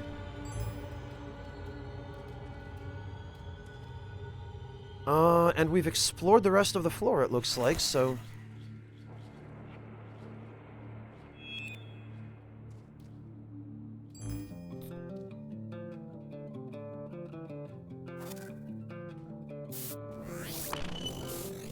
Eight runes. What's this one do? Totem that knocks enemies back. I mean...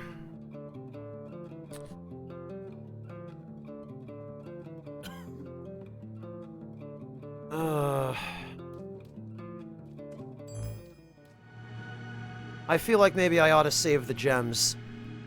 Because I don't think that totem is gonna...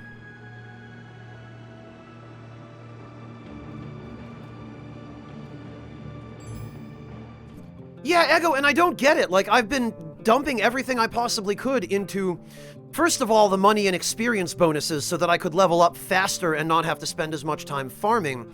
Although, even then, it still doesn't really seem to have, I mean, if it takes as long to farm after maxing out the money and experience bonuses, we'll put it this way, I shudder to think of how long it would have taken if I hadn't maxed those out first. But after those, I have been focusing on damage, and I don't know why it's so piss poor up to now.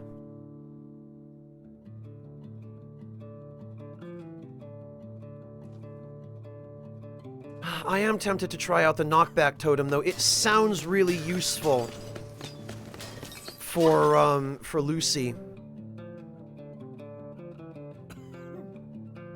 But the fact that I've got 2 totems now that stack, I'm not sure I want to give that up. And I would be wasting gems either way if I were to buy one here, because there would be at least one that I wouldn't be taking with me.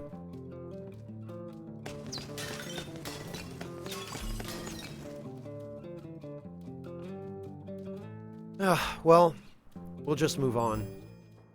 I'll save the gems. I guess, Ego, I just wish the game gave you some idea of what skills were the better ones to start with, because it seems like if you... What the... If you spec into... I guess there is a wrong set of skills to spec into first. You can screw yourself over damage-wise.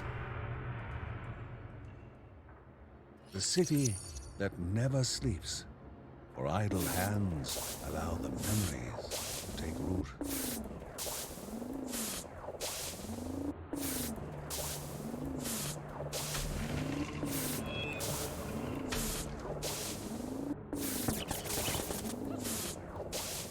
Oh, okay. Oh. Lovely.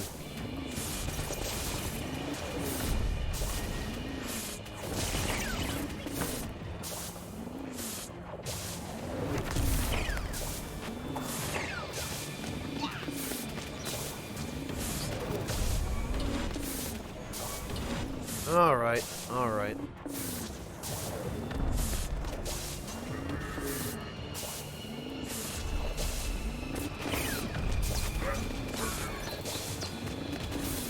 Oh, he killed the decoy already.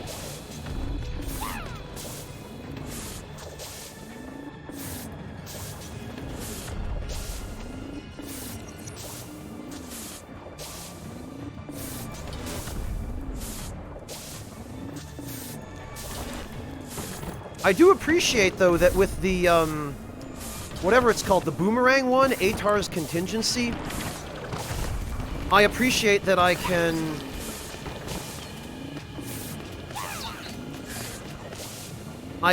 throw it while moving, kind of.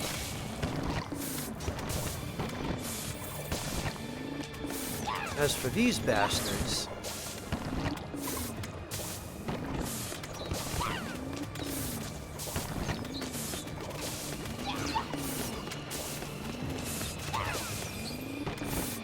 Alright, I need to do something about them.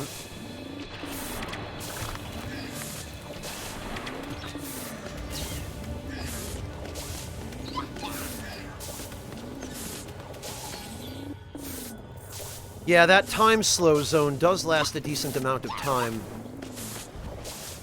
Oh, and then the bastards summon more enemies. Enemies that summon enemies are probably the worst in a game like this, where you're already dealing with huge groups. Alright, what do we got? 3 degrees. The cost over... Yeah, you know what? This is fine.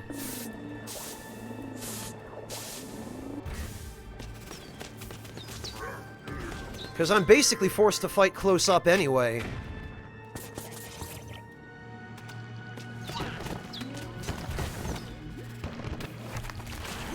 So I might as well be doing extra damage close up.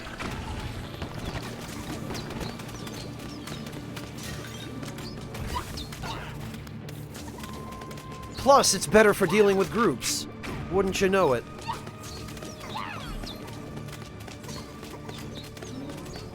This is a good rune.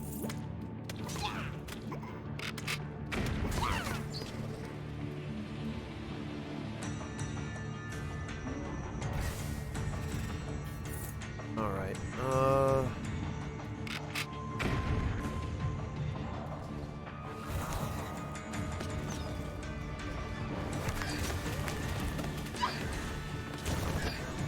I ought to be using my own protection zone.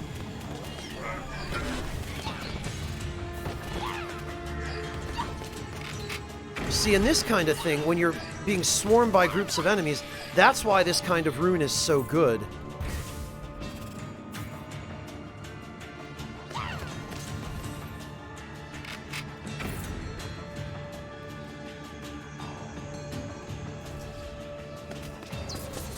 Because see, now these guys that like to just get way up close and get in your face, now I have a way of dealing with that.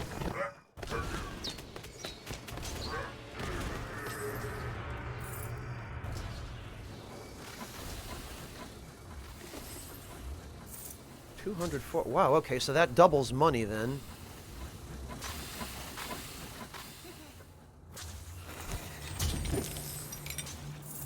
Wow! Sure is a good thing I had that obelisk. Oh, well, that's nice. I was gonna say, sure is a good thing I had that obelisk effect.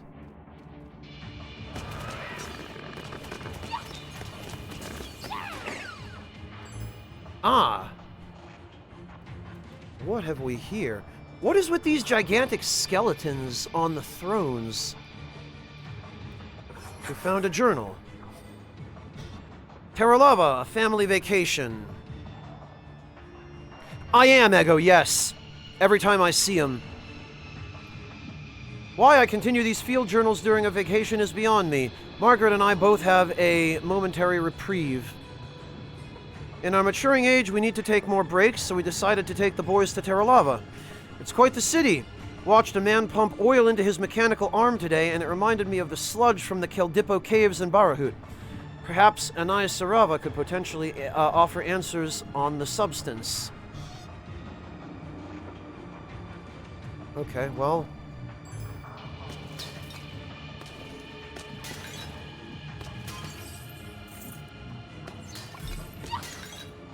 There we go.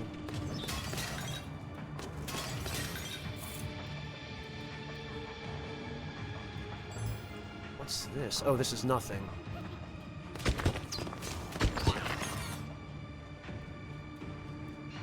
Oh, alright, I'll take that. What have we here? Oh, yes! It's Yuki! Yuki is never not useful. Well, when there are pots, Ego, yeah. Problem is, in this area, the pots all look different and they blend in with the environment, so I feel like I'm probably missing them.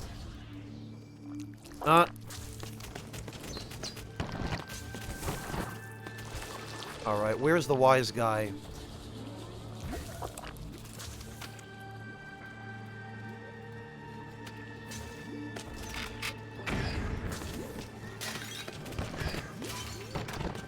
There he is.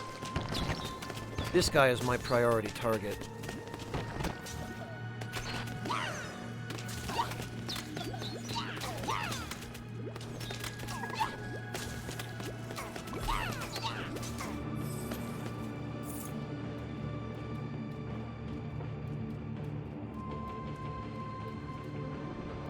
Okay. That's all dead end.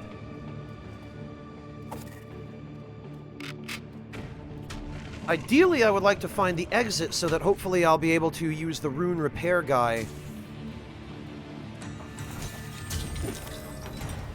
Oh, that might be a good ability. Mighty Touch. The primary attack has a chance to stun. I do believe I enjoy that.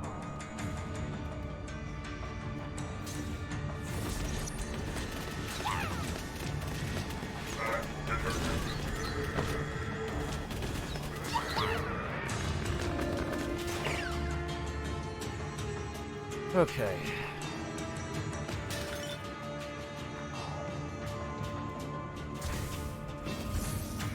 That would be a Cyclone rune. This is Orbiting Tornado. That is trash. We are going to avoid that.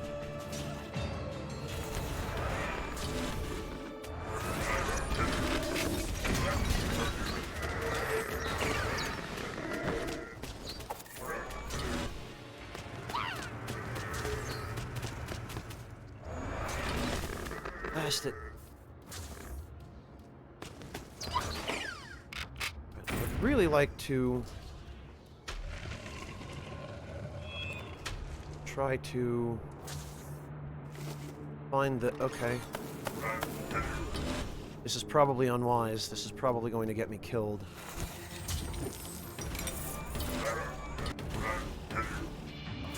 But I really don't want to lose this rune if I can avoid it. Steps were taken without regret, for it was never possible to change a destiny unknown. Okay, well, we'll be back to finish that then.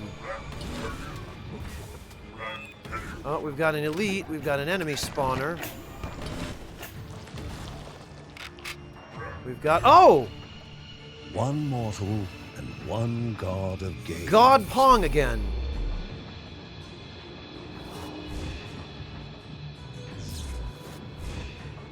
Damn it.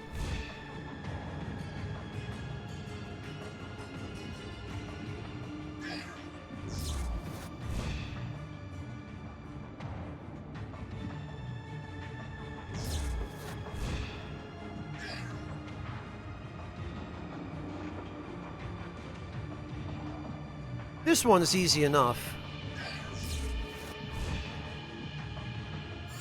There we are.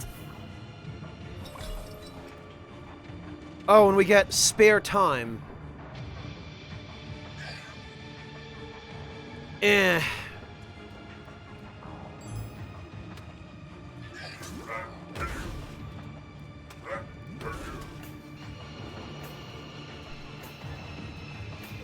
It does seem that way, Raker Sage, doesn't it?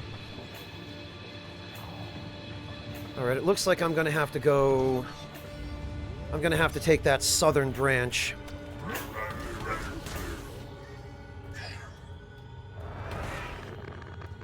So this way, and then this way.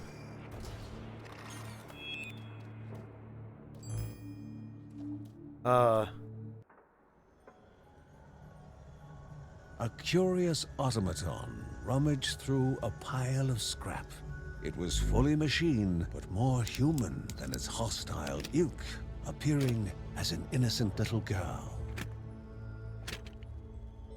What was such a fragile child doing alone down here?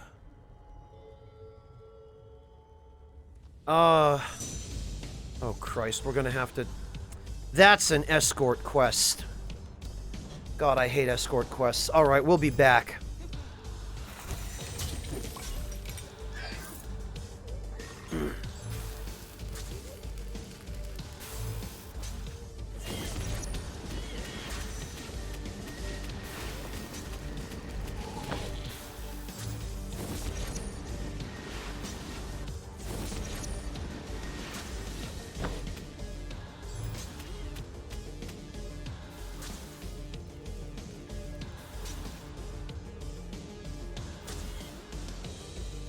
I really don't want to use up the last of this rune till I've found the exit.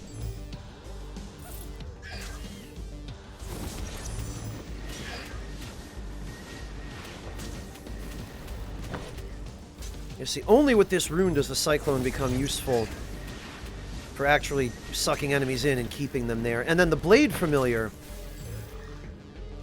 is really handy as well. There we go. Oh, look, another one. Great. Okay, that's a dead end. This is probably the exit. Yup. There we go.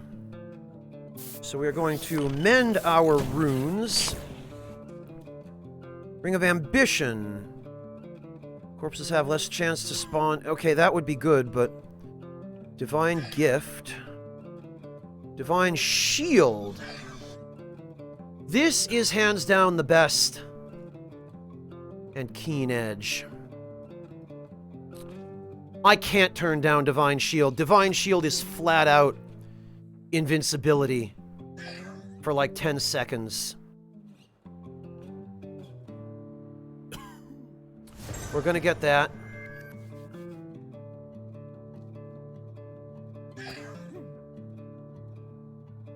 And we're gonna keep the...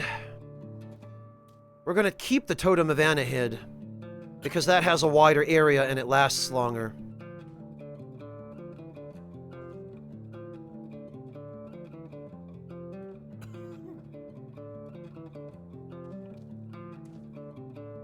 Keen Edge, yeah, the thing is, Keen Edge doesn't give you a significant bonus to primary attack damage.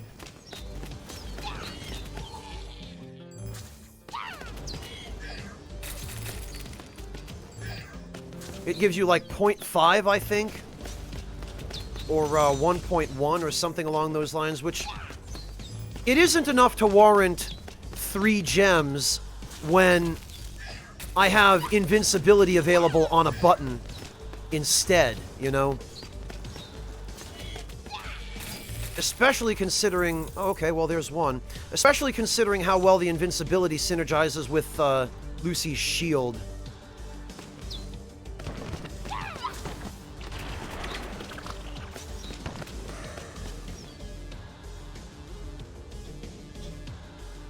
I do when I remember to, Ego, and I sure as hell will for the boss. Whatever that is.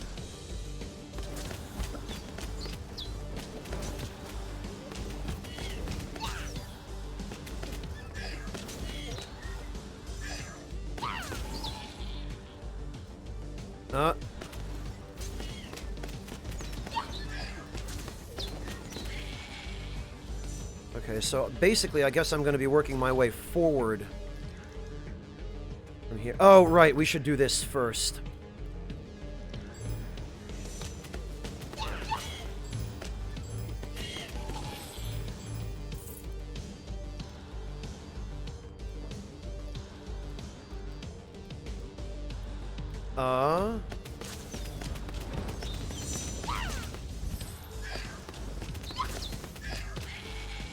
I feel like the tree enemies have gotten even tankier.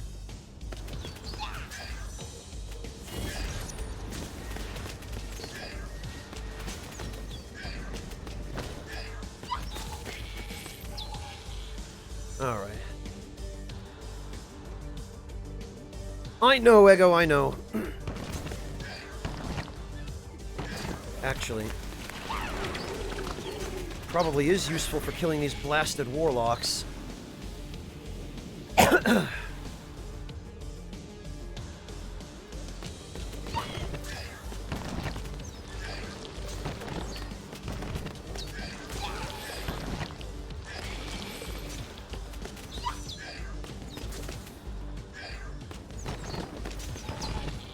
Thing is, the fact that I now have 21,000 gold is what makes me glad I invested in the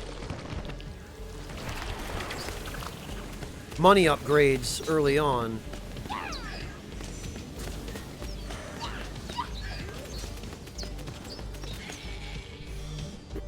Alright, Devilish, enjoy!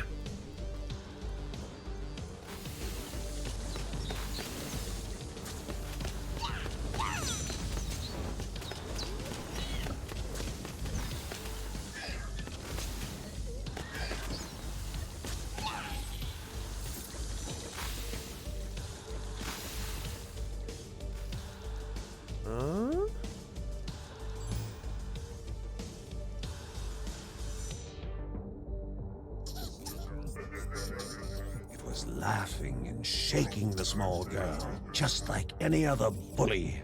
And Bergson knows how to deal with bullying. Oh yeah, Bergson sure does.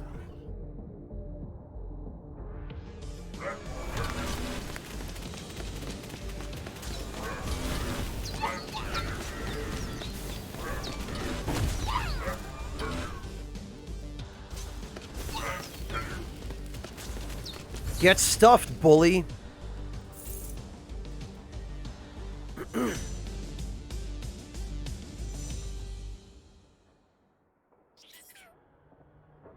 With the common foe defeated, the little automaton's trust was earned. Yeah, more to kill. Literally just kill them. Little automaton rescued. God, I love how that lags the game out. Hello, Sotetsu. There's a lot that I really enjoy about this game. There's just a lot that I wish were a little different. Spirit couple. Successful primary attacks. Builds up more rage, allowing Lucy to... screw that.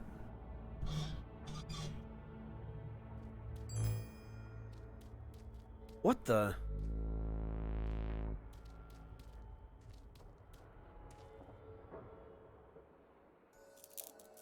Dust and decay hung in the stale air. The man sat motionless.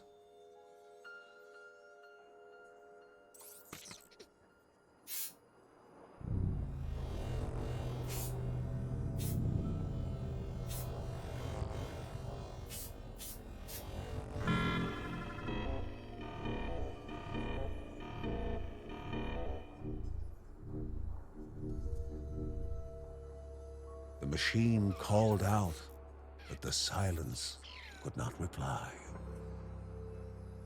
Nothing remained for the little automaton in the hollow room. It was all alone.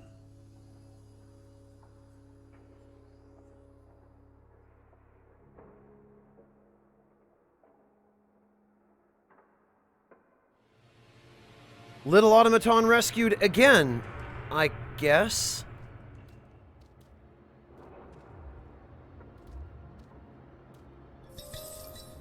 Totem of warding. It shoots at enemies surrounding it. You know, this is really tempting. This is really tempting. Having a turret?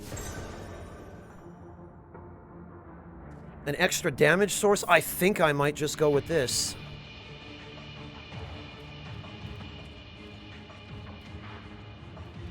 Because the Totem of Warding is really good. Really good.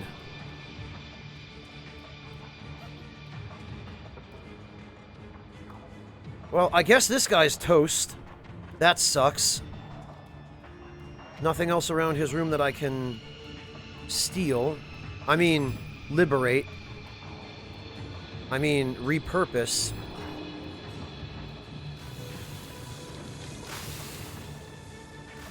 Apparently not, Rakish Sage. I'm not allowed to interact with anything else in there.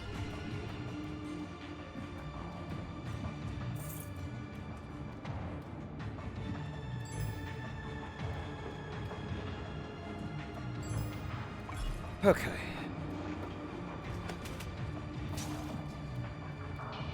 Actually, before I go any further, I am about to use up this rune. I'm gonna mend that. And let's actually see. Let's go get that other rune and see just how much of a difference. I think I might have gotten it once before, and I don't recall it being very significant.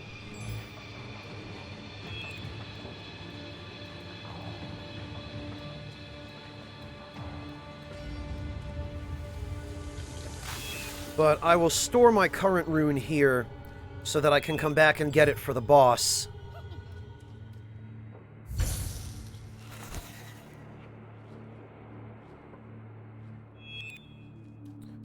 We'll warp back here, and then we'll go clear out the rest of the floor and see if there's anything else useful.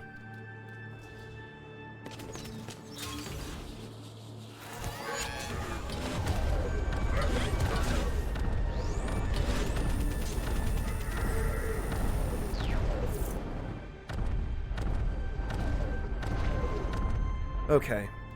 Now that that's used up, let's see if we can...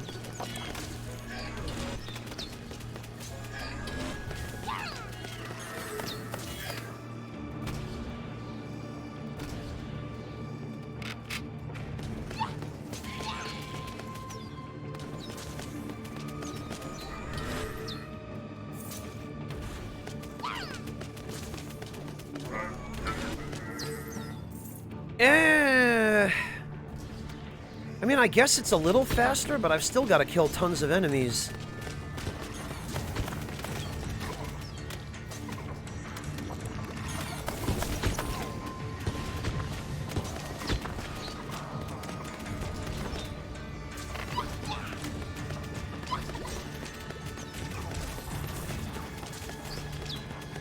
Actually, stuffing myself into this corner is pretty helpful with the pushy away thing there, whatever it's called.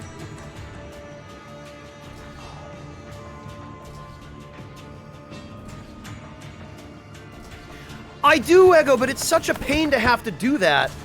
Like, I shouldn't have to zoom the game in on a console just to be able to read it, because then zooming it in makes it impossible to play, because then you're clipping off areas of the display. What is... Rage regenerates at a greater pace. Alright, well...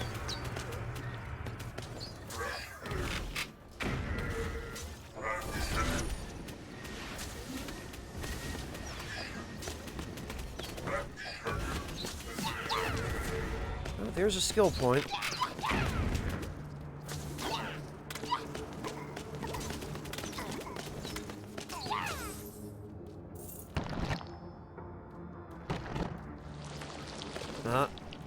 Who's the wise guy?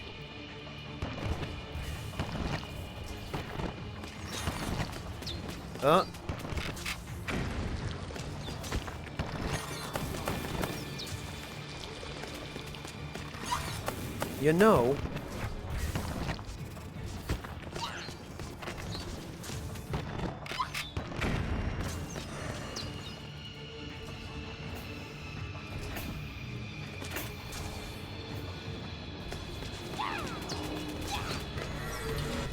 There we go. Yeah, Eclecticaf, like, that's the kind of thing that should just be designed into the game. The text in-game should be readable, and there should be an option to make it bigger if it's not already readable by default.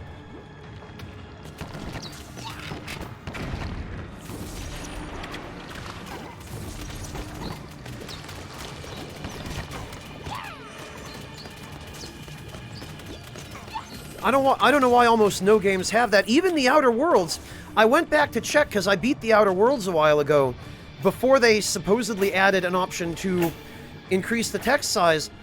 But I went back to check the option once they did add it, and it's useless. All it does is increase the size of the dialogue text, which was already the biggest text in the game. The text that needed to be increased in size was the text in the menus.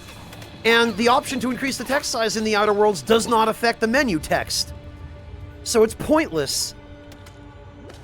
They put the Band-Aid over the wrong spot. Like, come on, guys.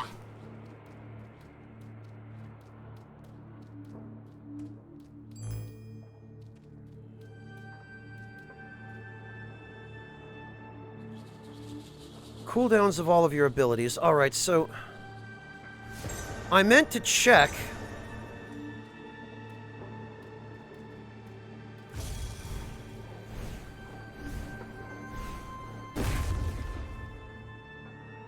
Yeah, okay. Spare time does not reset the cooldown of the invincibility. So it ends up being that this is still our best bet.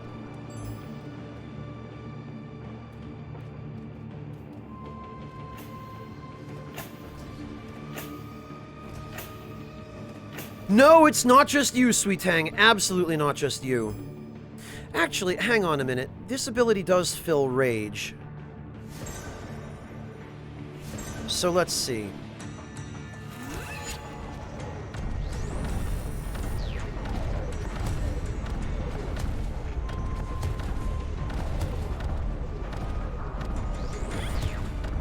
Let's see by how much.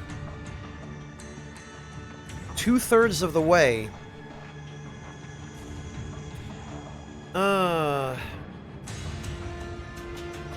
Alright, Waltz Queen. Chicken thighs, onions, carrots, potato, pumpernickel, miso paste, pastas, spices.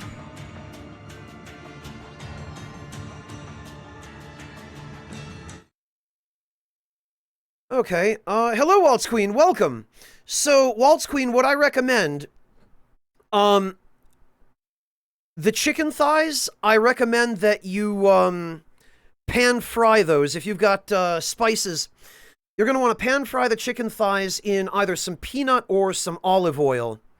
Peanut oil will stand up to heat a little bit better, but pan fry the chicken thighs in olive oil if you can, with balsamic vinegar if you've got it, rosemary, garlic, and black pepper.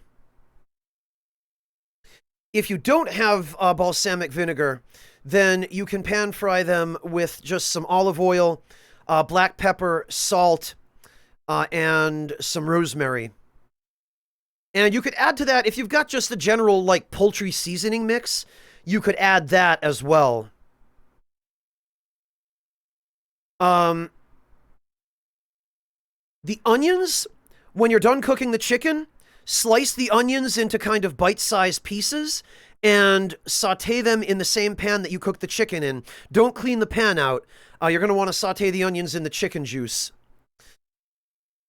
Oh, okay, yeah. Waltz Queen, so if you do have balsamic, here's what you want to do. I'll give you a more detailed procedure. The garlic, you're going to want to take several cloves of garlic, and if you've got a garlic press, use that to crush the garlic. Put it in a little dish and set it aside. You're going to want to use as much garlic as you think you're going to want for the amount of chicken you have. I obviously don't know how much chicken you have, but crush some garlic and set that aside. And get your rosemary ready. You can use dry rosemary, but if you've got fresh rosemary, fresh is great. What you want to do first is you want to put the chicken in the pan with just olive oil. And get the chicken nice and seared in the pan with just olive oil, black pepper, and salt. Once the chicken is around halfway done, then you add the balsamic vinegar, because you don't want to cook it down too much. What's going to happen is you'll be adding the balsamic vinegar and the rosemary at the same time, and then that will reduce the balsamic vinegar. It will cook off the acid, and it will get you a nice kind of sweet balsamic glaze on the outside of the chicken. You're going to want to keep the chicken moving in the pan so that it gets completely covered by the glaze. But the chicken will take longer to cook than the vinegar will take to reduce. So you want to start cooking the chicken before you add the vinegar. Add the vinegar about halfway through, add the rosemary at the same time, and add the garlic last. And once you add the garlic, turn the heat down a little bit. Because the garlic will burn the most easily. And you don't want to burn the garlic. You want to kind of take the edge off and let it diffuse its flavor into the sauce. But you don't want to cook it to the point that it burns. So you saute the chicken that way and, get it to the point that you want it. And as for the onions, throw the onions into the pan afterward. After the chicken is done. Don't clean the pan. Scrape the chicken and the garlic and everything else out of the pan first. Take that out, set that aside. Then slice the onions into, around bite-sized pieces. And throw those in the pan and saute them and add a little bit of butter to the pan, as well as a little bit of extra virgin olive oil if you have it, or whatever other olive oil you've got will work too. And then throw in a pinch of cracked black pepper and saute the onions until they're, if you like them a little bit more on the crispy side, saute them until they're translucent. You could caramelize them as well if you want in the remaining pan juices. If you've got a little bit of paprika, you can throw that into the pan with the onions as well, and that makes a really nice addition. And then you serve the onions on top of the chicken, and there you go. So hopefully that helps, Waltz Queen. That'll get you a nice dinner. Chicken with onions and a balsamic rosemary glaze with garlic. Do let me know how it turns out if you decide to go that route. Hey, Garrison, how you doing? Good to see you, man. It's been a little while. Happy New Year. Excellent, Waltz Queen. Excellent. Salad is a good complement to that. And actually, Waltz Queen, if you want to stick with the theme of balsamic, you could do a balsamic vinaigrette dressing for the salad. Very easy to do. You can make it at home. You use 1 part balsamic vinegar to 2 parts extra virgin olive oil. And then you can season it with whatever spices you like. And I recommend you season it with a little bit of cracked black pepper and a pinch of salt as well, the dressing. When I make a balsamic dressing, I like to throw in some fresh crushed garlic as well. So you could set aside a little bit of that crushed garlic for your dressing. And then you can add just some dry spices, whatever you like. You can add rosemary, thyme, marjoram, maybe a little bit of sage. Whatever you like, you can add to your balsamic vinaigrette as well. And you don't need to even put too much dressing of that type on your salad. A little bit of that dressing will go a long way. And I'll tell you a trick, Waltz Queen, if you don't already know it. In professional cooking, when they say a tossed salad, they actually mean tossed. And what they will do is they'll put the salad together, and they'll put it either in a salad bowl or in a plastic container with a lid. And they'll pour the portion of dressing into the salad, and then they'll put a lid over the top of the bowl or the container, and they'll shake the salad so that the dressing coats the salad evenly, and you don't end up with just a bunch of dressing at the bottom of the bowl and none on your salad. So you can toss your salad that way right before you serve it, and you'll get a salad that's nicely coated with dressing. And if you add a little bit too little dressing at first, that's fine. You can always add more. But go easy on the dressing if you're going to do a tossed salad, because it really doesn't take much to coat a fairly large portion of salad. Oh, good, Ten the Rabbits, so do I. So there you go. Maybe some of you can use that recipe besides just Waltz Queen.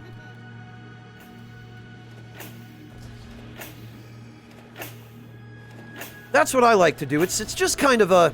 It's not really a recipe per se, even. It's just a little bit of an improvisation with existing skills that I know work well. Hello, Joe Mom.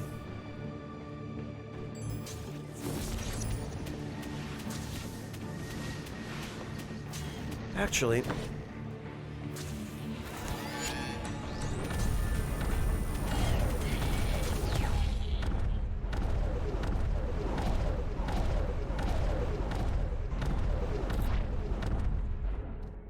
Considering that the spare time ability fills your rage up so much... Happy New Year, Joe Mom!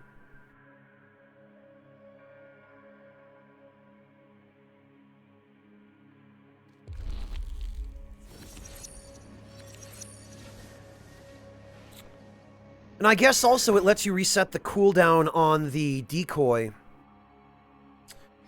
God, I'm really torn. I really, really like the, invincibility, but I also really like the turret totem, and the turret totem could end up being decisive in the upcoming boss fight.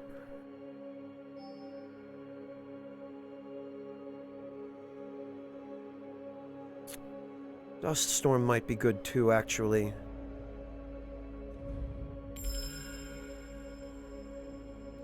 God, I'm torn on this.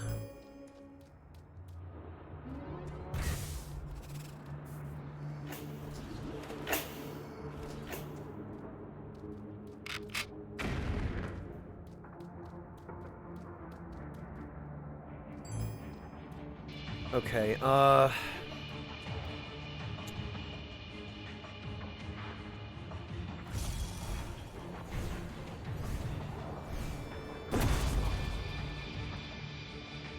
and it has such a short cooldown on it now.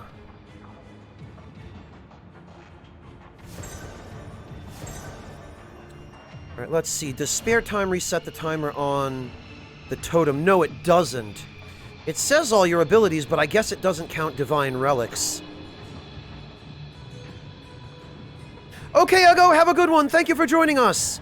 And Happy New Year to you.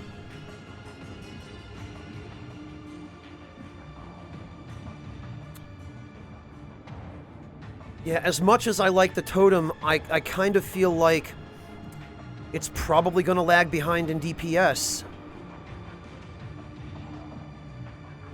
Especially when I have the ability to fill my rage. And a shield. And to reset the cooldown on my decoy. I think this might end up being our best bet.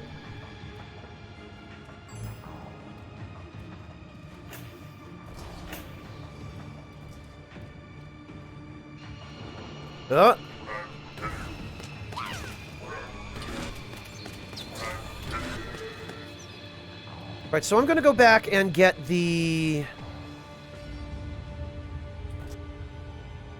I'm gonna go back and get the rune that I left on the ground to save for the boss. And then I guess we'll head to the boss.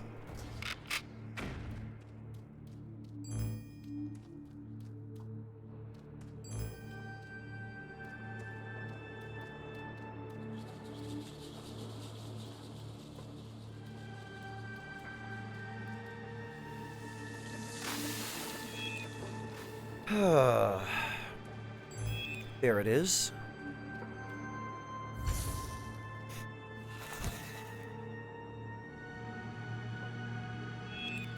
All right, here we go.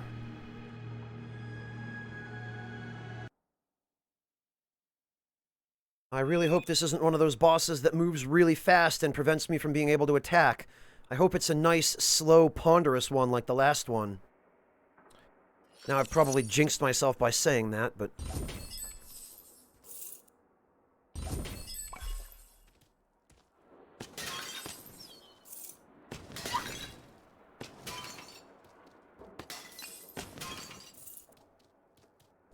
Here we go. Gears continued to crank on in the distance. The city must survive. Oh, he's got a shield.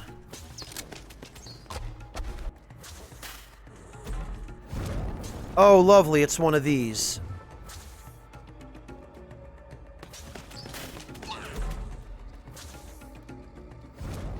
God. Alright, you know what?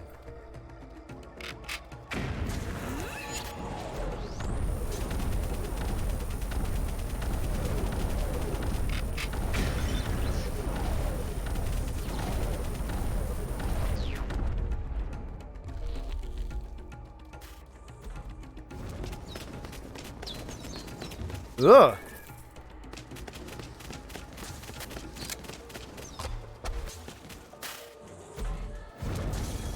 Yeah, okay, that. Wow, that invincibility.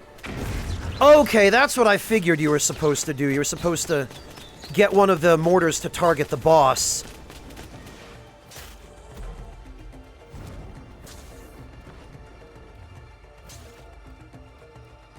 Alright.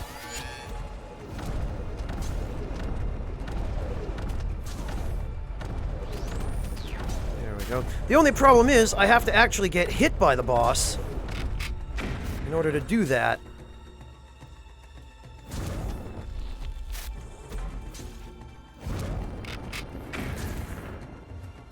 Oh god. Okay.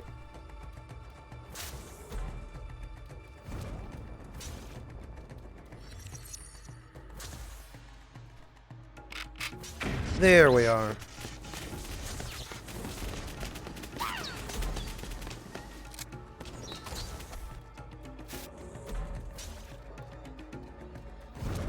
Damn it. Okay. Okay.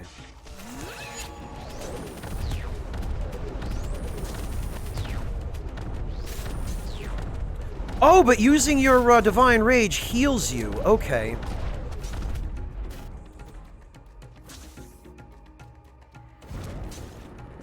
Alright. So I've basically got to stay above him.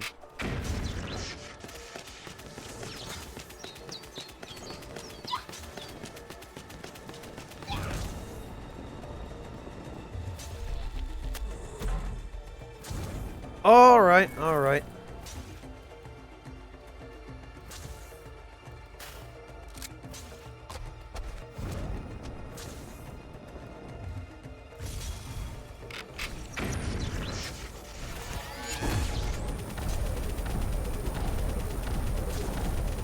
Come on, damn it.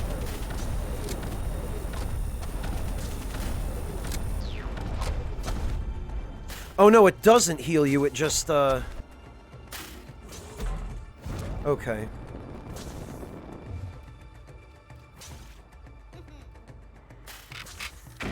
Got him. That wasn't too bad. Manuscript of Resilience. Yeah, that could have been a lot worse. I'm glad I had the combination of abilities I did for this. Hello, Godman, welcome! Phew, not even any fanfare, no acknowledgement that I beat the boss. Jeez.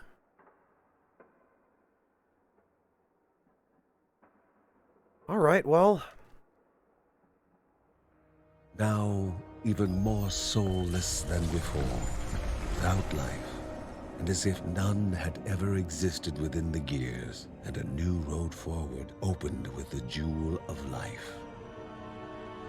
The Bergsons stood at the gates of Anai Saravar, but caution dictated going back and informing the others.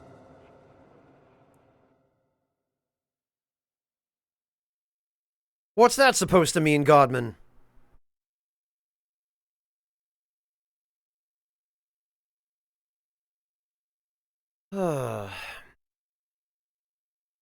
Well, we certainly got a hell of a lot of money out of this.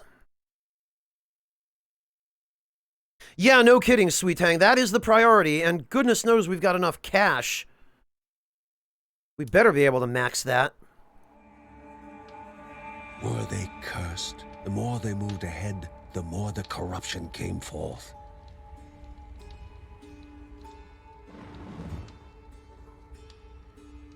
Blocked from light, everything withers.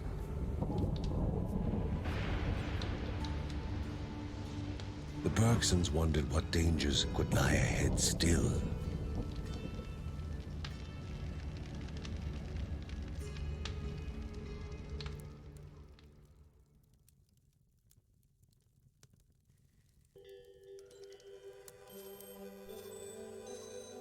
She did not speak, just sat there in silent sorrow. And try as they might, the family could not console little automaton.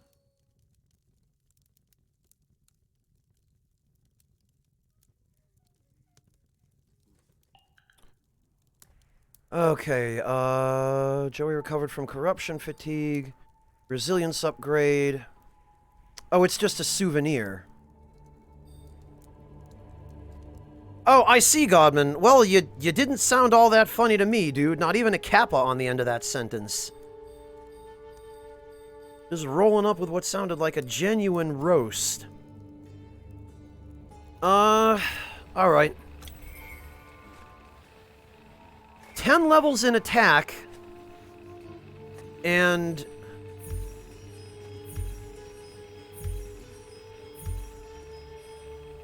apparently still not enough.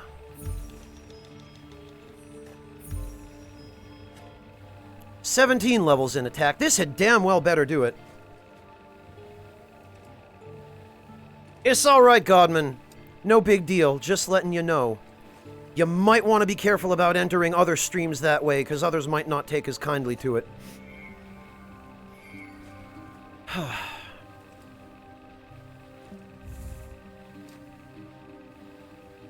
No, Mortakill, don't you start that. No.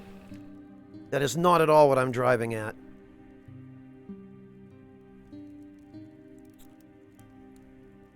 Sweet Tang, the problem with crit rate and crit damage is that they're unreliable.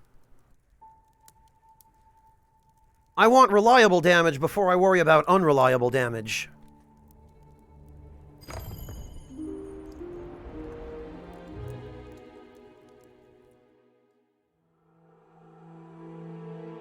The darkness threatened to overwhelm them, but they needed to unshackle the last spirit as soon as possible.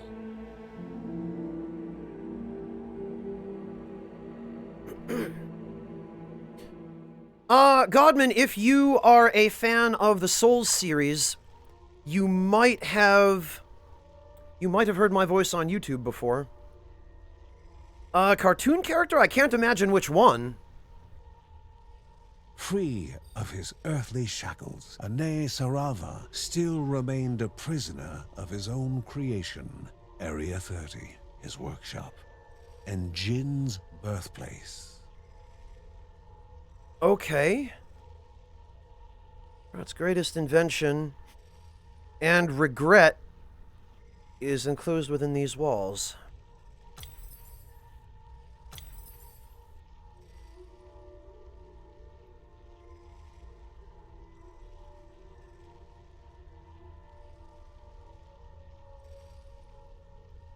Yeah, Sweet Tang. Well, I'll focus on those next. I can't help but thinking I've really fallen drastically behind in terms of just regular damage. So crit rate and crit damage will be next, but they are not as high a priority as normal attack damage.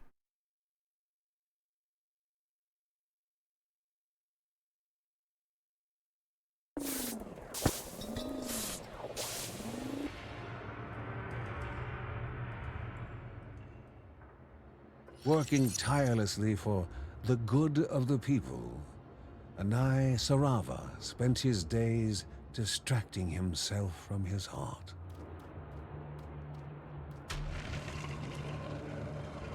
Well, that's grim.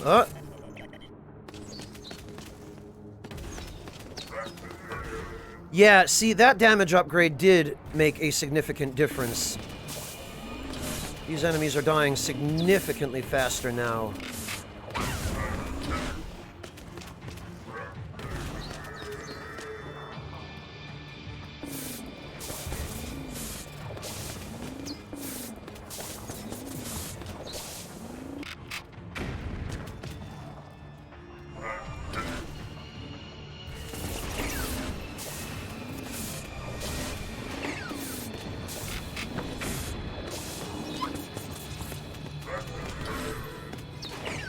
Which I really need them to.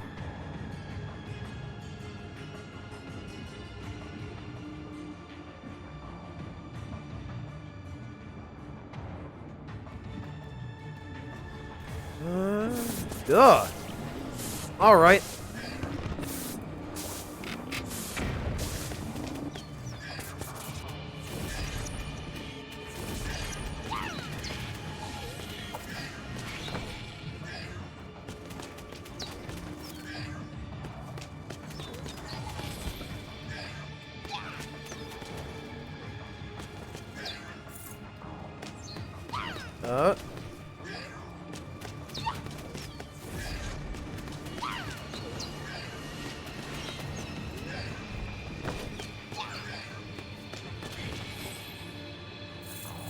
It freaks me out every time an enemy explodes because I think it's going to damage me.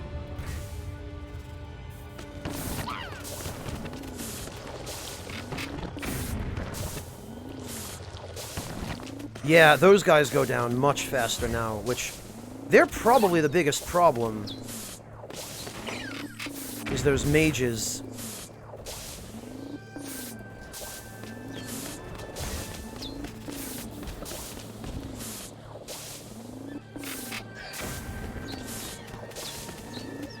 These guys, too, are a huge pain, whatever they're called.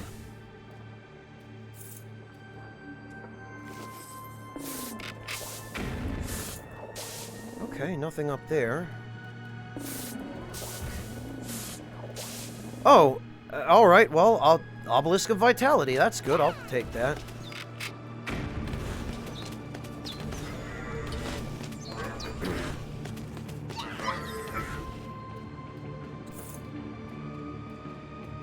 Now I just need to track down some upgrades.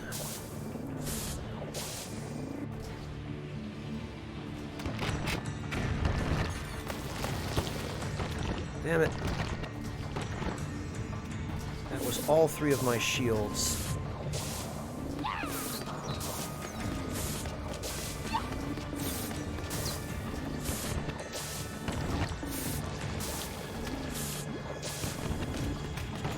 Alright, you know what?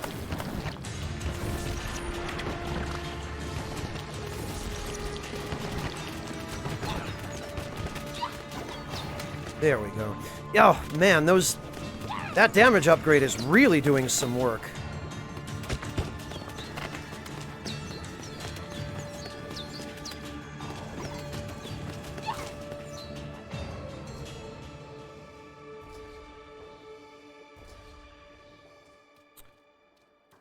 Okay, what do we... Nothing! I sure love it when I open up a treasure chest and it's empty.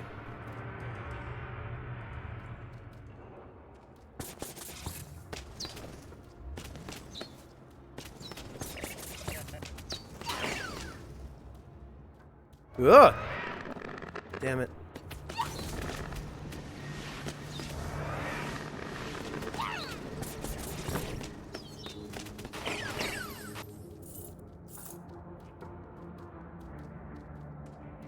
Nothing there. Nothing here. At least, I appreciate that this layout is making it easy to funnel. Yeah, Rakish Sage, and I suspected that was probably my problem, just that I needed more damage.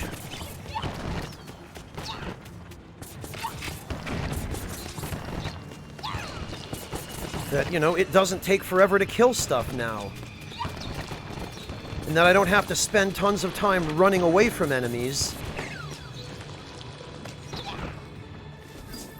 Oh, good.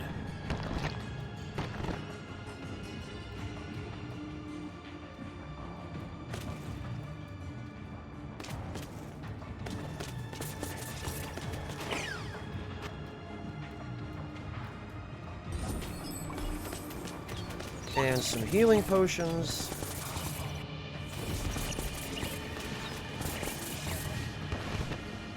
God, the tornado is worthless without a buff.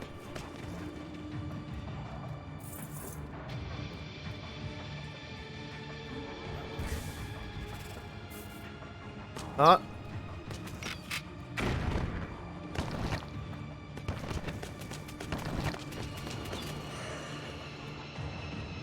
I love how you can shoot through the walls that guy creates, almost as though you're not supposed to be able to. Like, it looks like you shouldn't be able to, but... We hear Venom Coating. Okay, that's nice. I like damage over time on my attacks. I will happily take that.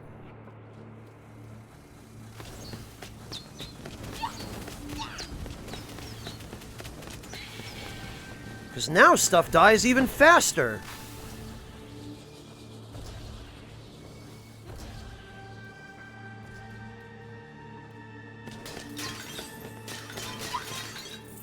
Now, if only I could get the fire coating, too, and stack that.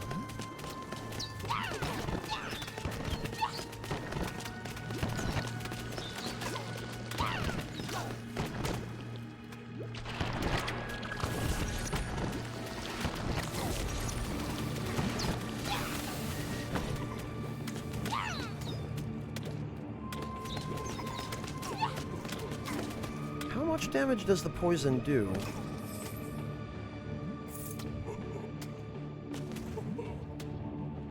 Nine! Okay, so the poison damage does seem to scale.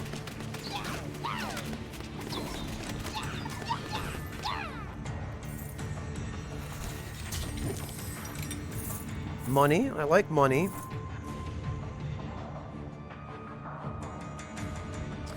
Windshark, thanks to the fact that I have the shield, I literally do not have to worry about taking HP damage unless I get myself into some stupid situation.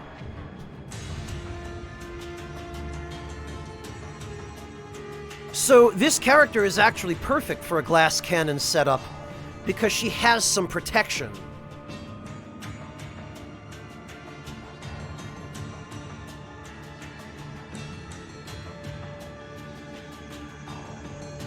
They should, Mortiferer, and I wish they did. There's a temporary upgrade you can get to give them added, like an added burn effect. Which is basically the same as the poison, and I think we found out last time it stacks with the poison.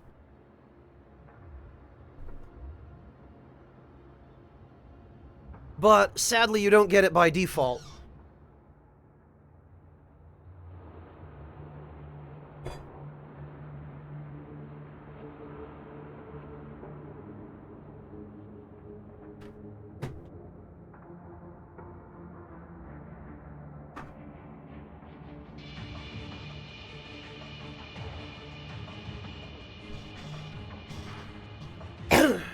Okay.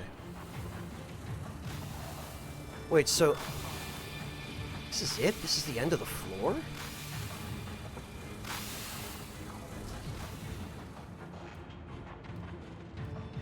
The entire floor? This is all it was?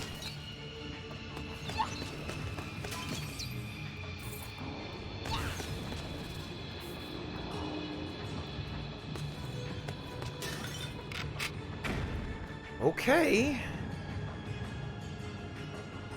Yeah, I don't see any other places to go from here.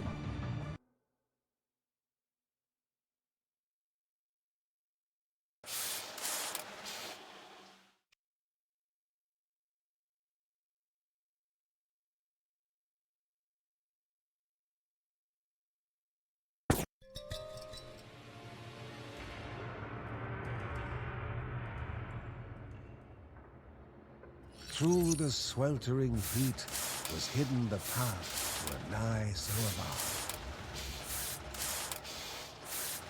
They probably did, Nestorados. I'm sure that they, probably just the same as they thought that it would be broken if the cyclone actually did what it was supposed to do and properly held enemies in so you could damage them and prevent them from just swarming you, like this.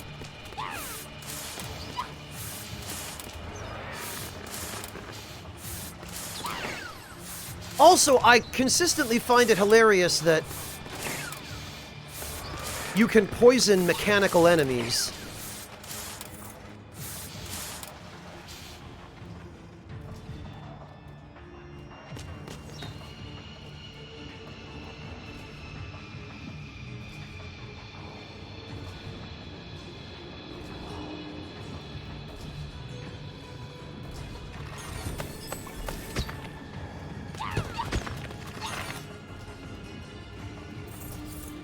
Oh, and there's a health potion already. That's good. I need that.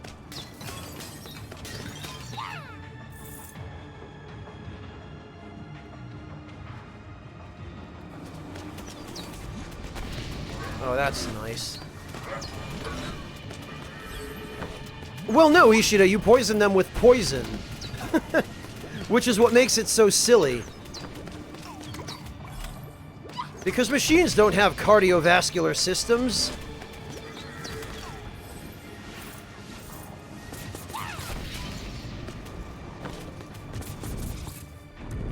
They don't have nerves.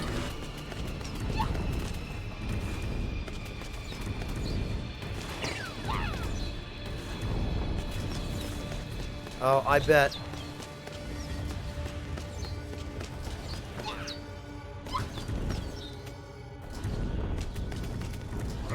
Ah, I can keep that idiot away from me using the push-away machine, or whatever it is.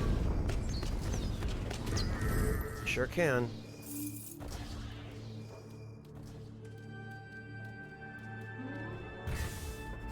Ugh!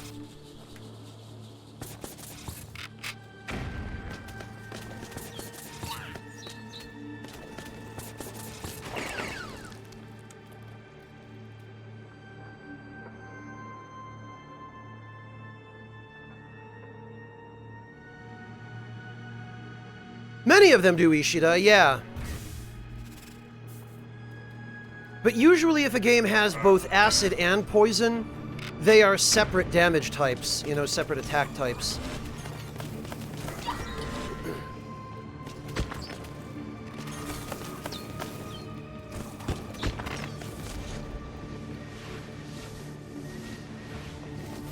Oh, good. I can use that. Nothing here. Ah.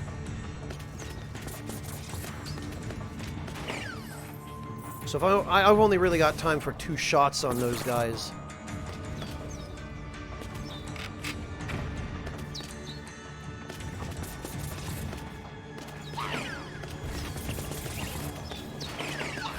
Oh good, another healing potion. I like those. Ah, what have we here? Oh, another... Wind and sand. The region belonging to the wind goddess is a beach absent of water. Sand and rocks as far as you can see. The very air is as harsh and dry as the land appears. Strong winds. Strong winds feels as though they could flay one's unprotected skin. I may have died in this desert had it not been for a strong gust of wind that sent me tumbling down a dune into a water canal. Carried by the current, the canal eventually spat me out in the heart of a town. The grouchy inhabitants helped me resupply and sent me on my way. Alright, fair enough.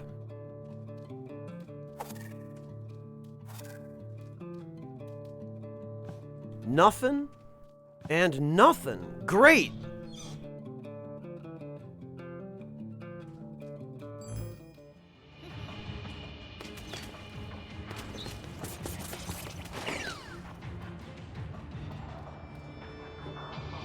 Already, Waltz Queen? You put that together fast.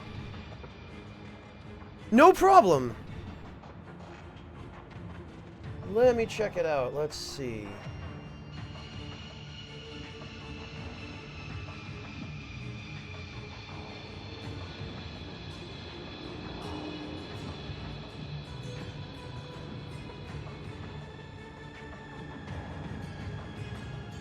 Waltz Queen.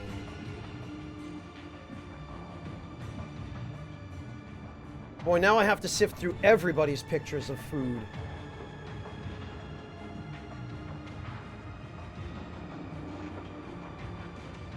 Mojo, Juju, Mel, Sugar Crow. Skip all the way to the... Oh, Puck! That's you, Waltz Queen?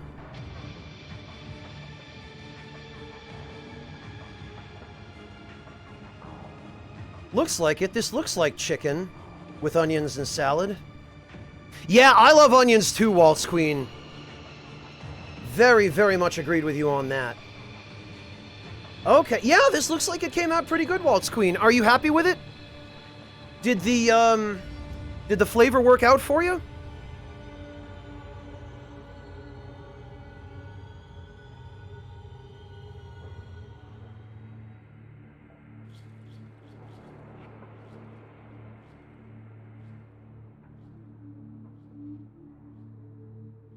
Oh, good! I'm so glad, Waltz Queen. That's awesome.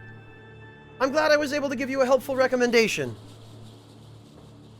And it's so easy to make, isn't it? Like, it seems like you put that together in the space of 15 minutes.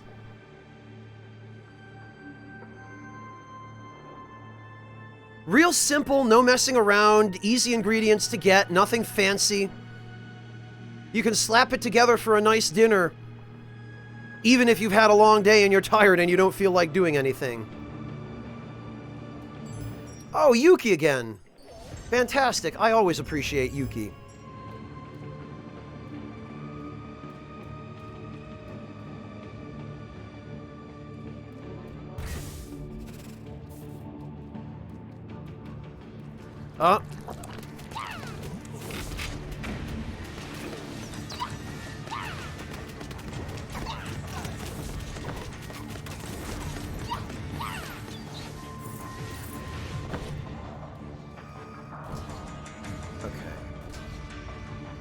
Oh, you're out of rosemary. Yeah. Yeah, you do need a little bit of rosemary to make the flavor really come through in this recipe, but hey, it's just an excuse to get some more nice seasonings. I like fresh rosemary, Waltz Queen, but I don't generally have enough use for fresh rosemary to keep tons of it on hand. Plus, it gets expensive. But even the dried stuff can be pretty potent. All right, I'm gonna save this, because I have a feeling I might want it for later.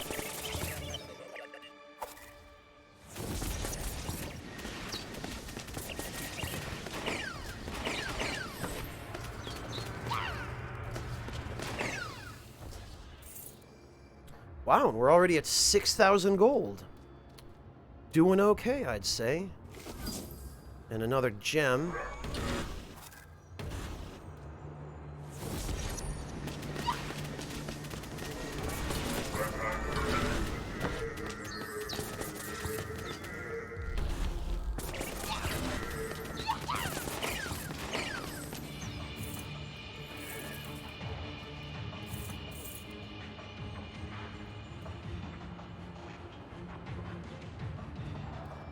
There we are.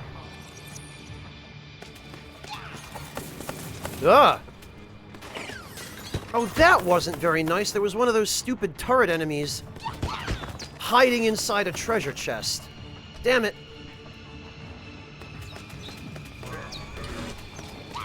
That was probably the worst job I've ever done evading an attack. Just walked straight into that. Oh, good, but there's a health potion. Oh, good! Storm Mother. Excellent. I like this upgrade. Not quite as much as I like the one that makes the Cyclone Suction more powerful, but...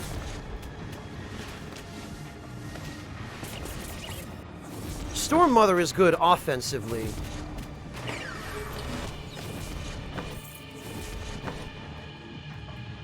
Whereas the Suction one is good defensively. Blood Ode! Uh-oh, hang on.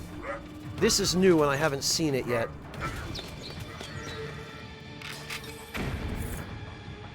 Nearby enemies take damage when you are attacked. Okay. Sure.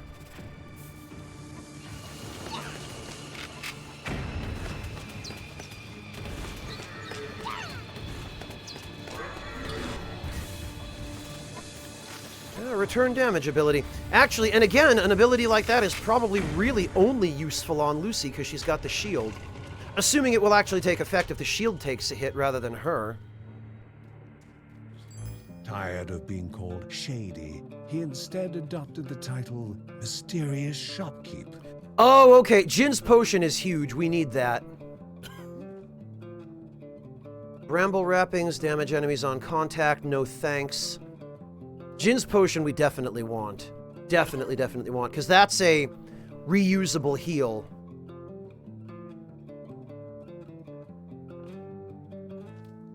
Relic slot machine. Essence of finesse. One more gem and I'll be able to afford Jin's potion. The problem is, I have to actually get one more gem. I hope there are enough enemies left on this floor to cough one up, or at the very least that there's a way I'll be able to farm them.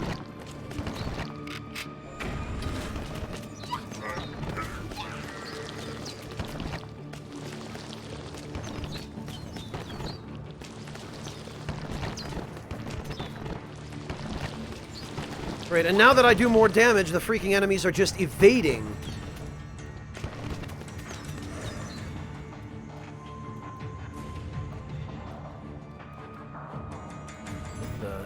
Uh-oh.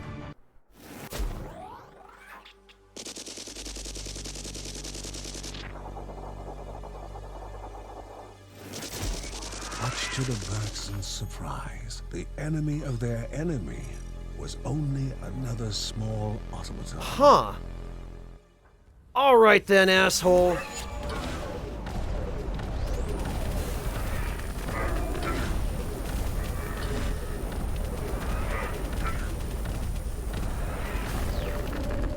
Jesus H.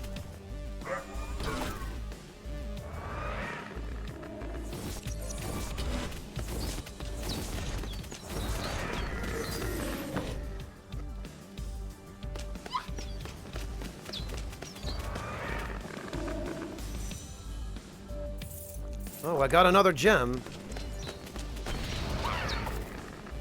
Okay, this guy needs to die. The same human grief clung to this little one as it did the one back home. A coincidence? It was not. Little automaton rescued. This one's a badass, though. This one's apparently capable of fighting. Boom wins. Cyclone explodes on destruction.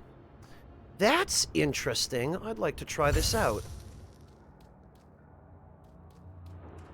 And you can bet your bottom dollar I'm gonna go buy Jin's potion. I do believe I'd like this, thank you. 52-second cooldown. That's better than the 70-something second cooldown that it was before. There is such an effect, Ak, but getting it is extremely rare. It's just totally up to RNG.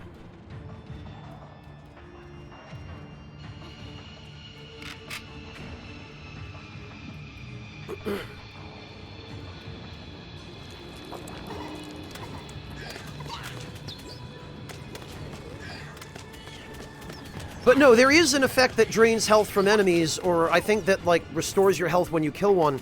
But you have to actually find it, and the chance of finding it is really low.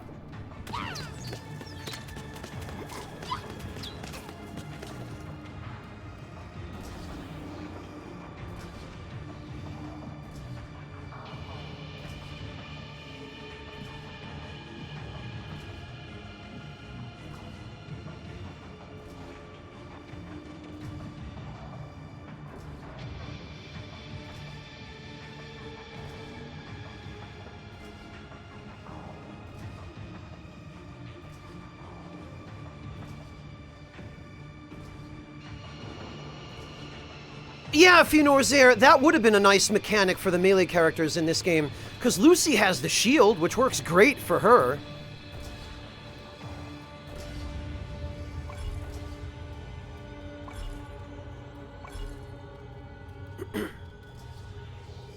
But none of the other characters have a mechanic anywhere near that, like that, you know, anywhere near that useful for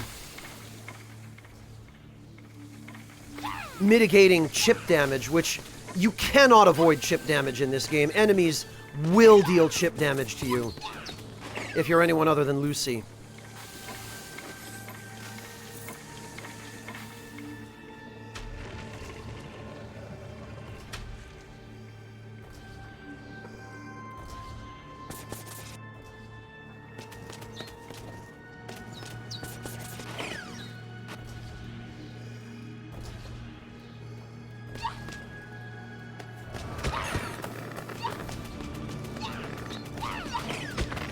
Oh, interesting. It looks like if you keep shooting the thwomp-looking things, they become unable to counterattack.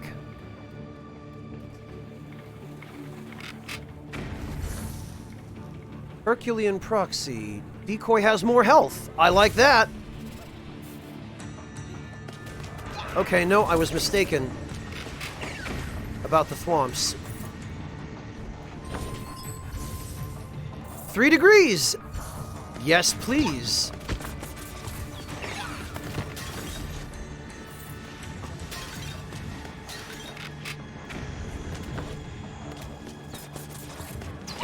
God, 3 degrees is such a good ability.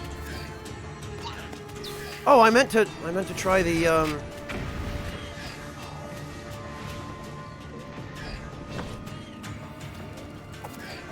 Oh, you can't even dash through those beams.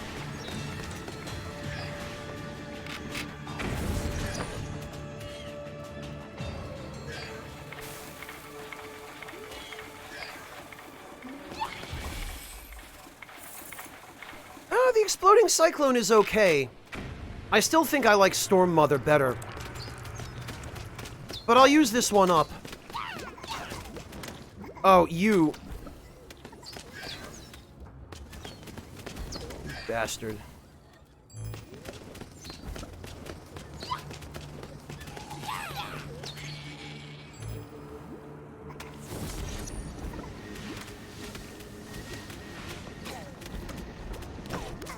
Yeah, the explosion from the cyclone does a decent amount of extra damage. Still not as much as the small cyclones from Storm Mother, though. Whoa.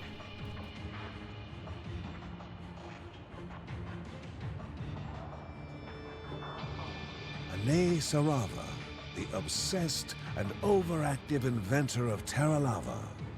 Never able to sit still, he was always creating, always doing something. He had to keep his mind working.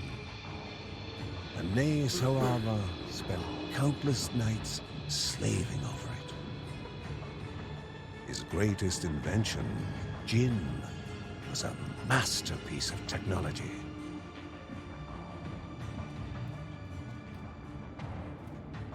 Oh.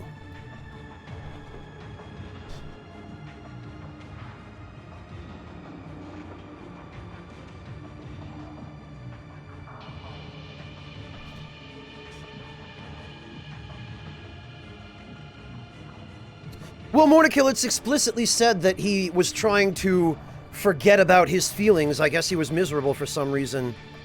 Countless nights spent only to be enslaved by it. That sucks. Ane Sarava spent countless nights slaving on it.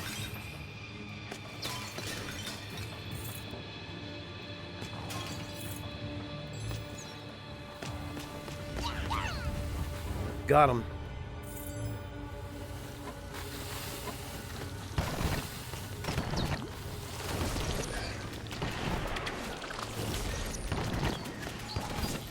Oh, good, a gem. That will enable me to repair my runes.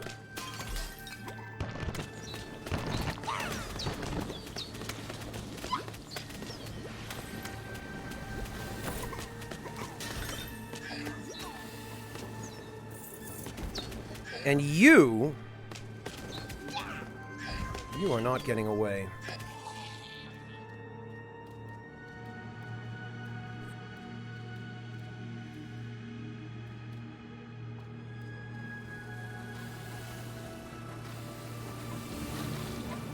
Yeah, Morta, it seems almost certain that Gin will be this level's boss. What the? To find an enemy not attacking, and also already destroyed, was unknown to the Bergson. Was this enemy of their enemy a friend?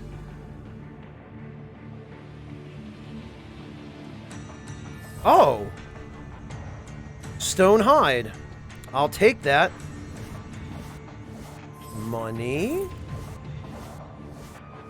Money. Nothing.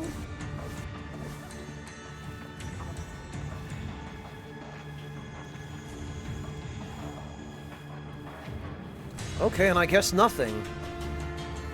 It seems they are trying to build us up to expect that we're going to have an ally somewhere here.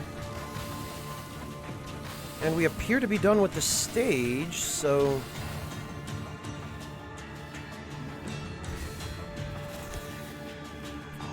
Alright, I'm gonna go back and get the Storm Mother rune that I dropped. Wherever the heck I left it. Because I think I like that one a little bit better. It gives the tornado better coverage, and...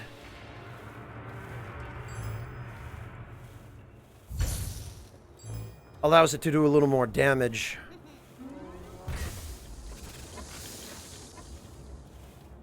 So we are going to repair...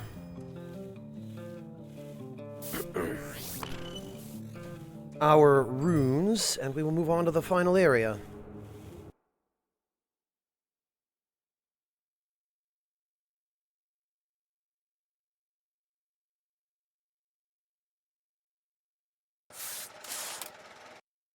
Good luck, Nestorados!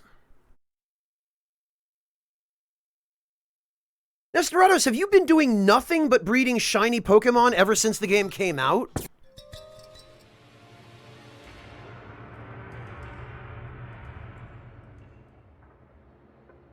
The final spirit needing to be released was nearby.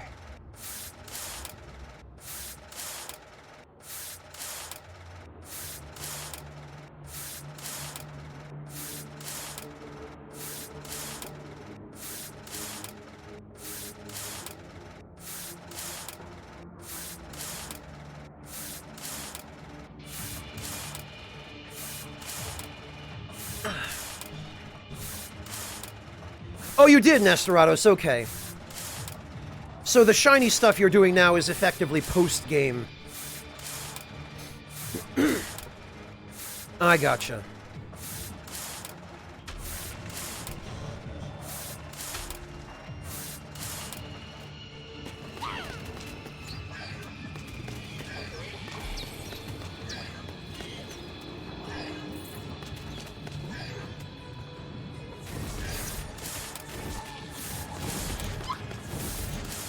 Yeah, the little tornadoes are really handy.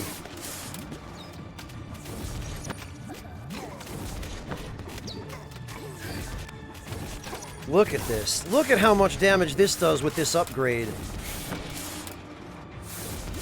Oh no, you're stuck inside the wall. Oh. Whatever will we do?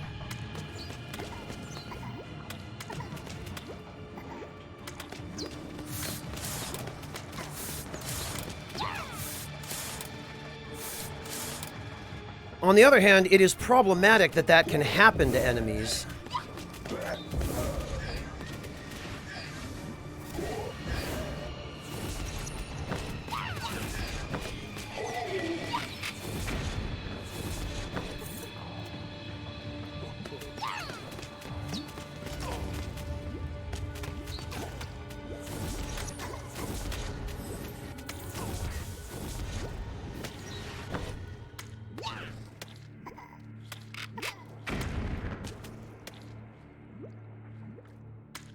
Ha!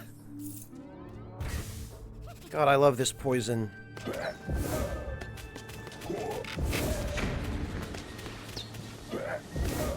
Yeah, this is much, much better. Now stuff is at least dying a little bit faster.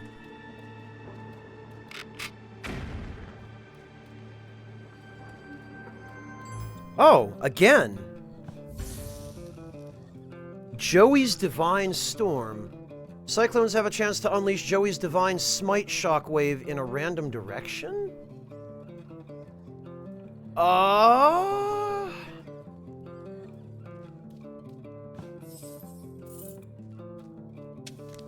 New Codex entry. Legend of the Frozen. Oh god, that's a bit of reading.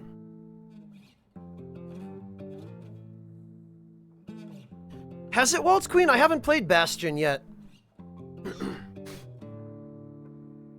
The story of the Frost Warden was a tale told to me by my father to keep me from straying too far into the ice caverns as a child. Ice caverns?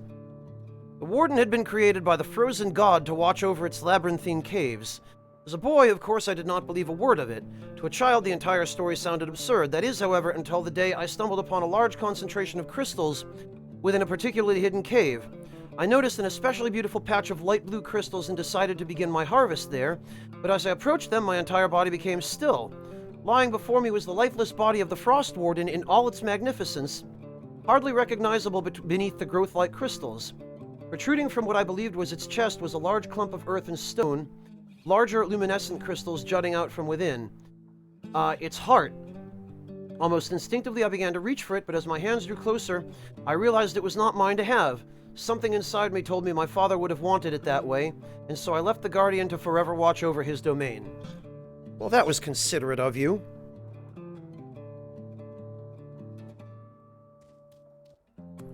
Alright, let's see if this tornado rune is any good.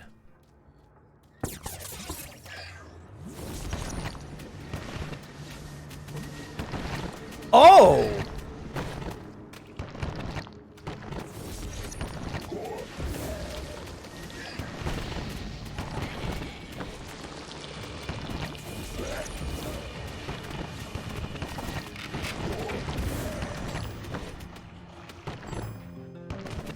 Okay, that's interesting.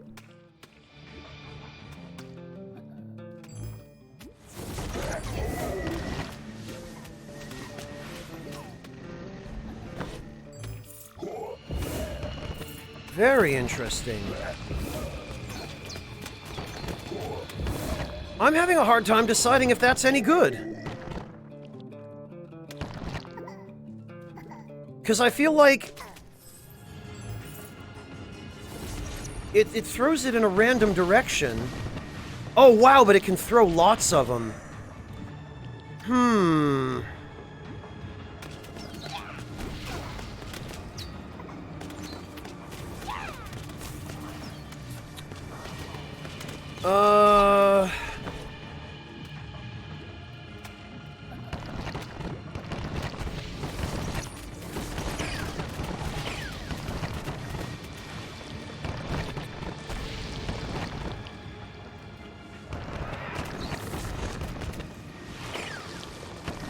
I mean, it didn't seem to do a huge amount of damage.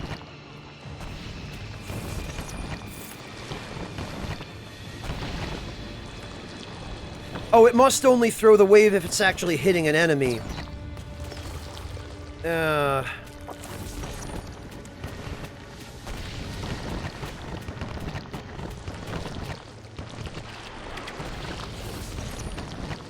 Yeah, I'm feeling kind of underwhelmed by that. The fact that it goes in a random direction and doesn't actively target enemies makes it a lot less useful. If it would aim it at enemies, then it would be useful. But other than in huge groups that are really tightly grouped together, I can't see that being better than the Cyclone.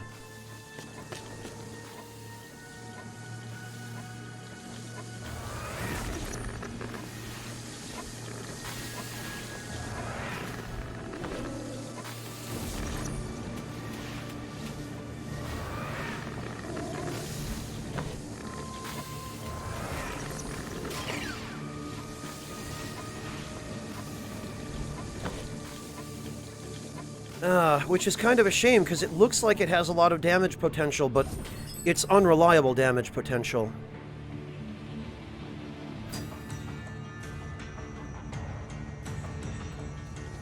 And I like reliable.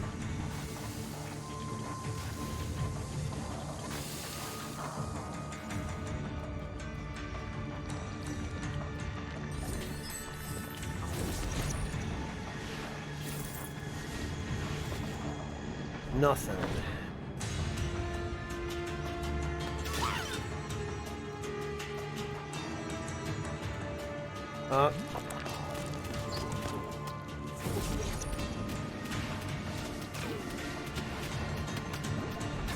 And it's really hard to tell whether the...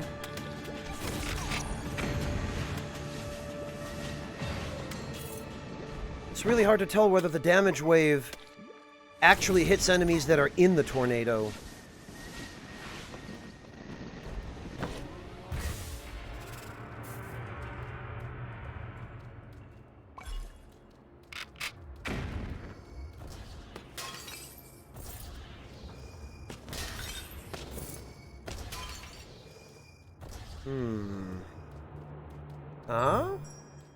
Pulsating orb. Well, I guess we've got a second relic for what good this one's gonna do us. I mean, I guess another projectile is nice, but I can think of a lot of things I'd rather have besides just another projectile.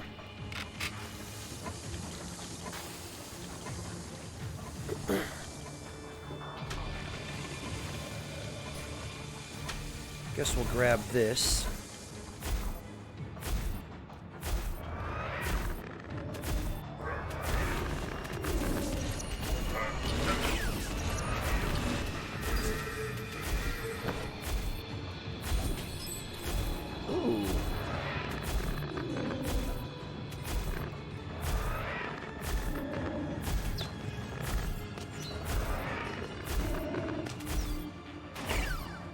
And a gem. Very good. And some money. Drop a divine item. Alright. Heaven's Justice. So it's going to be either the projectile or this. I think this is an AoE. We'll have to compare the damage.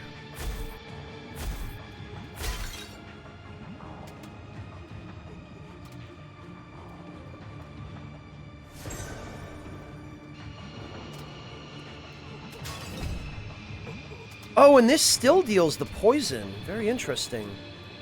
So that did, what, 60?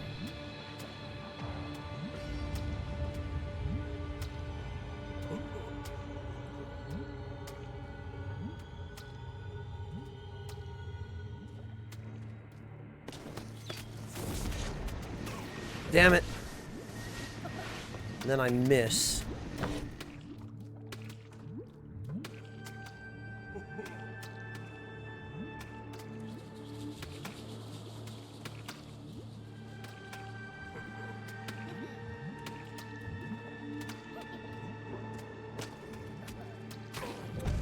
That's a substantial amount of damage.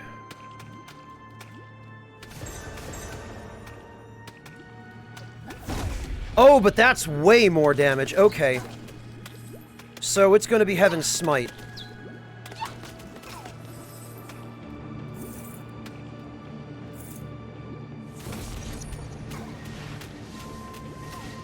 Oh, it looks like the wave can hit enemies that are caught in the tornado.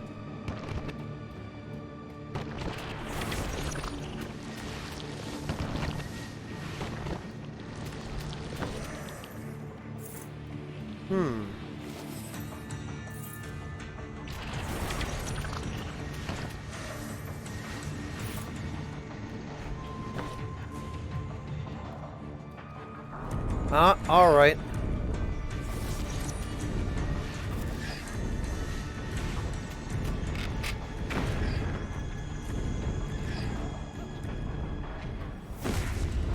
And it's an AoE you can leave behind without stopping. Which is also handy.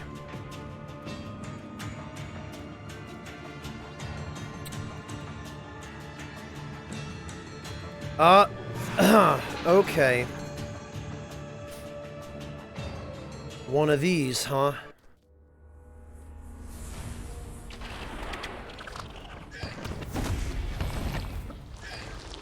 Actually, this is probably a perfect application for the tornado waves.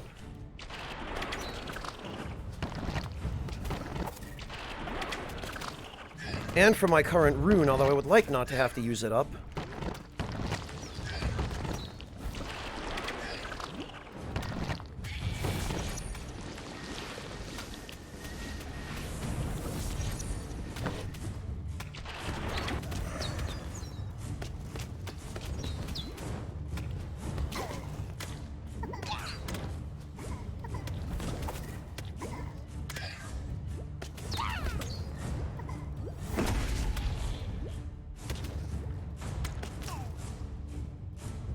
We do have a healing potion, though. I should have waited for my AoE to recharge.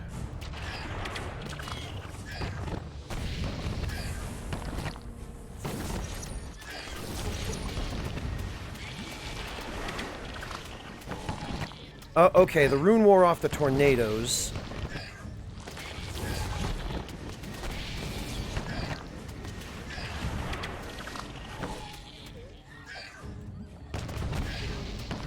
I want to get this over here. Get as many of them as possible. Yeah, this AoE is tremendous for this.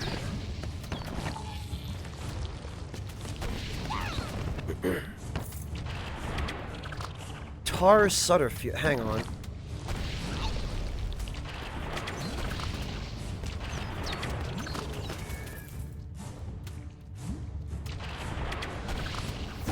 There we are. On destruction, decoy slows nearby enemies? Okay.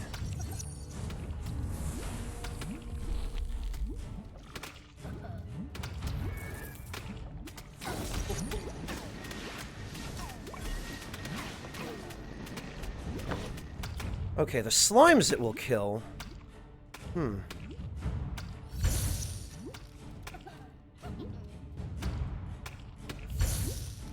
So that's a decoy upgrade.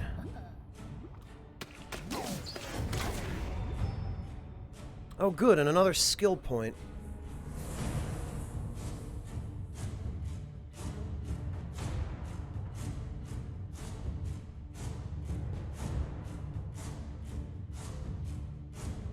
But I don't think I have anything I can... Well...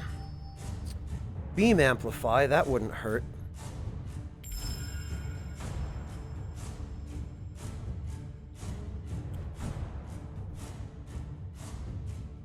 %, 109% range. Wow, okay, yeah, Beam Amplify does definitely get a lot better.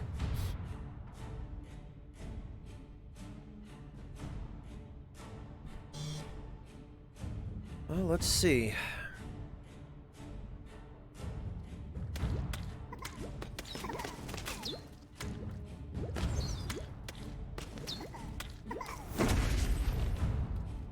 Wave 3? Yep.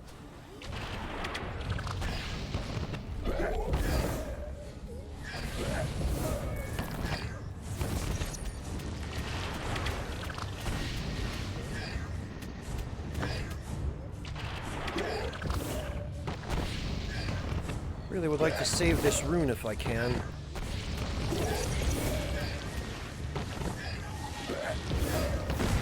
There we go. Damn it.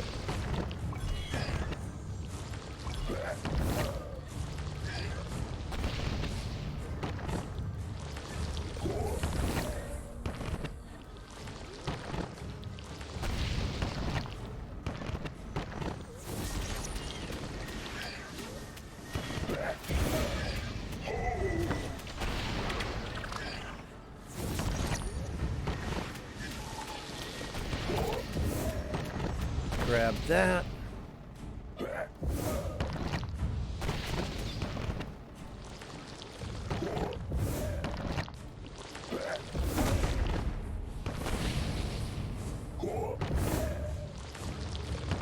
Boy, it is really tough trying to preserve the rune and not use my primary attack.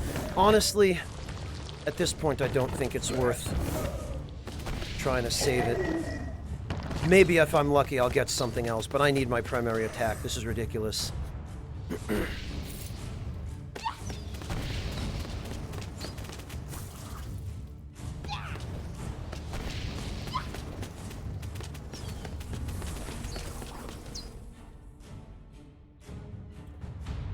At the very least, this is no longer anywhere near as annoying to deal with, this challenge. What do we got?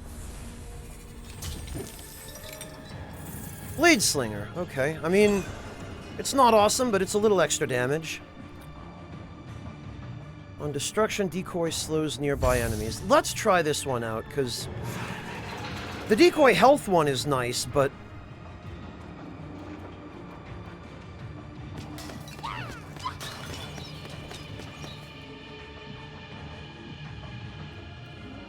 I don't feel like it's really that big an improvement.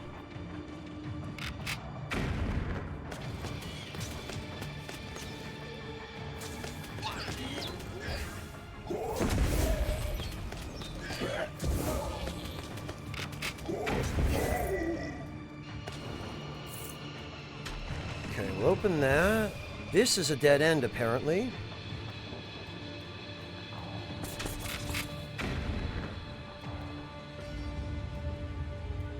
This guy has projectiles, so he needs to go. Uh-oh.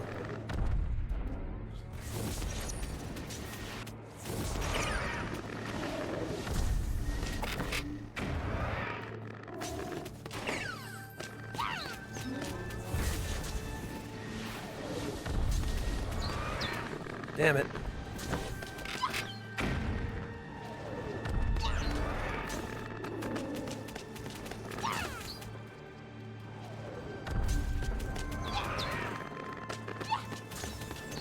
There we are.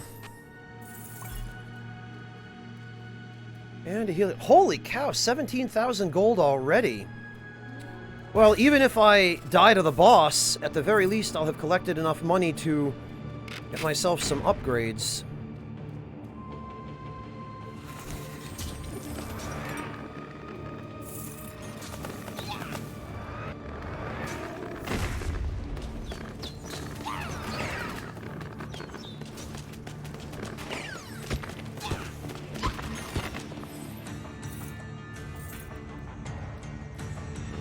Ah, what have we here? Uh-oh. Ah, I think I see what's going on here. This is going to be another... Yep.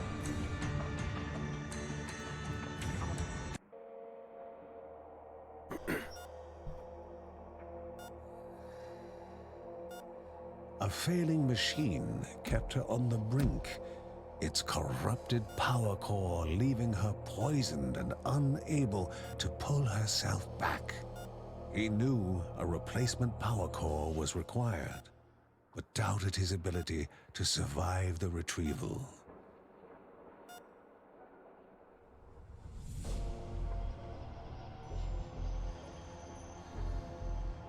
These synthetic eyes are really bothering me? Dear God.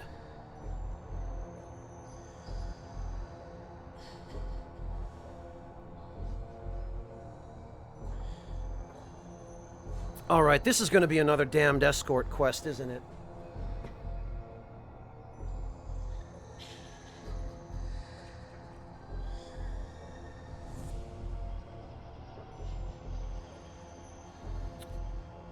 Let's see. Oh, yeah, it is. And the minute we go through there, that's going to lock behind us. So,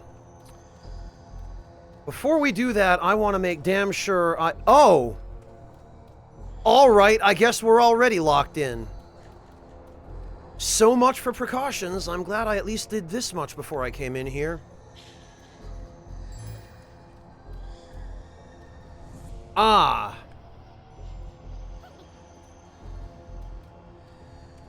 How long until these things come alive and start attacking me? Oh, probably when he grabs the power core. The man was a scientist, not a fighter. A stable power core was valuable and would be guarded. The Bergson understood the guard dogs needed to be put down. All right, I guess we're doing this.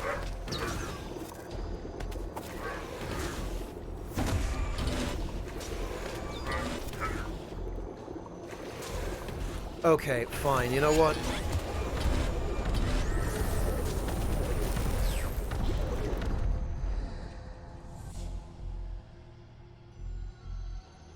However, the Bergson did wonder that if the core was life, what were they doing to this machine? Well, it's either the machine or the girl. Heart is the best heart ever built. It will work for sure. Rocket barrage. Primary attacks explode on impact. Okay. The theft would not go unnoticed. Yeah, I figured. And more automatons will certainly come. Because of course they will.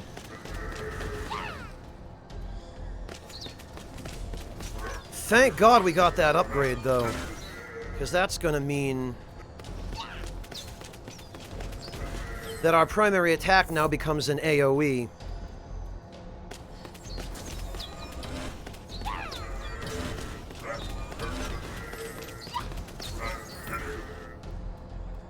Okay, you know what?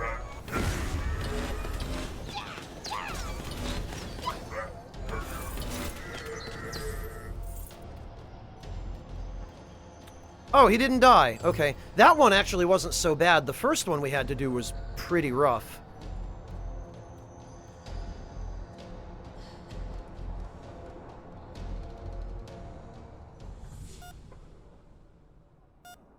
The man worked. Waiting, the Bergson continued to contemplate.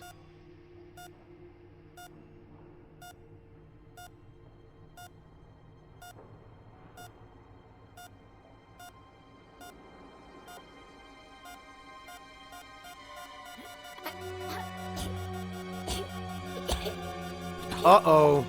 Oh, no! On whether a life so dependent on machines was even possible. It looks like the corruption got her. Well, hell. The passing would have been more peaceful without intervention. Yeah, that's... Oh my god. That's a rough way to go. Okay, that's not so useful. Light of the Fertility. Damn! Yeah, Sweet Tang, he sure did.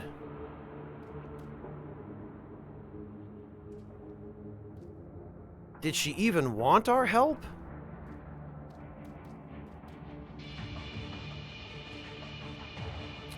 Well, that's awful.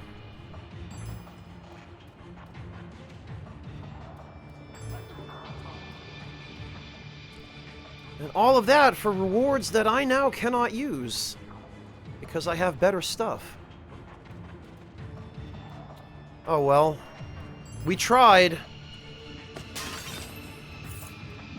Let it not be said that we didn't try.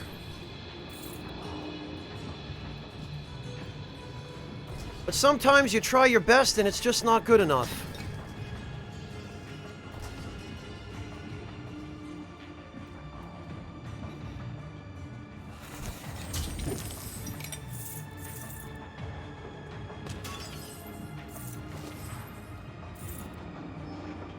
Look at this, and we're up to 22,000 again. Ah!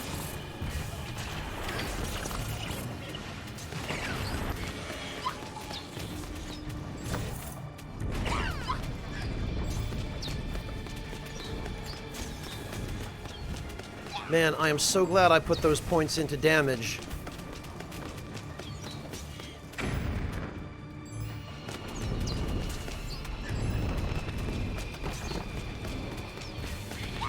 Oh, that will be a max health upgrade.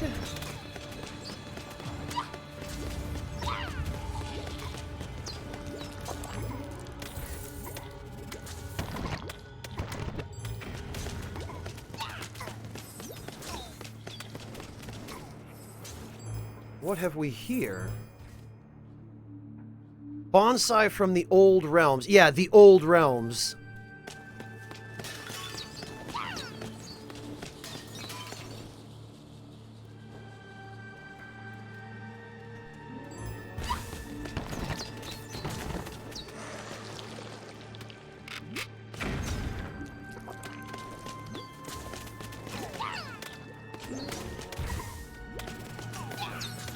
Man, I really would like to be able to,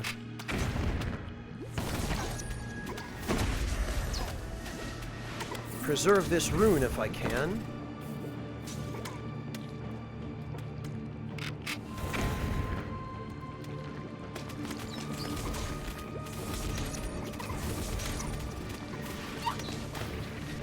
Okay, wow, yeah, the, Cyclones now do significantly more. Alright, let me see. Because I think I left a Cyclone rune further up.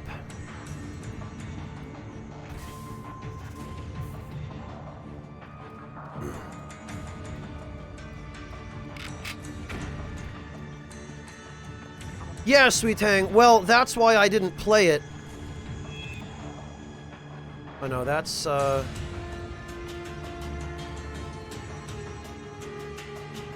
that's not that. There's that, which I don't need.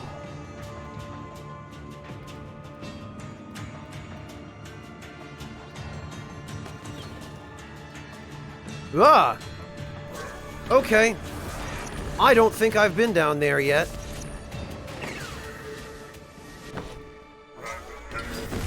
Oh, nice. Right, so that will be next.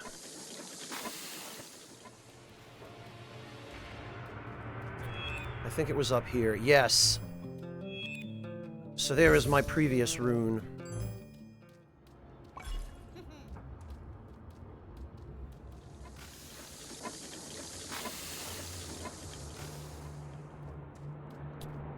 And I guess we have explored everything over to the left. So now it's just... Oh no, we haven't, but...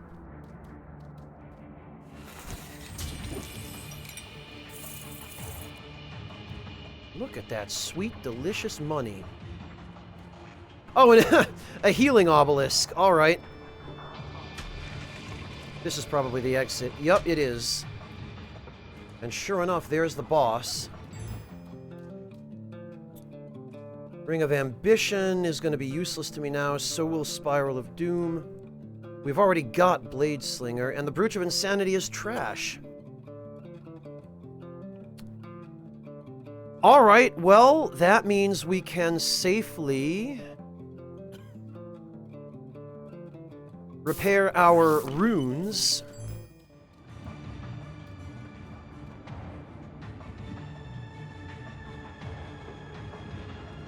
Yeah, Sweet Tang, this game really seems to save some of its surprises. It really pulls its punches.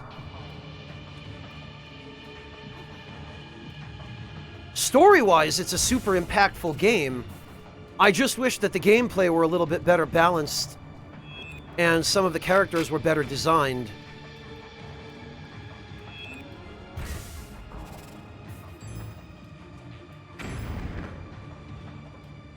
Ah, alright.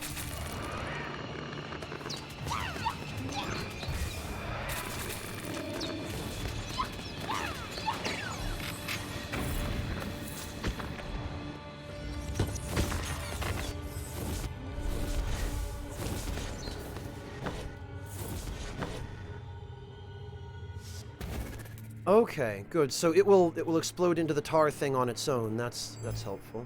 Huh. Countless nights spent only to be enslaved. Oh, it's by just it. that again. All right. Well, I guess this is going to be our final setup for the boss then.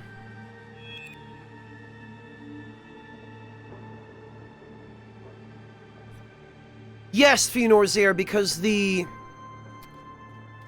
boost it gives does not justify... And if I take the brooch for the boss battle, it'll be a huge risk. Because I can't guarantee that I'll be able to heal during the boss battle.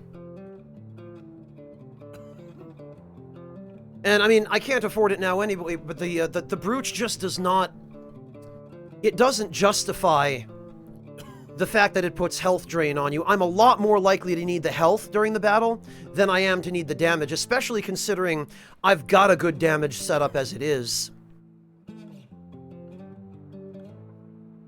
So even if I could afford the brooch, I still wouldn't take it. What I am going to do, though, since the boss is coming up, is I'm going to repair my runes to make sure they're at full strength before we go in.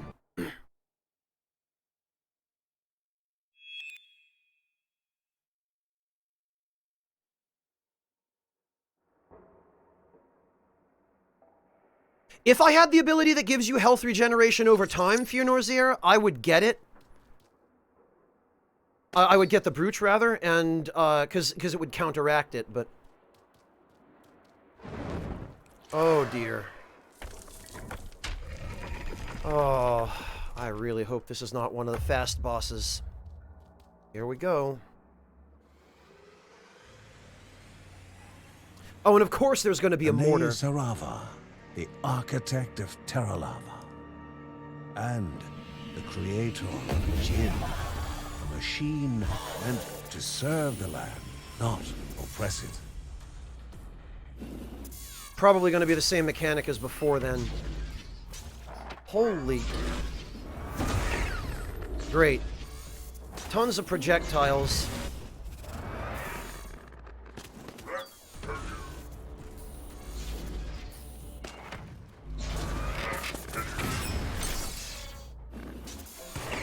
Okay. Oh, okay. The actual boss is up there. Whoa, okay. I get it.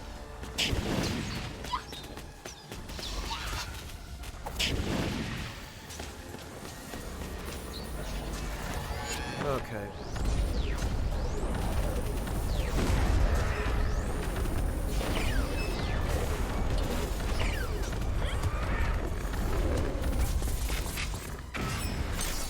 Okay, so I have to use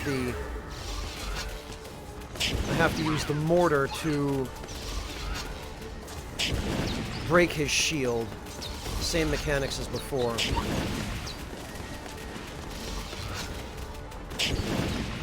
Actually, with this kind of damage, as long as I can stay alive long enough for the mortar to take effect.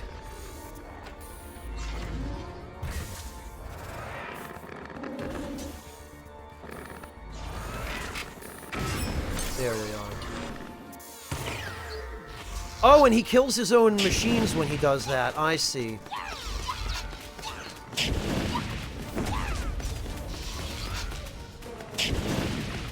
Not too bad. I think we can manage this.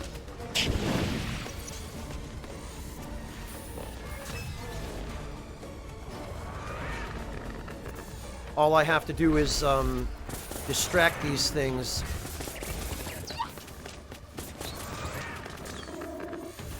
Okay.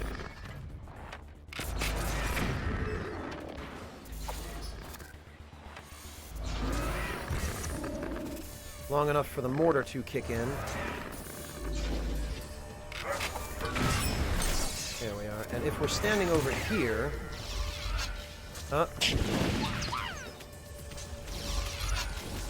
There we go. Really pile on some damage. Yeah, get fucked, Jinn.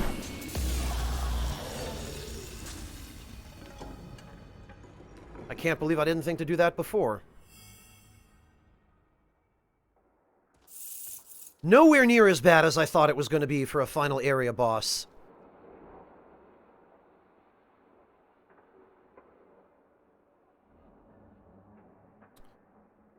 Well,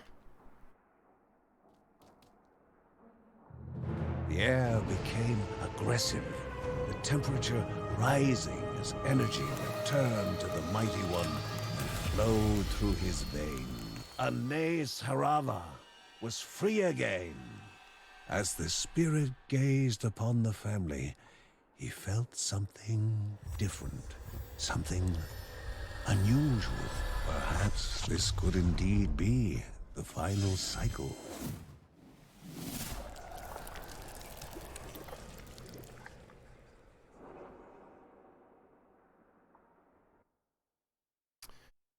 all right, I guess it's time to put some points into critical hit rate and critical hit damage.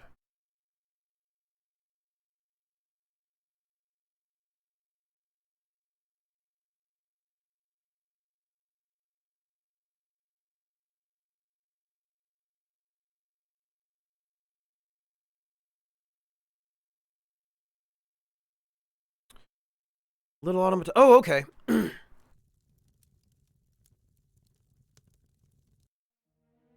Damn right, Sweet Tang.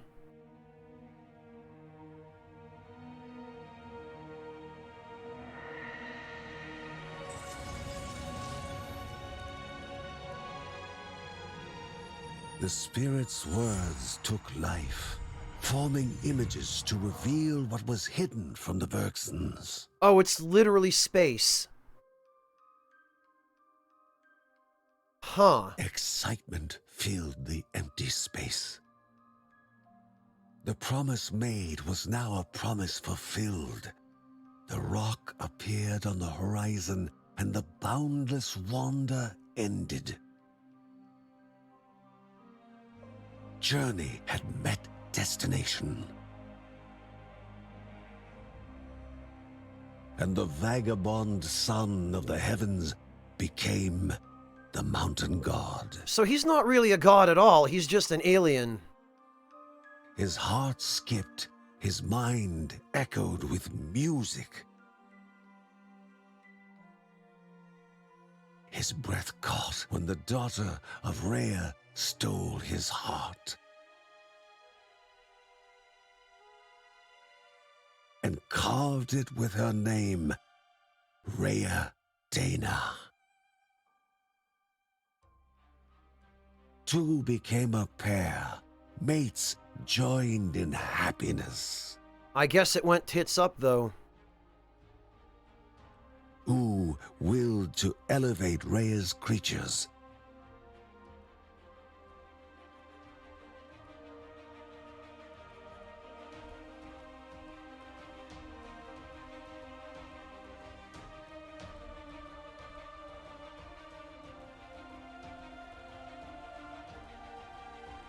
From her wisdom, 3 spirits were created to guard the eons. And they lived 1,000 years in bliss.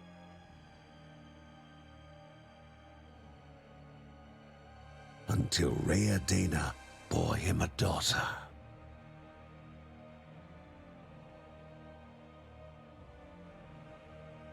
The mountain god could not stand her as he envied the child.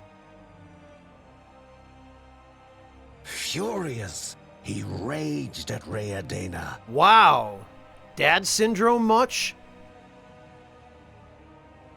And she left him. Oh He no. bore the grudge as if it were a crown, one made of corruption, cursing the name of Rhea Dana's daughter. He descended into resentment. Thus was the truth revealed to the Bergsons, and the origin of the corruption. So there are 2 solutions to this. Solution number 1 is we comfort him and make him feel better. Solution number 2 is he's an alien, not a god, so he can die, and we kill him. The 2 little automatons were surely connected. But another was yet to be found.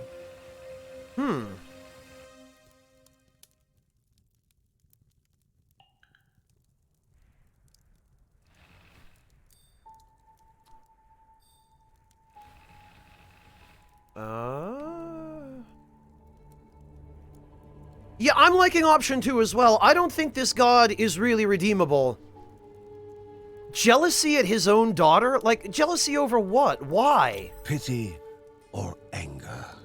The Bergsons stood shocked, not knowing how to react to the story. Anger is The appropriate. important thing, however, was to break the cycle of evil. But they still did not know what awaited the children of Morta in the temple of the mountain god. Huh. Well, let's see. Critical chance.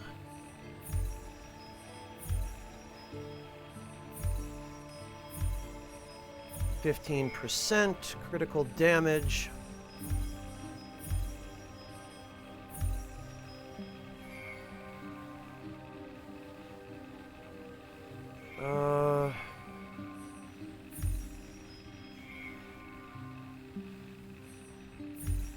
Oh, that's maxed. Okay. Probably one more level will max this, then.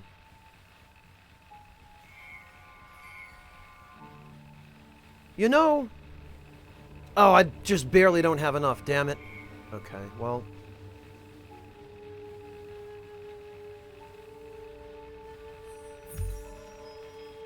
I don't know that I want to bank on agility, but...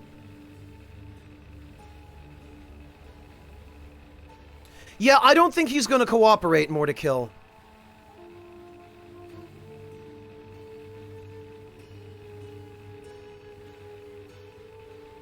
Oh yeah, of course, war criminals should never have to answer for their crimes, even if they're sorry. Why would we ever expect that? What's justice?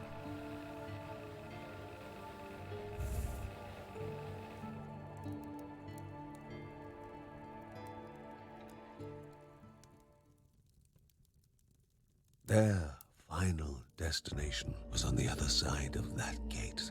The ending was nigh.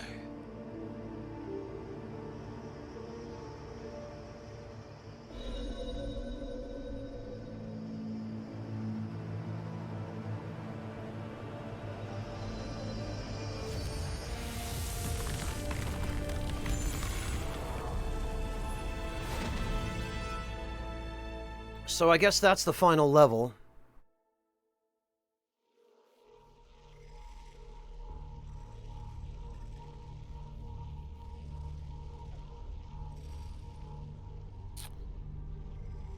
Hang on a minute, though, because... It said we were still missing an automaton? So far, Angel of Apples, Lucy.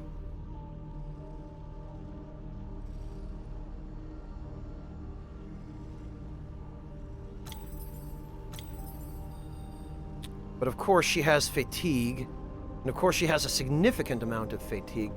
I bet, though, that I could...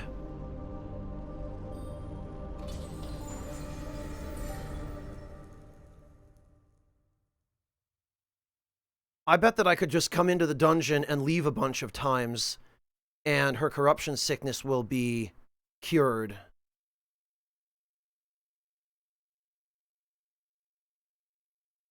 Yeah, Angel, because she's the only one who has some kind of protection from the constant chip damage you take. From enemy encounters and projectile spam and ground traps.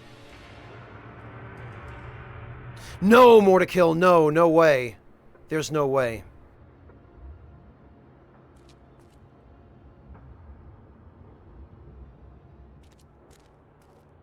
I'm gonna have to get used to Joey again, but...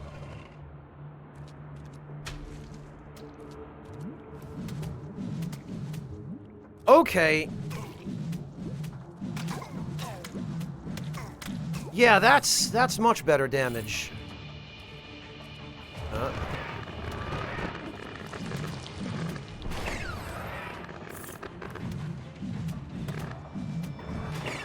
See, I've already... Just by the mages alone, and by enemies that force you to fight way up close and don't give you any respite, I'm already almost... Lucy is just the best character in the game. the fact that nobody else has a shield like hers, it just, she's better than any other character.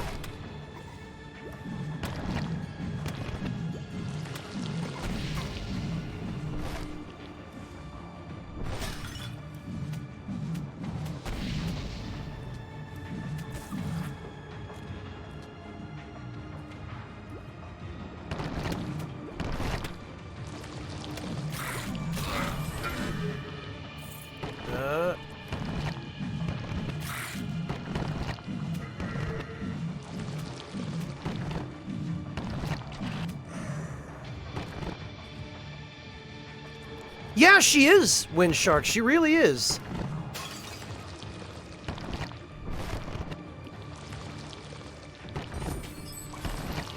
Okay, there's a health potion.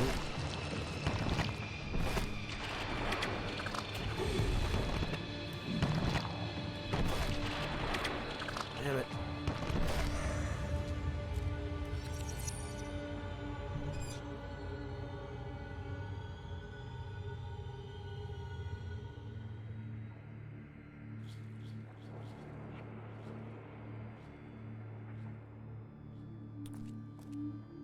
Oh, okay.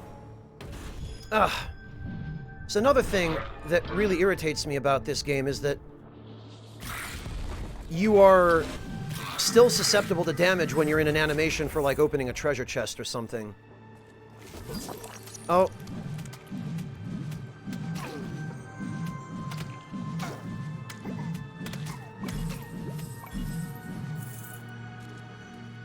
Alright, we got that.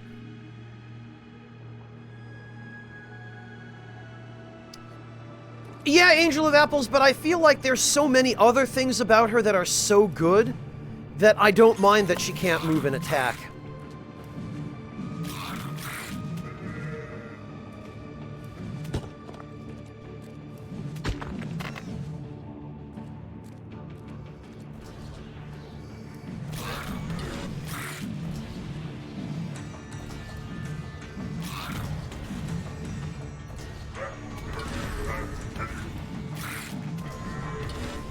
Okay. At the very least, Joey has enough damage that he's decent at... 4 steps were to be taken in the correct order. Okay.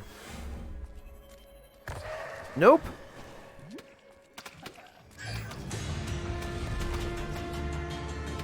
Alright then.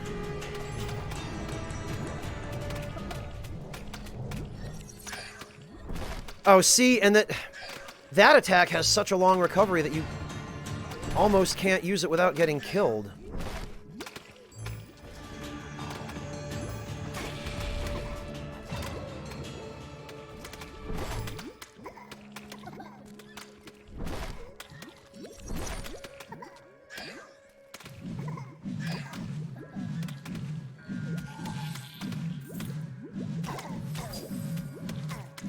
So at the very least, these otherwise damaged spongy enemies die pretty quickly. Nope, not that one.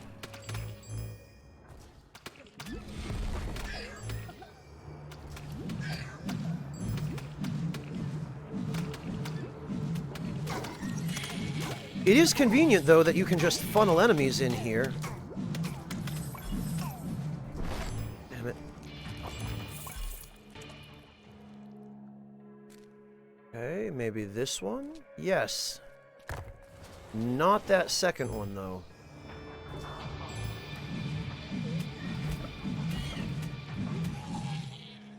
Okay, you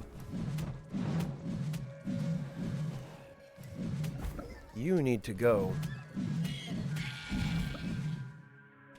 Or you start summoning anybody.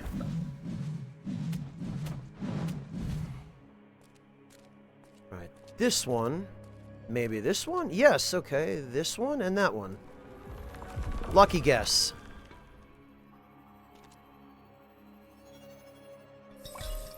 Health potion and the admiring brace. Slows and damages it. Yeah, I guess that'll be handy for Joey.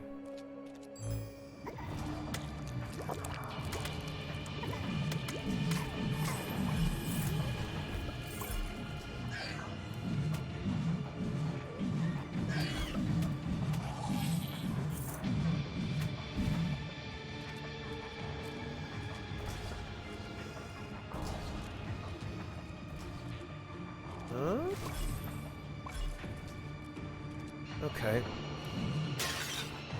Nothing.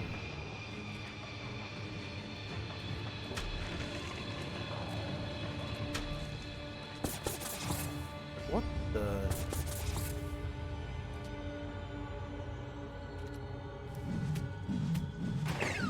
Now, those guys are easier to deal with as Joey at the very least.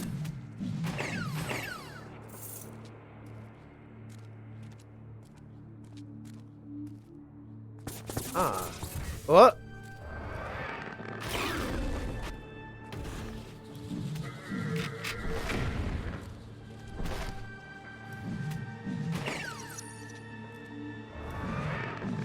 Oh, you can't knock him out of that, I guess.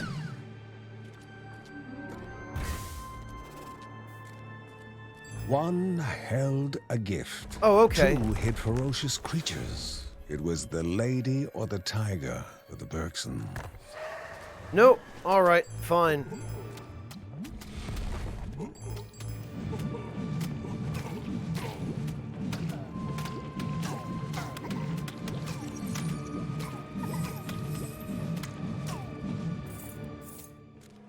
Bah.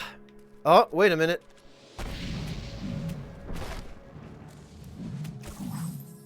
I do really appreciate that Joey's dash has damage on it. Because otherwise,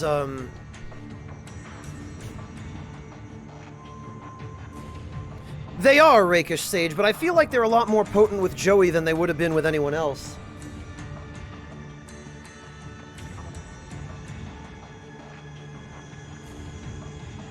Because he's the big beefaroni character, and I guess they want him to be your go-to for close-range smashy-washy.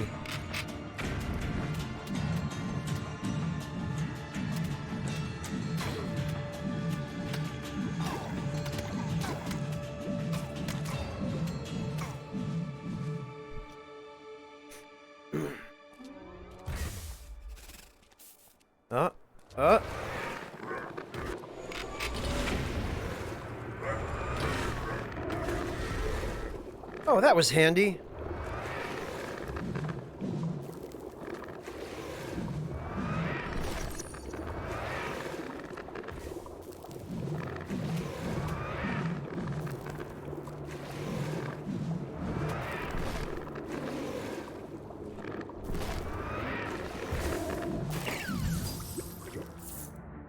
Ruthless Twirl. Ugh! I'm trying to read item descriptions here. Whirlwind also fills Joey's rage when damaging enemies. That's not really useful because Whirlwind seems like it really sucks, but...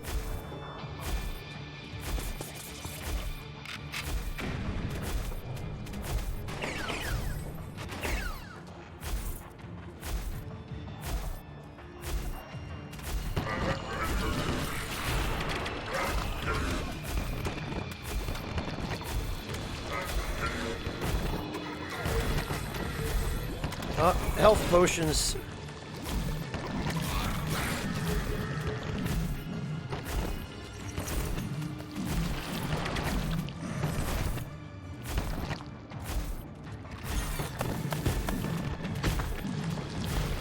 Okay, no more enemy spawner.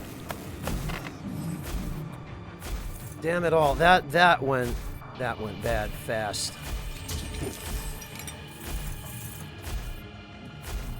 Joey is still too much of a damage sponge. He's still Cursed Potion of Life. Low Kitty, thank you so much for the resub. Welcome back, and Happy New Year to you as well.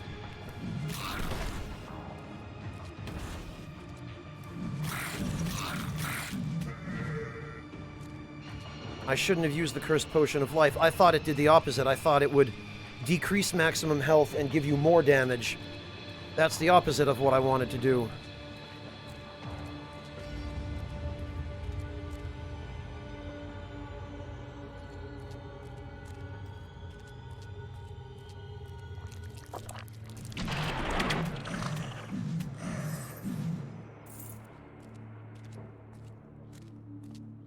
Now I'm gonna have to spend a bunch of gems on healing potions. If I can even manage to find the exit. Ah! Okay, it's one of these elites, huh?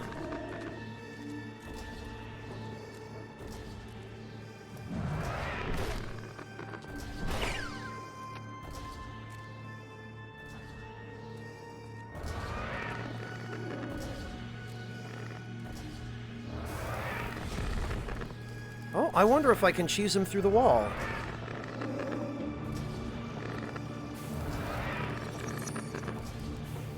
I sure can!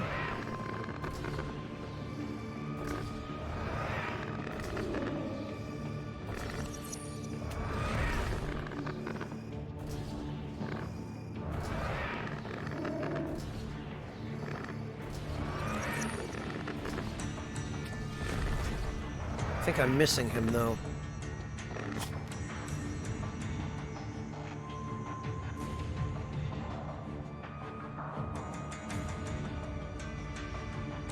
I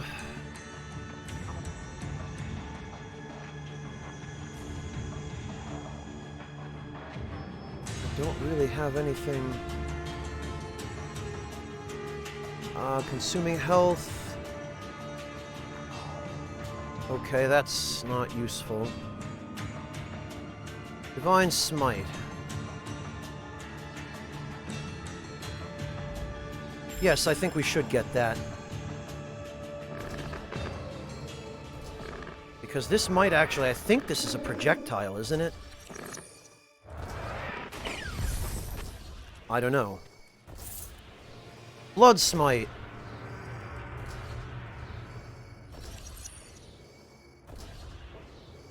Smite drains from Joey's health, filling stamina and rage. That's terrible. Why would you ever use this ability? What utter garbage.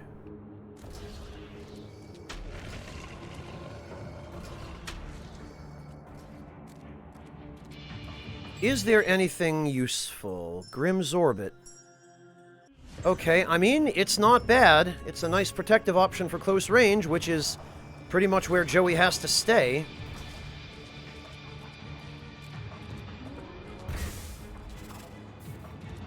Kind of an offensive, defensive option, I guess.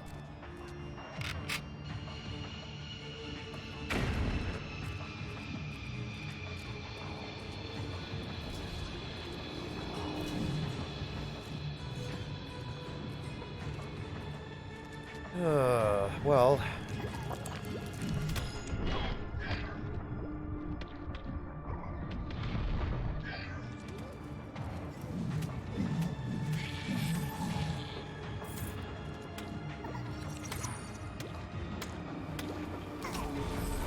Okay, so Divine Smite is like regular Smite, but you have to charge it.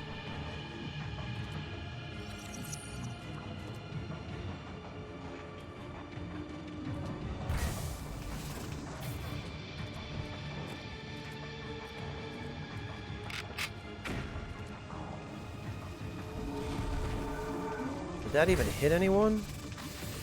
Don't think it did.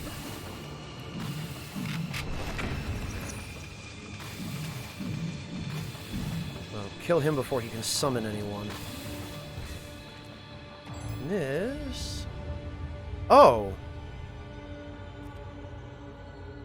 Okay. Another crystal, and the foul darkness that covered its light.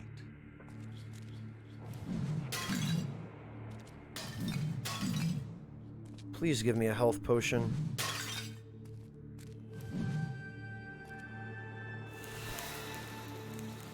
What? Oh god, no.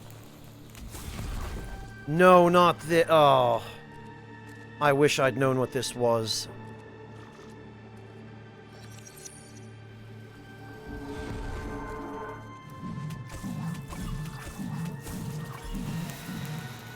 Thank goodness, a health potion.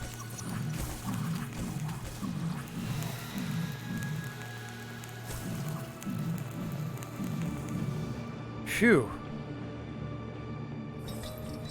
What have we here? Lifelong Pal.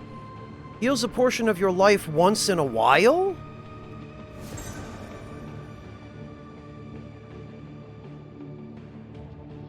Okay. What did we even accomplish here? Oh, it's a little... It's a little floating cat head.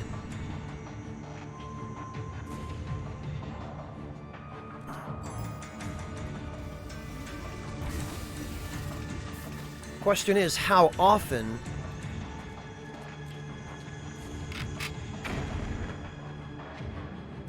Yeah, exactly, Low Kitty.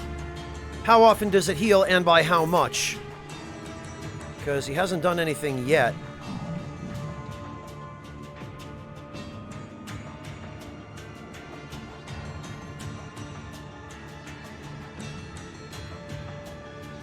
It did, Rakish Sage?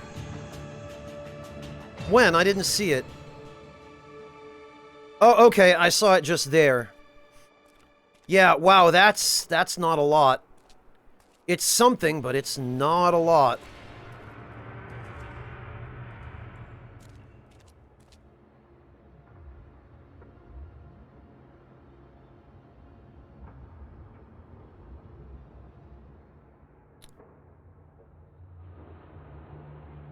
Yeah, better than nothing, but boy, not by much.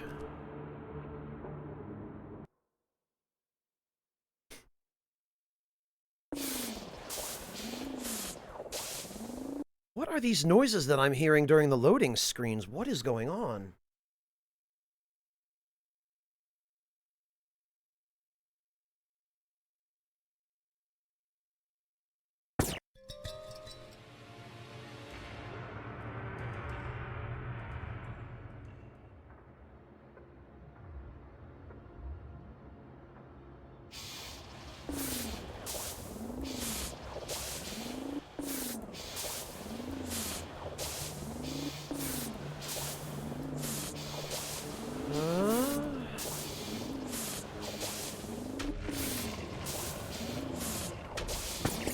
Oh, God.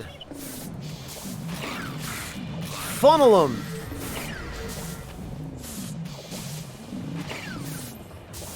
Funnel him right through that doorway. Guess one of them dropped a healing potion.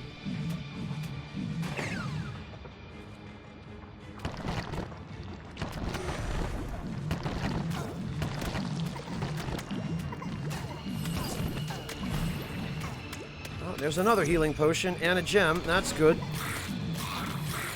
We're back up to almost full health. We'll see how long that lasts. One skill point.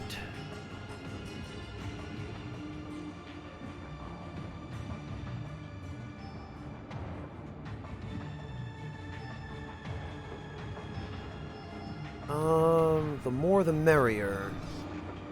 No better weapon than a hammer to take out my many foes at once. When surrounded by a horde, Joey gains the damage boost. I don't know what they mean by surrounded, but we'll give it a try.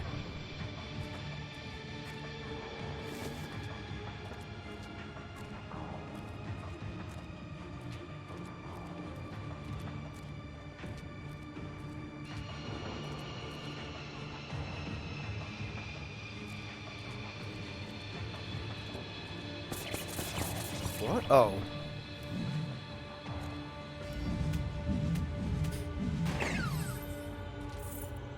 Doing all right on gold, actually. That'll, by the time we're done here, we'll probably at least be able to finish the last couple of upgrades for critical hit chance and critical hit damage.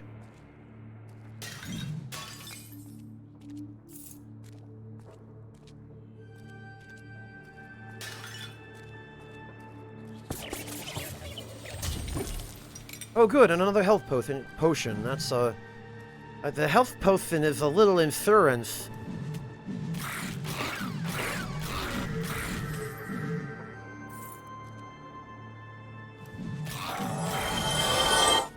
Dog Holiday, thank you so much for the 100 bits! Happy New Year to you as well, it's great to see you. How are you doing? Did you have a good New Year?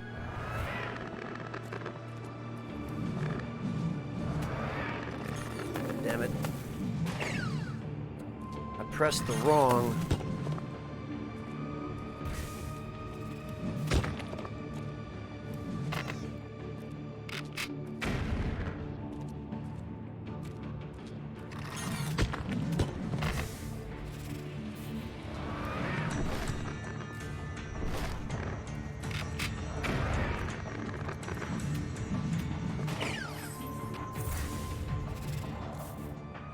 Pressed the wrong pressy.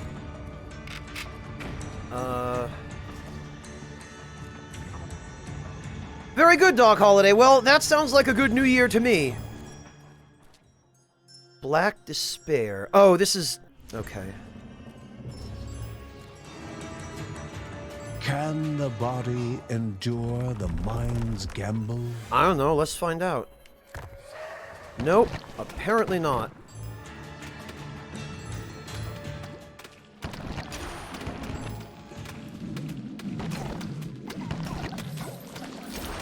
Ah! Oh god, that bastard, he... he put a wall right in front of the exit. Alright, where are you? You!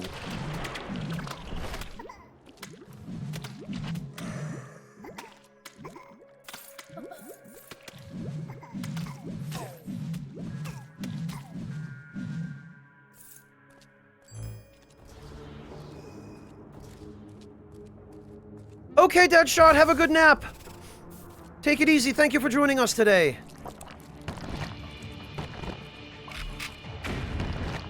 Alright.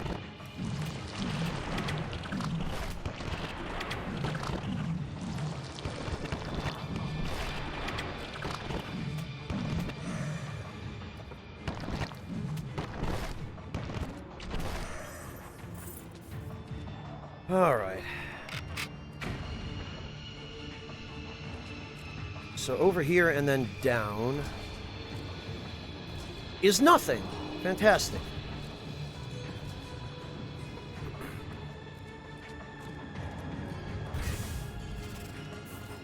It's been the middle one on a couple of occasions, Sweet Tang.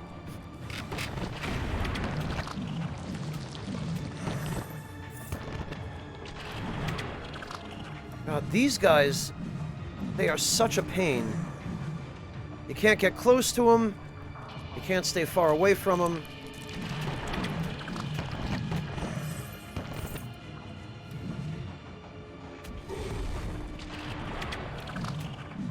You kind of have to bait them to use that, the close-range vine attack, and even then, with a character as slow as Joey, it's hard to bait without getting hit in the process. Ah.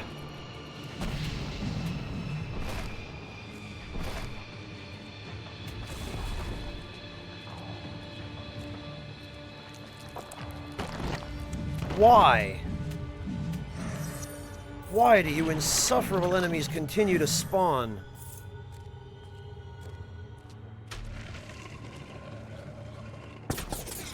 The new rune that unlocks custom mode? What are you talking about, Deadshot?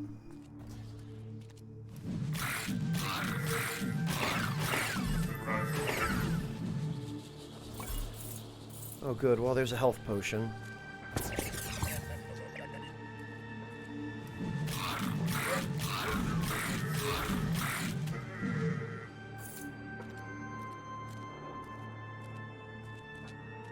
That's a dead end.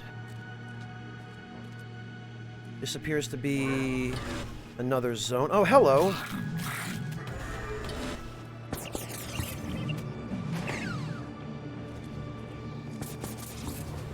All right, fine.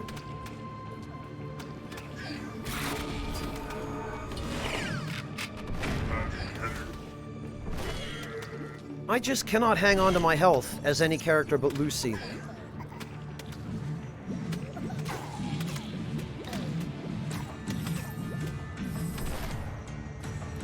Everything is just little chip damage that sneaks past your attacks.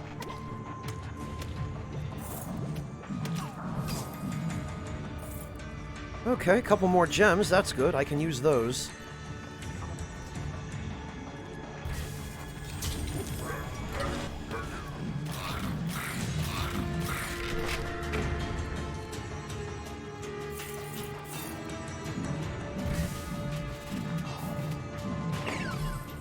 Oh, and a good health potion. Excellent.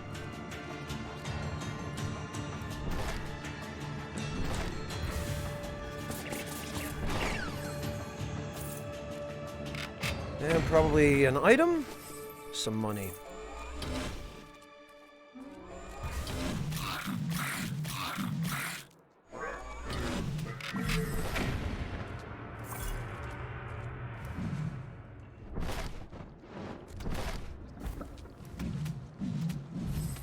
get rid of him before he summons anything.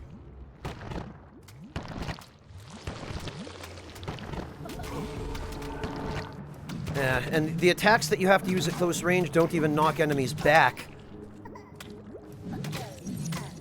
So there's nothing to protect you from getting hit. Like,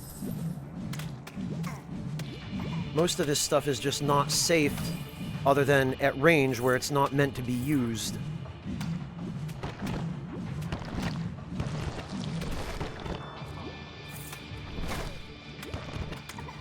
Alright, look.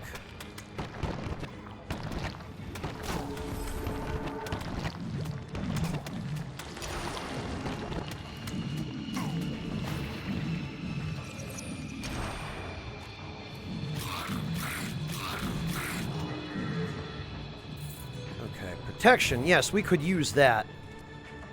Could have used it a little while ago, frankly.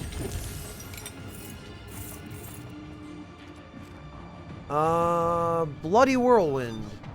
Out of stamina, Joey sacrifices his own health. Why are all of Joey's goddamn runes about sacrificing his health when he doesn't have enough to go around in the first place?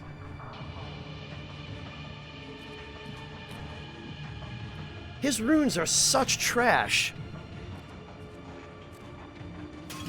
Everything is balanced to take away his HP, and he has nothing to really give him any. For the hero was a game of chance and memory.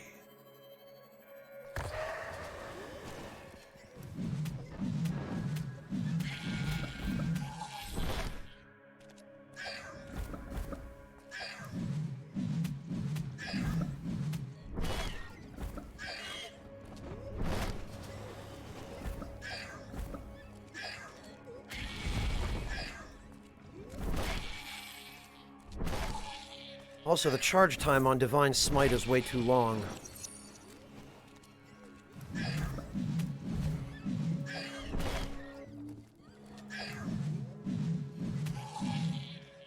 This one? Nope.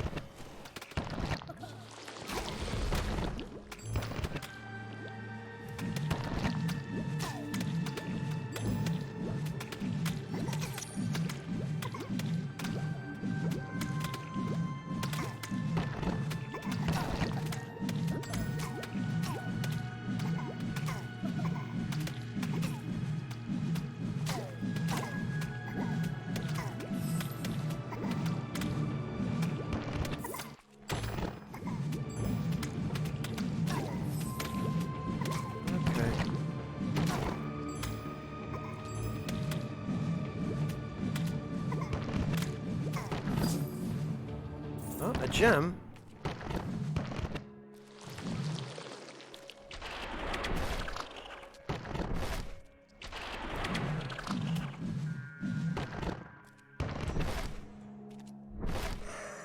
Get out of here. Okay, maybe this one. Nope.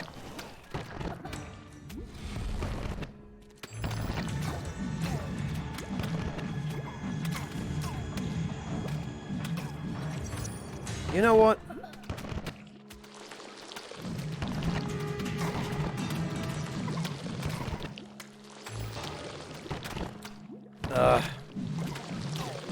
Yeah, Joey's rage is worthless too, because all it does is give him contact damage against enemies, but it doesn't actually protect him from enemies' attacks. So there's no way to use it without taking a ton of damage yourself. They really, really need to rebalance some of these characters.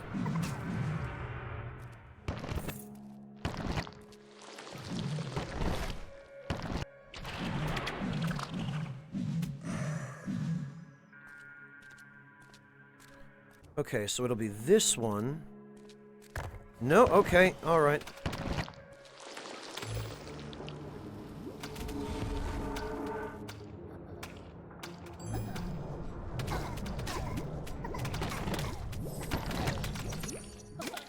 God damn it, yeah, that whirlwind is worthless too. You can't. It's meant for groups, but you can't use it in a group without getting hit at the end.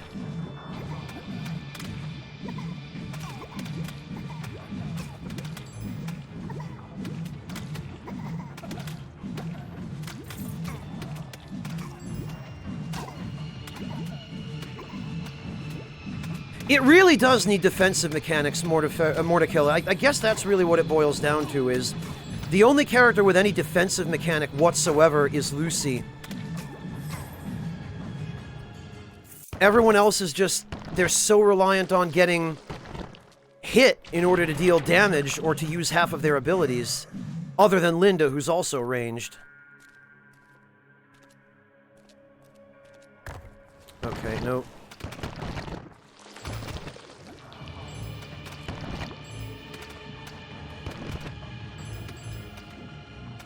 John has a shield rakish stage, but, like, he doesn't have any way of healing himself.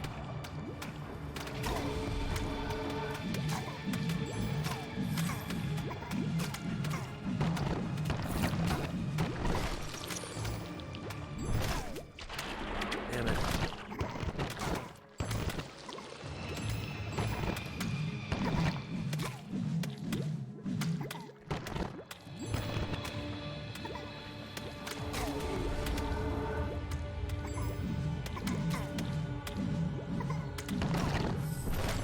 God, and...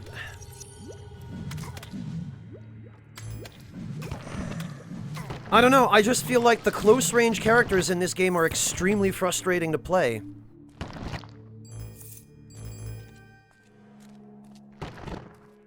Alright, it was this. Alright, look.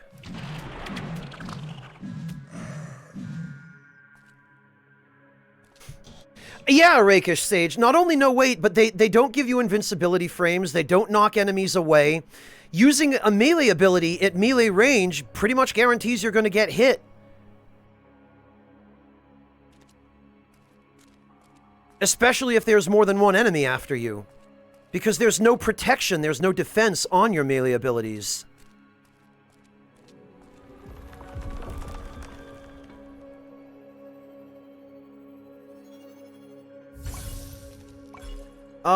Evasive protocol. Primary attacks have a chance to push enemies back to a distance perfect for forceful evasion and refill the evade bar. Well...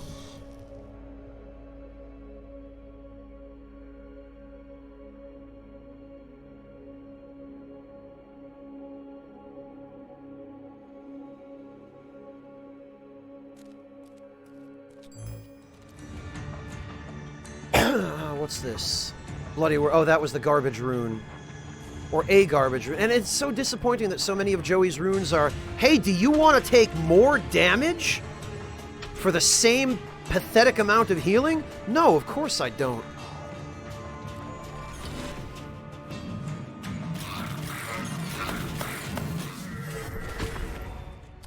God, and then there's this. One skill point. I guess I'm going to have to save that.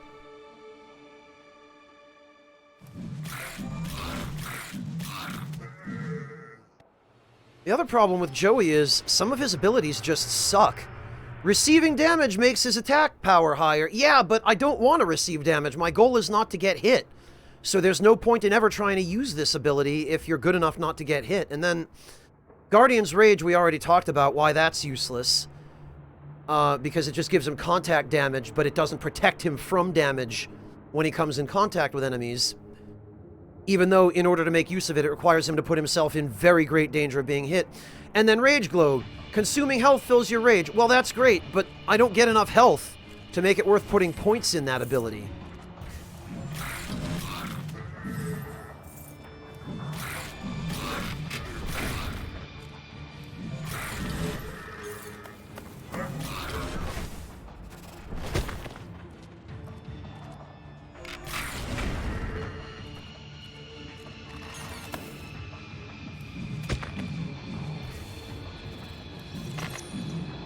Alright. What's next? Oh, that guy's gonna be a problem. Yeah, I can't. I can't even use Divine Smite. Oh, God.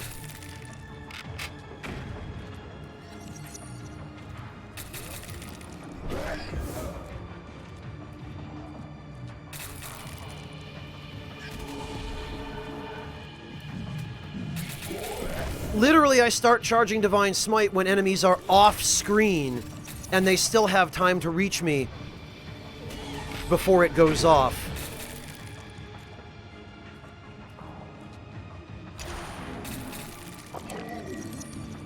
No, I do not need you around here, too.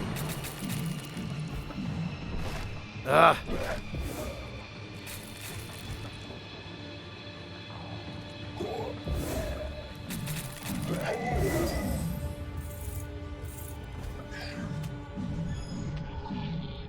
Gotta love how a projectile goes through the terrain to hit me. Ring of Ambition. Well, for what good that does.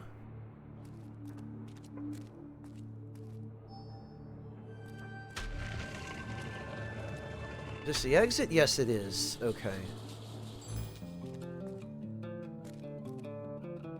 Blood Ode. Eh.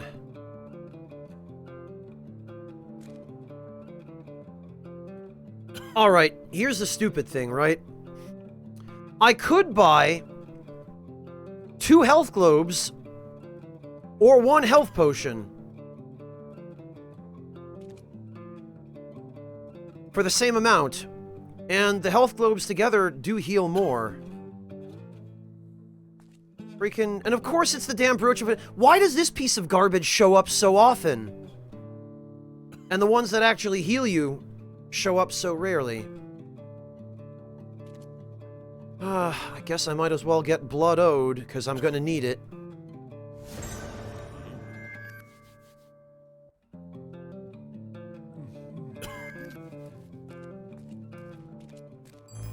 None of the runes I have are worth, repairing, because they all suck.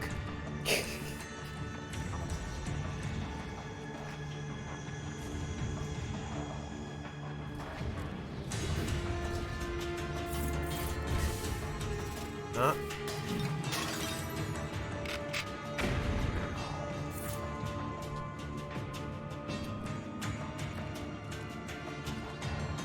Nah, Rakish Sage, I needed the health more. The upgrade from the shoes is insignificant. It barely is noticeable. And Joey's already so slow that a small speed upgrade isn't going to make much difference for him. What have we here? Bonsai from the old realm. Oh. Okay.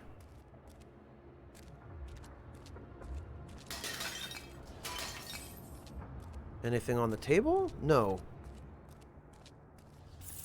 It's just a lab.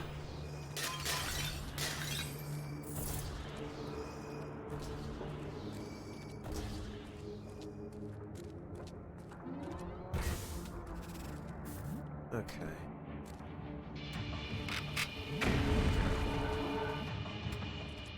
Oh, did that barely do any damage to this enemy?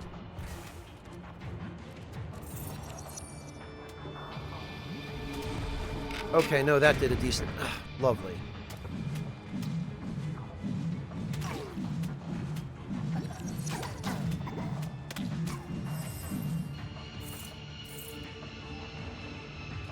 Alright. Oh, we haven't been here. Okay, a gem. Good. Oh, Christ.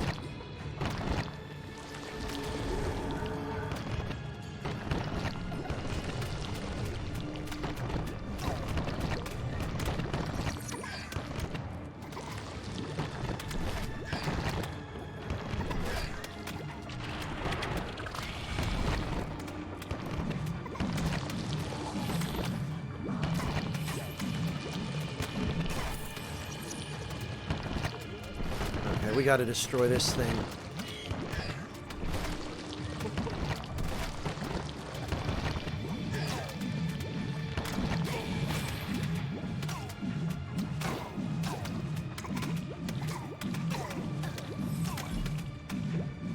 Oh, good, a health potion.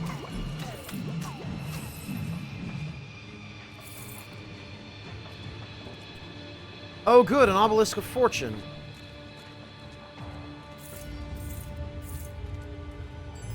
What the? What are you doing here? Oh, Christ.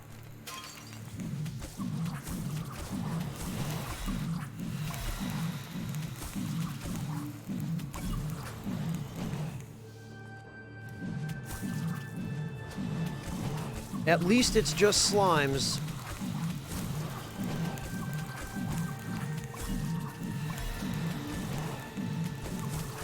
Also, why is Linda summoning slimes? I really would like to know that.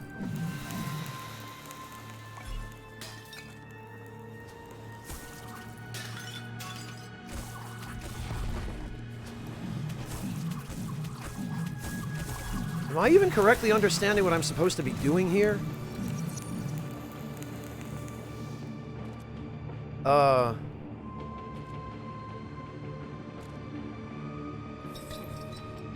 Dazzling spheroid, okay.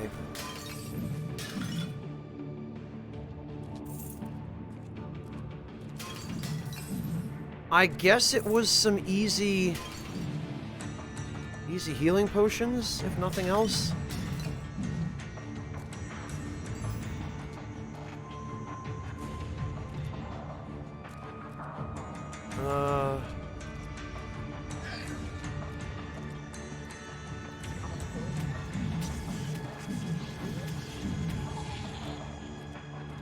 Right, somebody is up here summoning these guys, I think. No? Ah.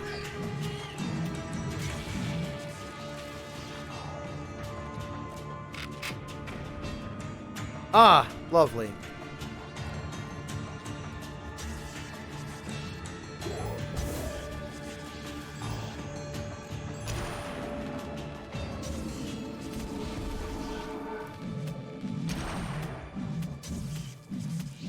Drag him in.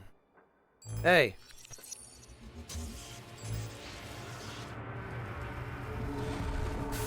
Oh, damn it. Okay, well.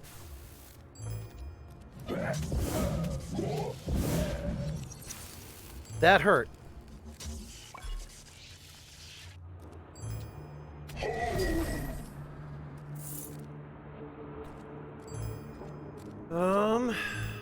Whoops.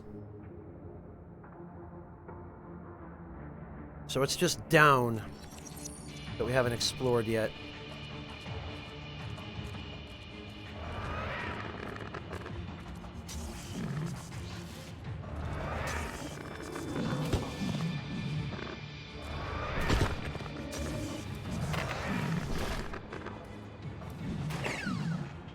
Okay, those guys are out of the way. What's this? Oh, this is another one of these.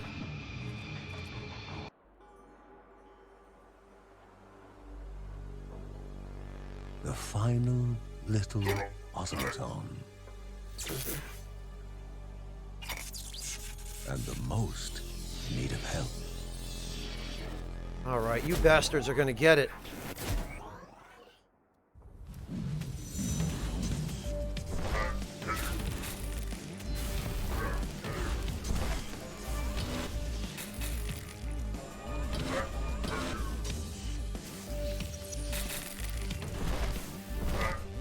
You know,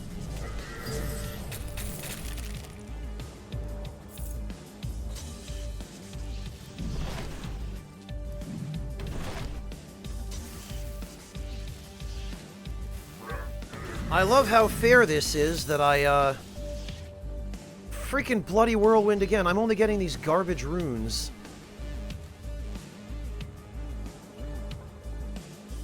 Inanimate, so still as if time around him had frozen.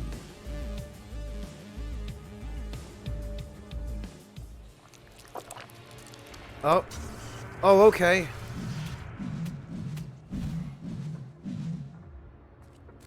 What's this?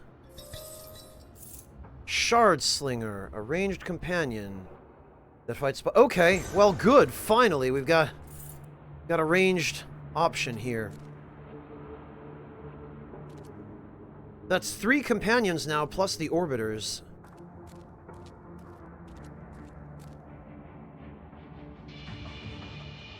Oh, sorry to hear that, Lokitty, but I'm sure you're going to enjoy your tea tomorrow all the more.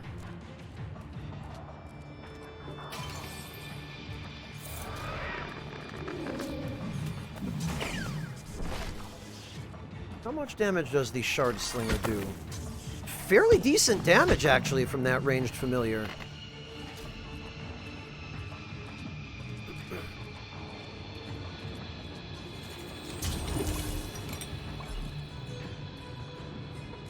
Is Ground Shaker. Smite shakes the ground, slowing enemies hit by it. Okay. That's decent, at least.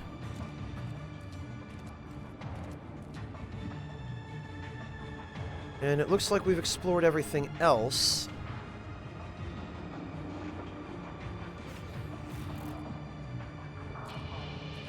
Definitely more Rakish Sage, yeah.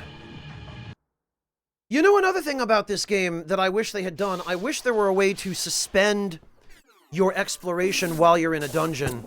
Because I'm pretty sure if you quit out of the game while you're in a dungeon and just leave, you lose your progress. Yeah,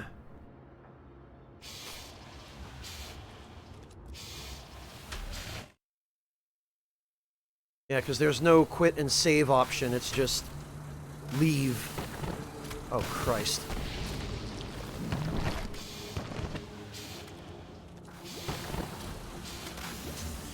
All right.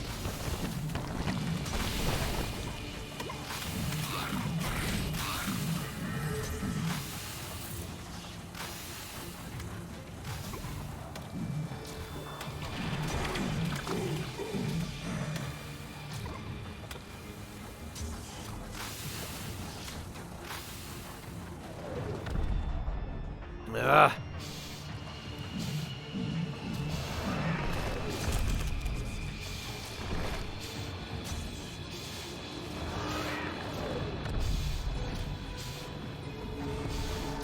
I don't think I hit him with that.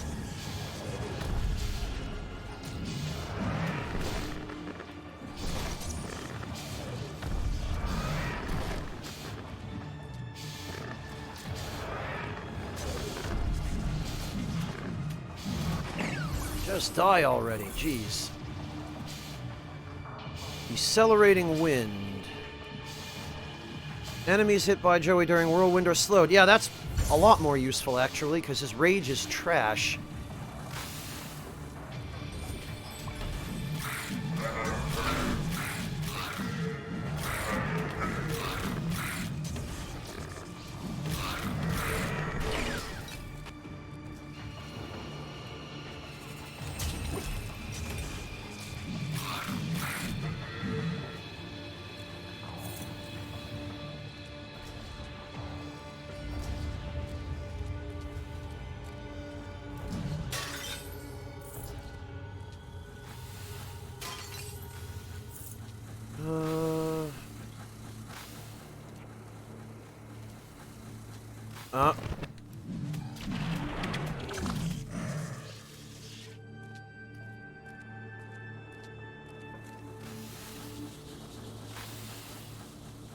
Well, oh, Kitty, I'm glad you slept well. It's important to get enough sleep, but I definitely know the feeling. Seems like I can go to bed for 12 or 13 hours, or for 3 or 4, and I don't notice any difference in how well rested I feel between the two. What the? Oh. 11th hour. Deal double damage. Okay, this. Right. Well, I'm sure I'll have use of that fairly soon.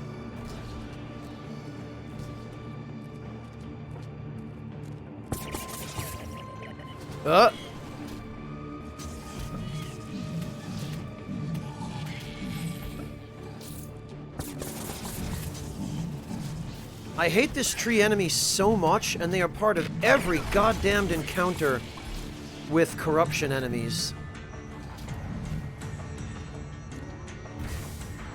What is this? Oh, another journal.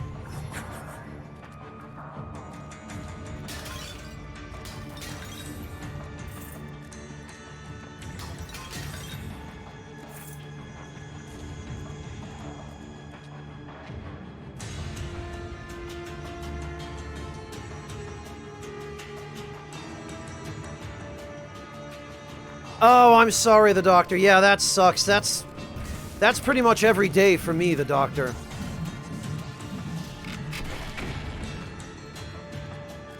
Right, who is... Actually...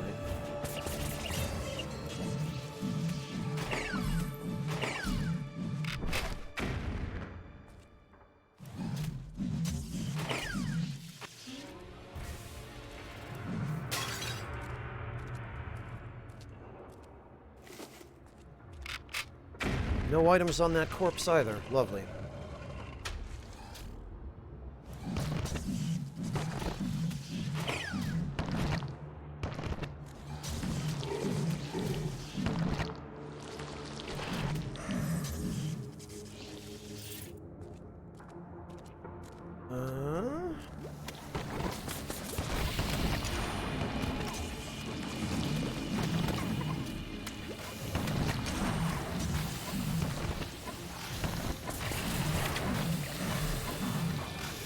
Oh, good, another health potion. Ah!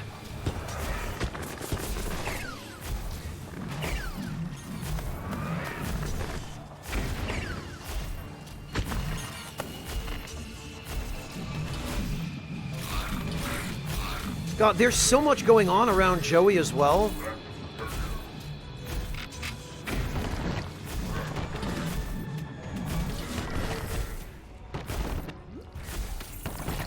Like the explosions and the familiars and the options and...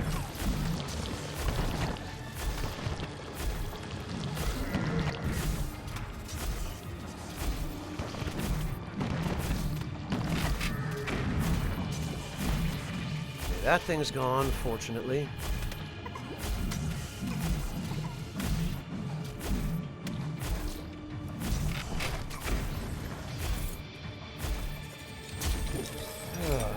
Oh, look, there are the Swift Shanks.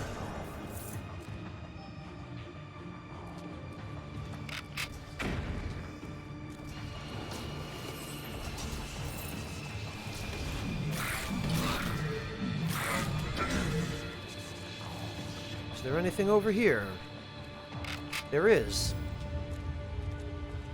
Countless nights Oh, spent just this. only to be enslaved by it.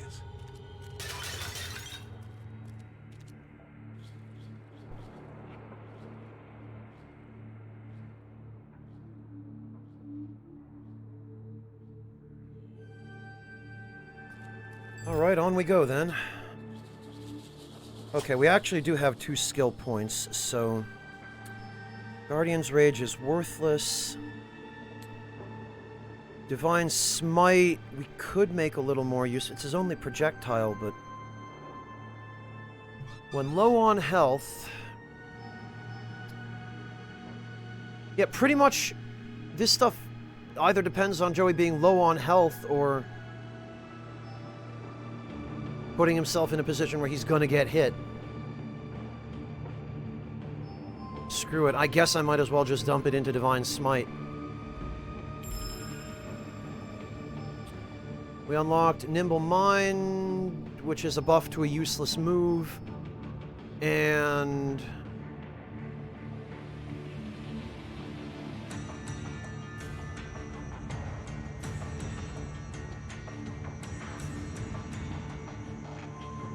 this doesn't really seem to be all that useful either. Well, this is more useful than some of the other stuff, I guess. And what do we unlock? Increasing the duration of the Guardian Rage ability. Family members gain Joey's Divine Smite runes? What does that even mean?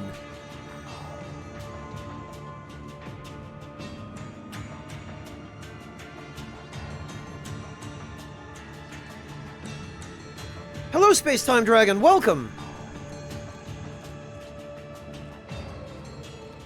The passive is a damage buff at low HP, Rakish Sage, which is not something I need more of. Joey already has 2 or 3 forms of that.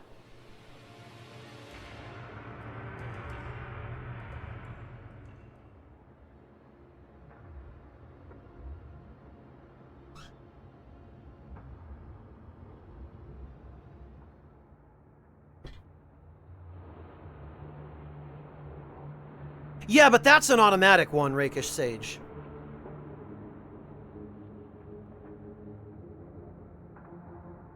I get that one just for using enough skill points.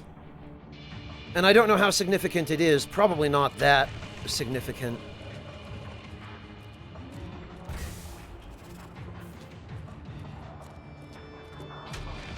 Oh, alright. Oh, this is the exit. Okay. Gambler. Gamble for an item, cost 1. Alright, why the hell not? Money.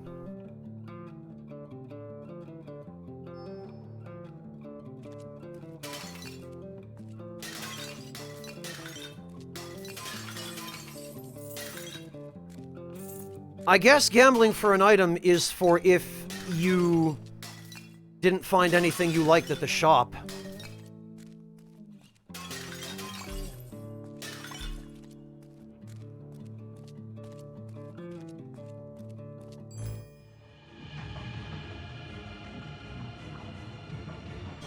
I guess, Rakish said, I guess maybe it's just a way to spend your remaining gems before you leave the dungeon. Which would be fine if he also appeared along with the shopkeeper, but it seems he appears instead of the shopkeeper. Hey, Monotone! I'm alright, thanks. How about you?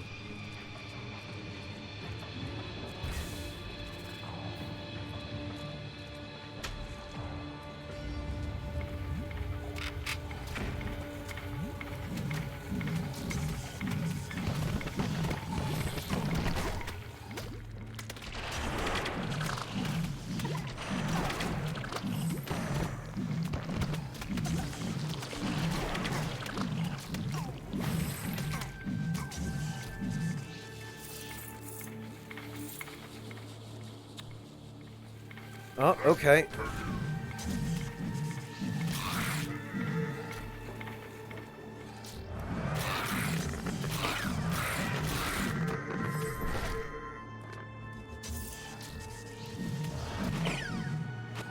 Okay, got him.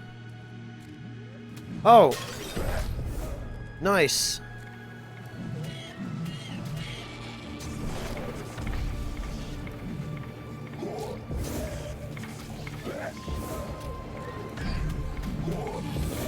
Oh, he can still hit me through the wall, damn it.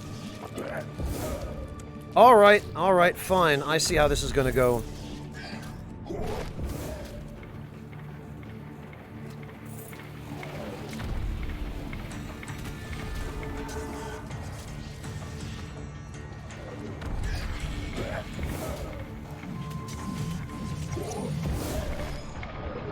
Ah! Oh, that was way too close. Way too freaking close.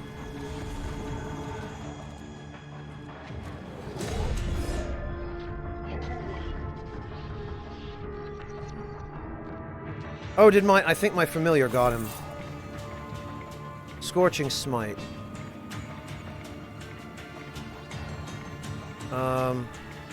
Yeah, Scorching Smite's probably better. That's just straight damage. Nothing here. Nice, Monotone, excellent. Sometimes it's good to be able to just hang out a little bit.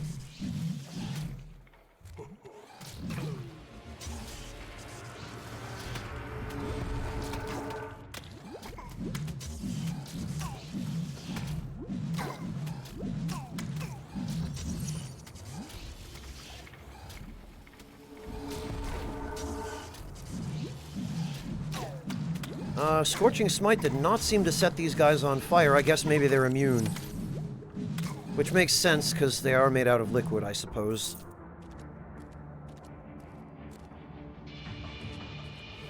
Oh, a protection buff. Good, I could have used that a few minutes ago.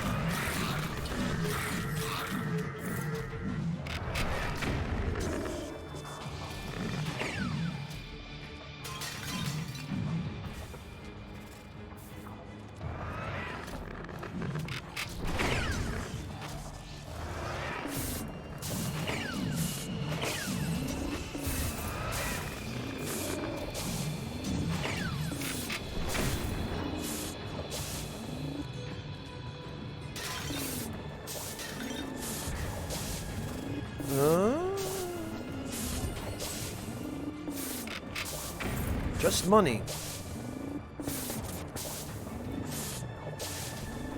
And we've got a couple of branching paths, apparently. Oh, good, and another health potion. There's one further up north as well, but...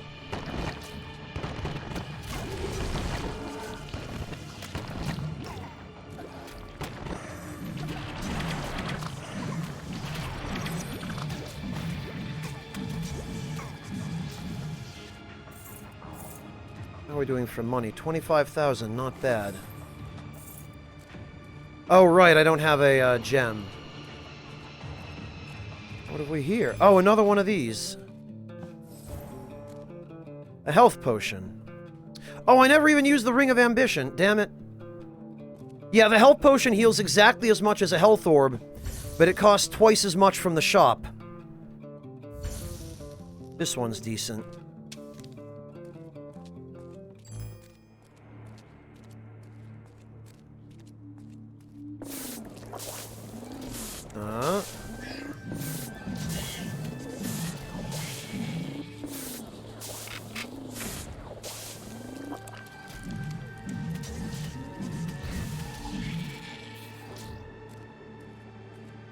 Oh, I never got... Okay. Another health potion. Oh, and that's it. A little bit, Rakish Sage. A little bit. Not nearly enough and not nearly fast enough, but...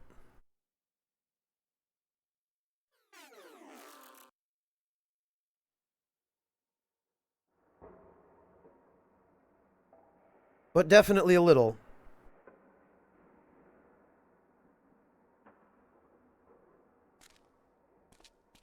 And...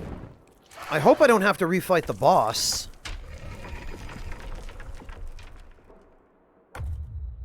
You're kidding me. Oh. Phew. Wait, no. I do have to refight it. What the... Okay.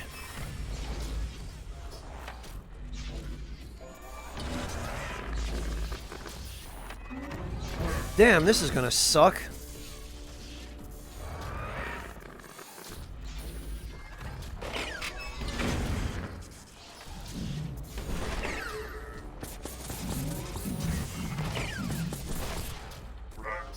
So this phase is really just keep moving while your health gets drained.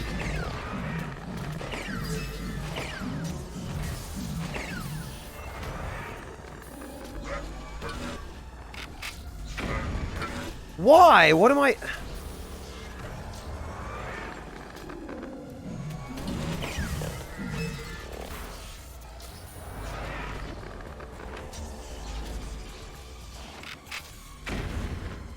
What the hell?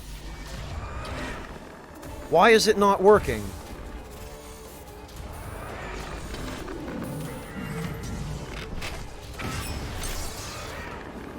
What?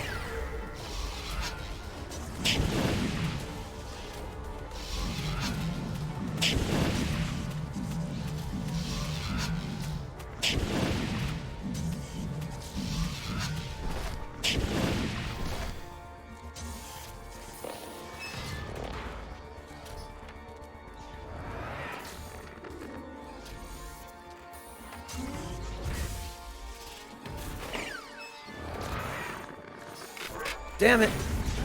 It is so impossible to avoid all of the crap that's trying to kill me here.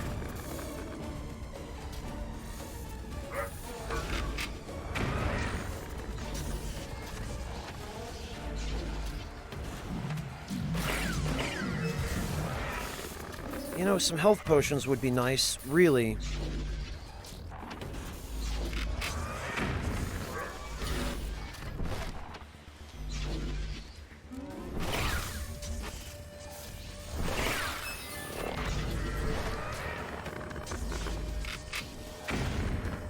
Why is this not working?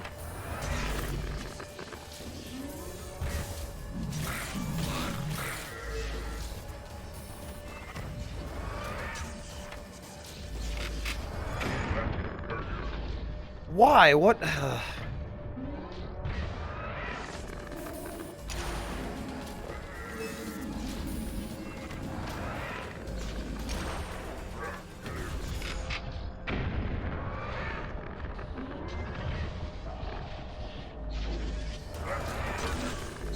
Hit the towers, not the boss. Okay.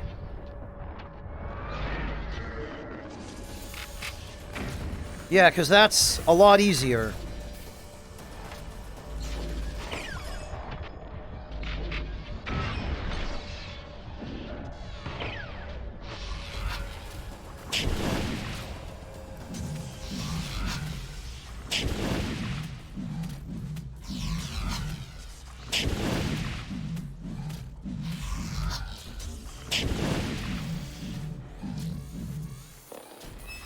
Okay, well...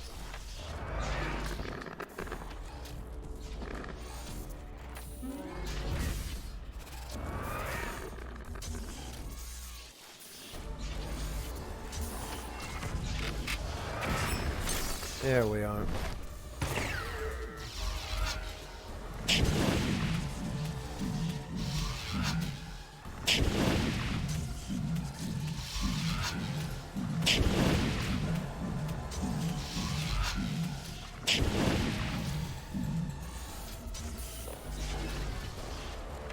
Alright, I guess I'll just continue to try to hit the towers.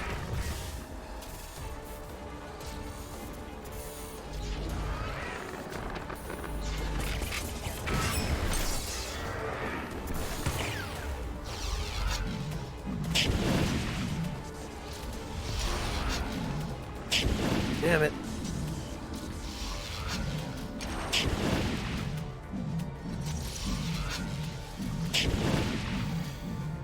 Alright, one more phase like that and we should be okay. I am astonished that you have to refight the bosses in this game. I would have thought that getting through a run and beating the boss the first time just meant...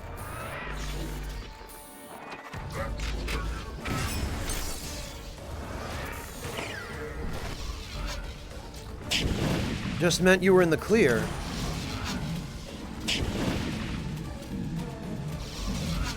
Ah, get out of here.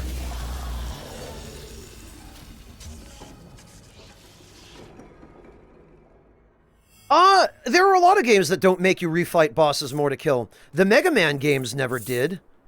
A lot of other roguelikes, well, this isn't really a roguelike, but a lot of roguelikes don't. Also, the fact that I didn't immediately get a level up from that is nonsense.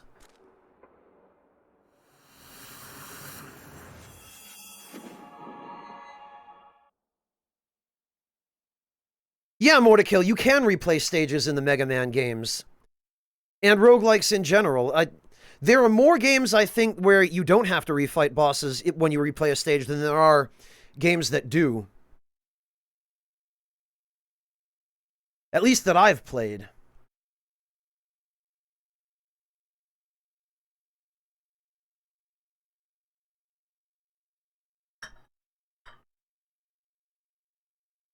$27,000. Alright, well, hopefully...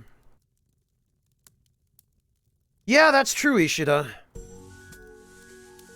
Uncle Ben repaired his body, but it was their presence that brought him back.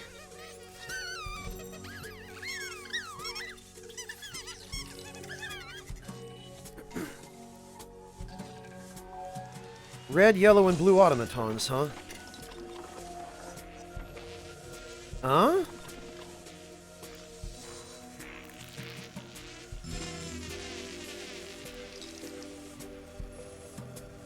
What on earth?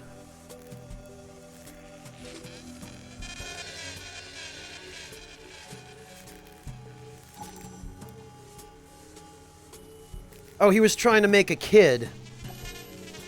This was the guy that was sitting in the chair that, that they were trying to save, but he was super dead.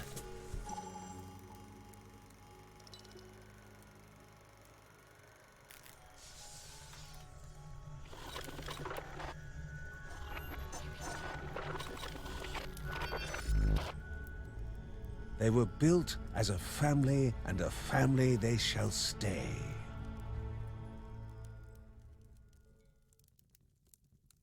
Okay.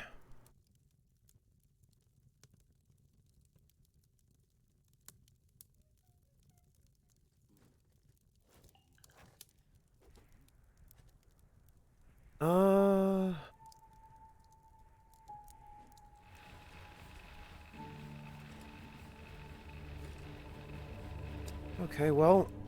Oh, whoops, no, this is not where I, Yeah, more to kill. It was the maternity wardrobe, don't you know?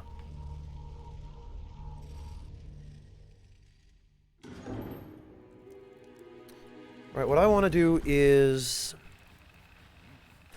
Well, first what I want to do... is upgrade relic cooldown, and of course that's maxed. Pretty much all of the stuff in the Book of Rhea is maxed, other than the useless one, which is obelisk duration. Critical damage is maxed.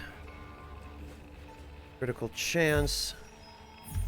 Critical chance is now also maxed.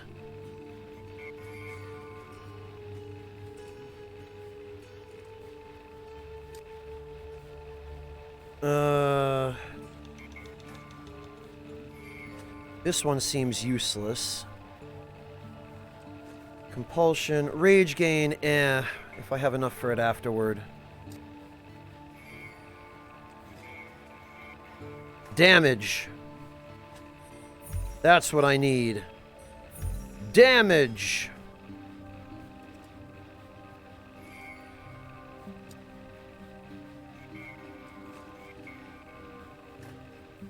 Whatever. We'll put a couple more in agility.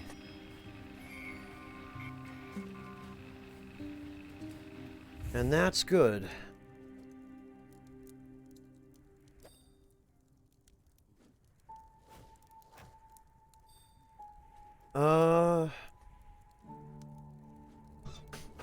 All right.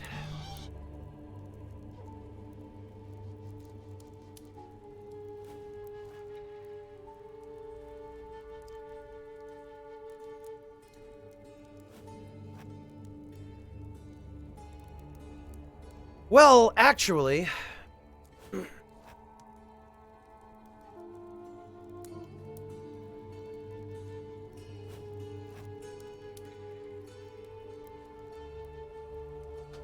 Let me see...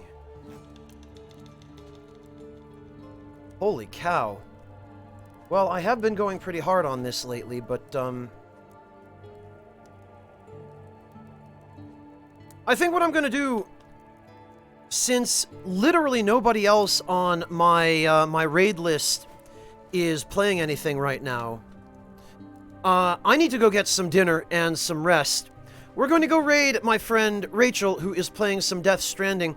I believe she is playing on a PS4, and she does not have a keyboard or a microphone hooked up. But... I'm gonna go get some rest, and I guess we'll continue Children of Morta tomorrow, and maybe if we're lucky, we might even manage to finish it. So, thank you all very much for joining me, and I look forward to seeing all of you tomorrow. Take care, everybody, and I will catch all of you then.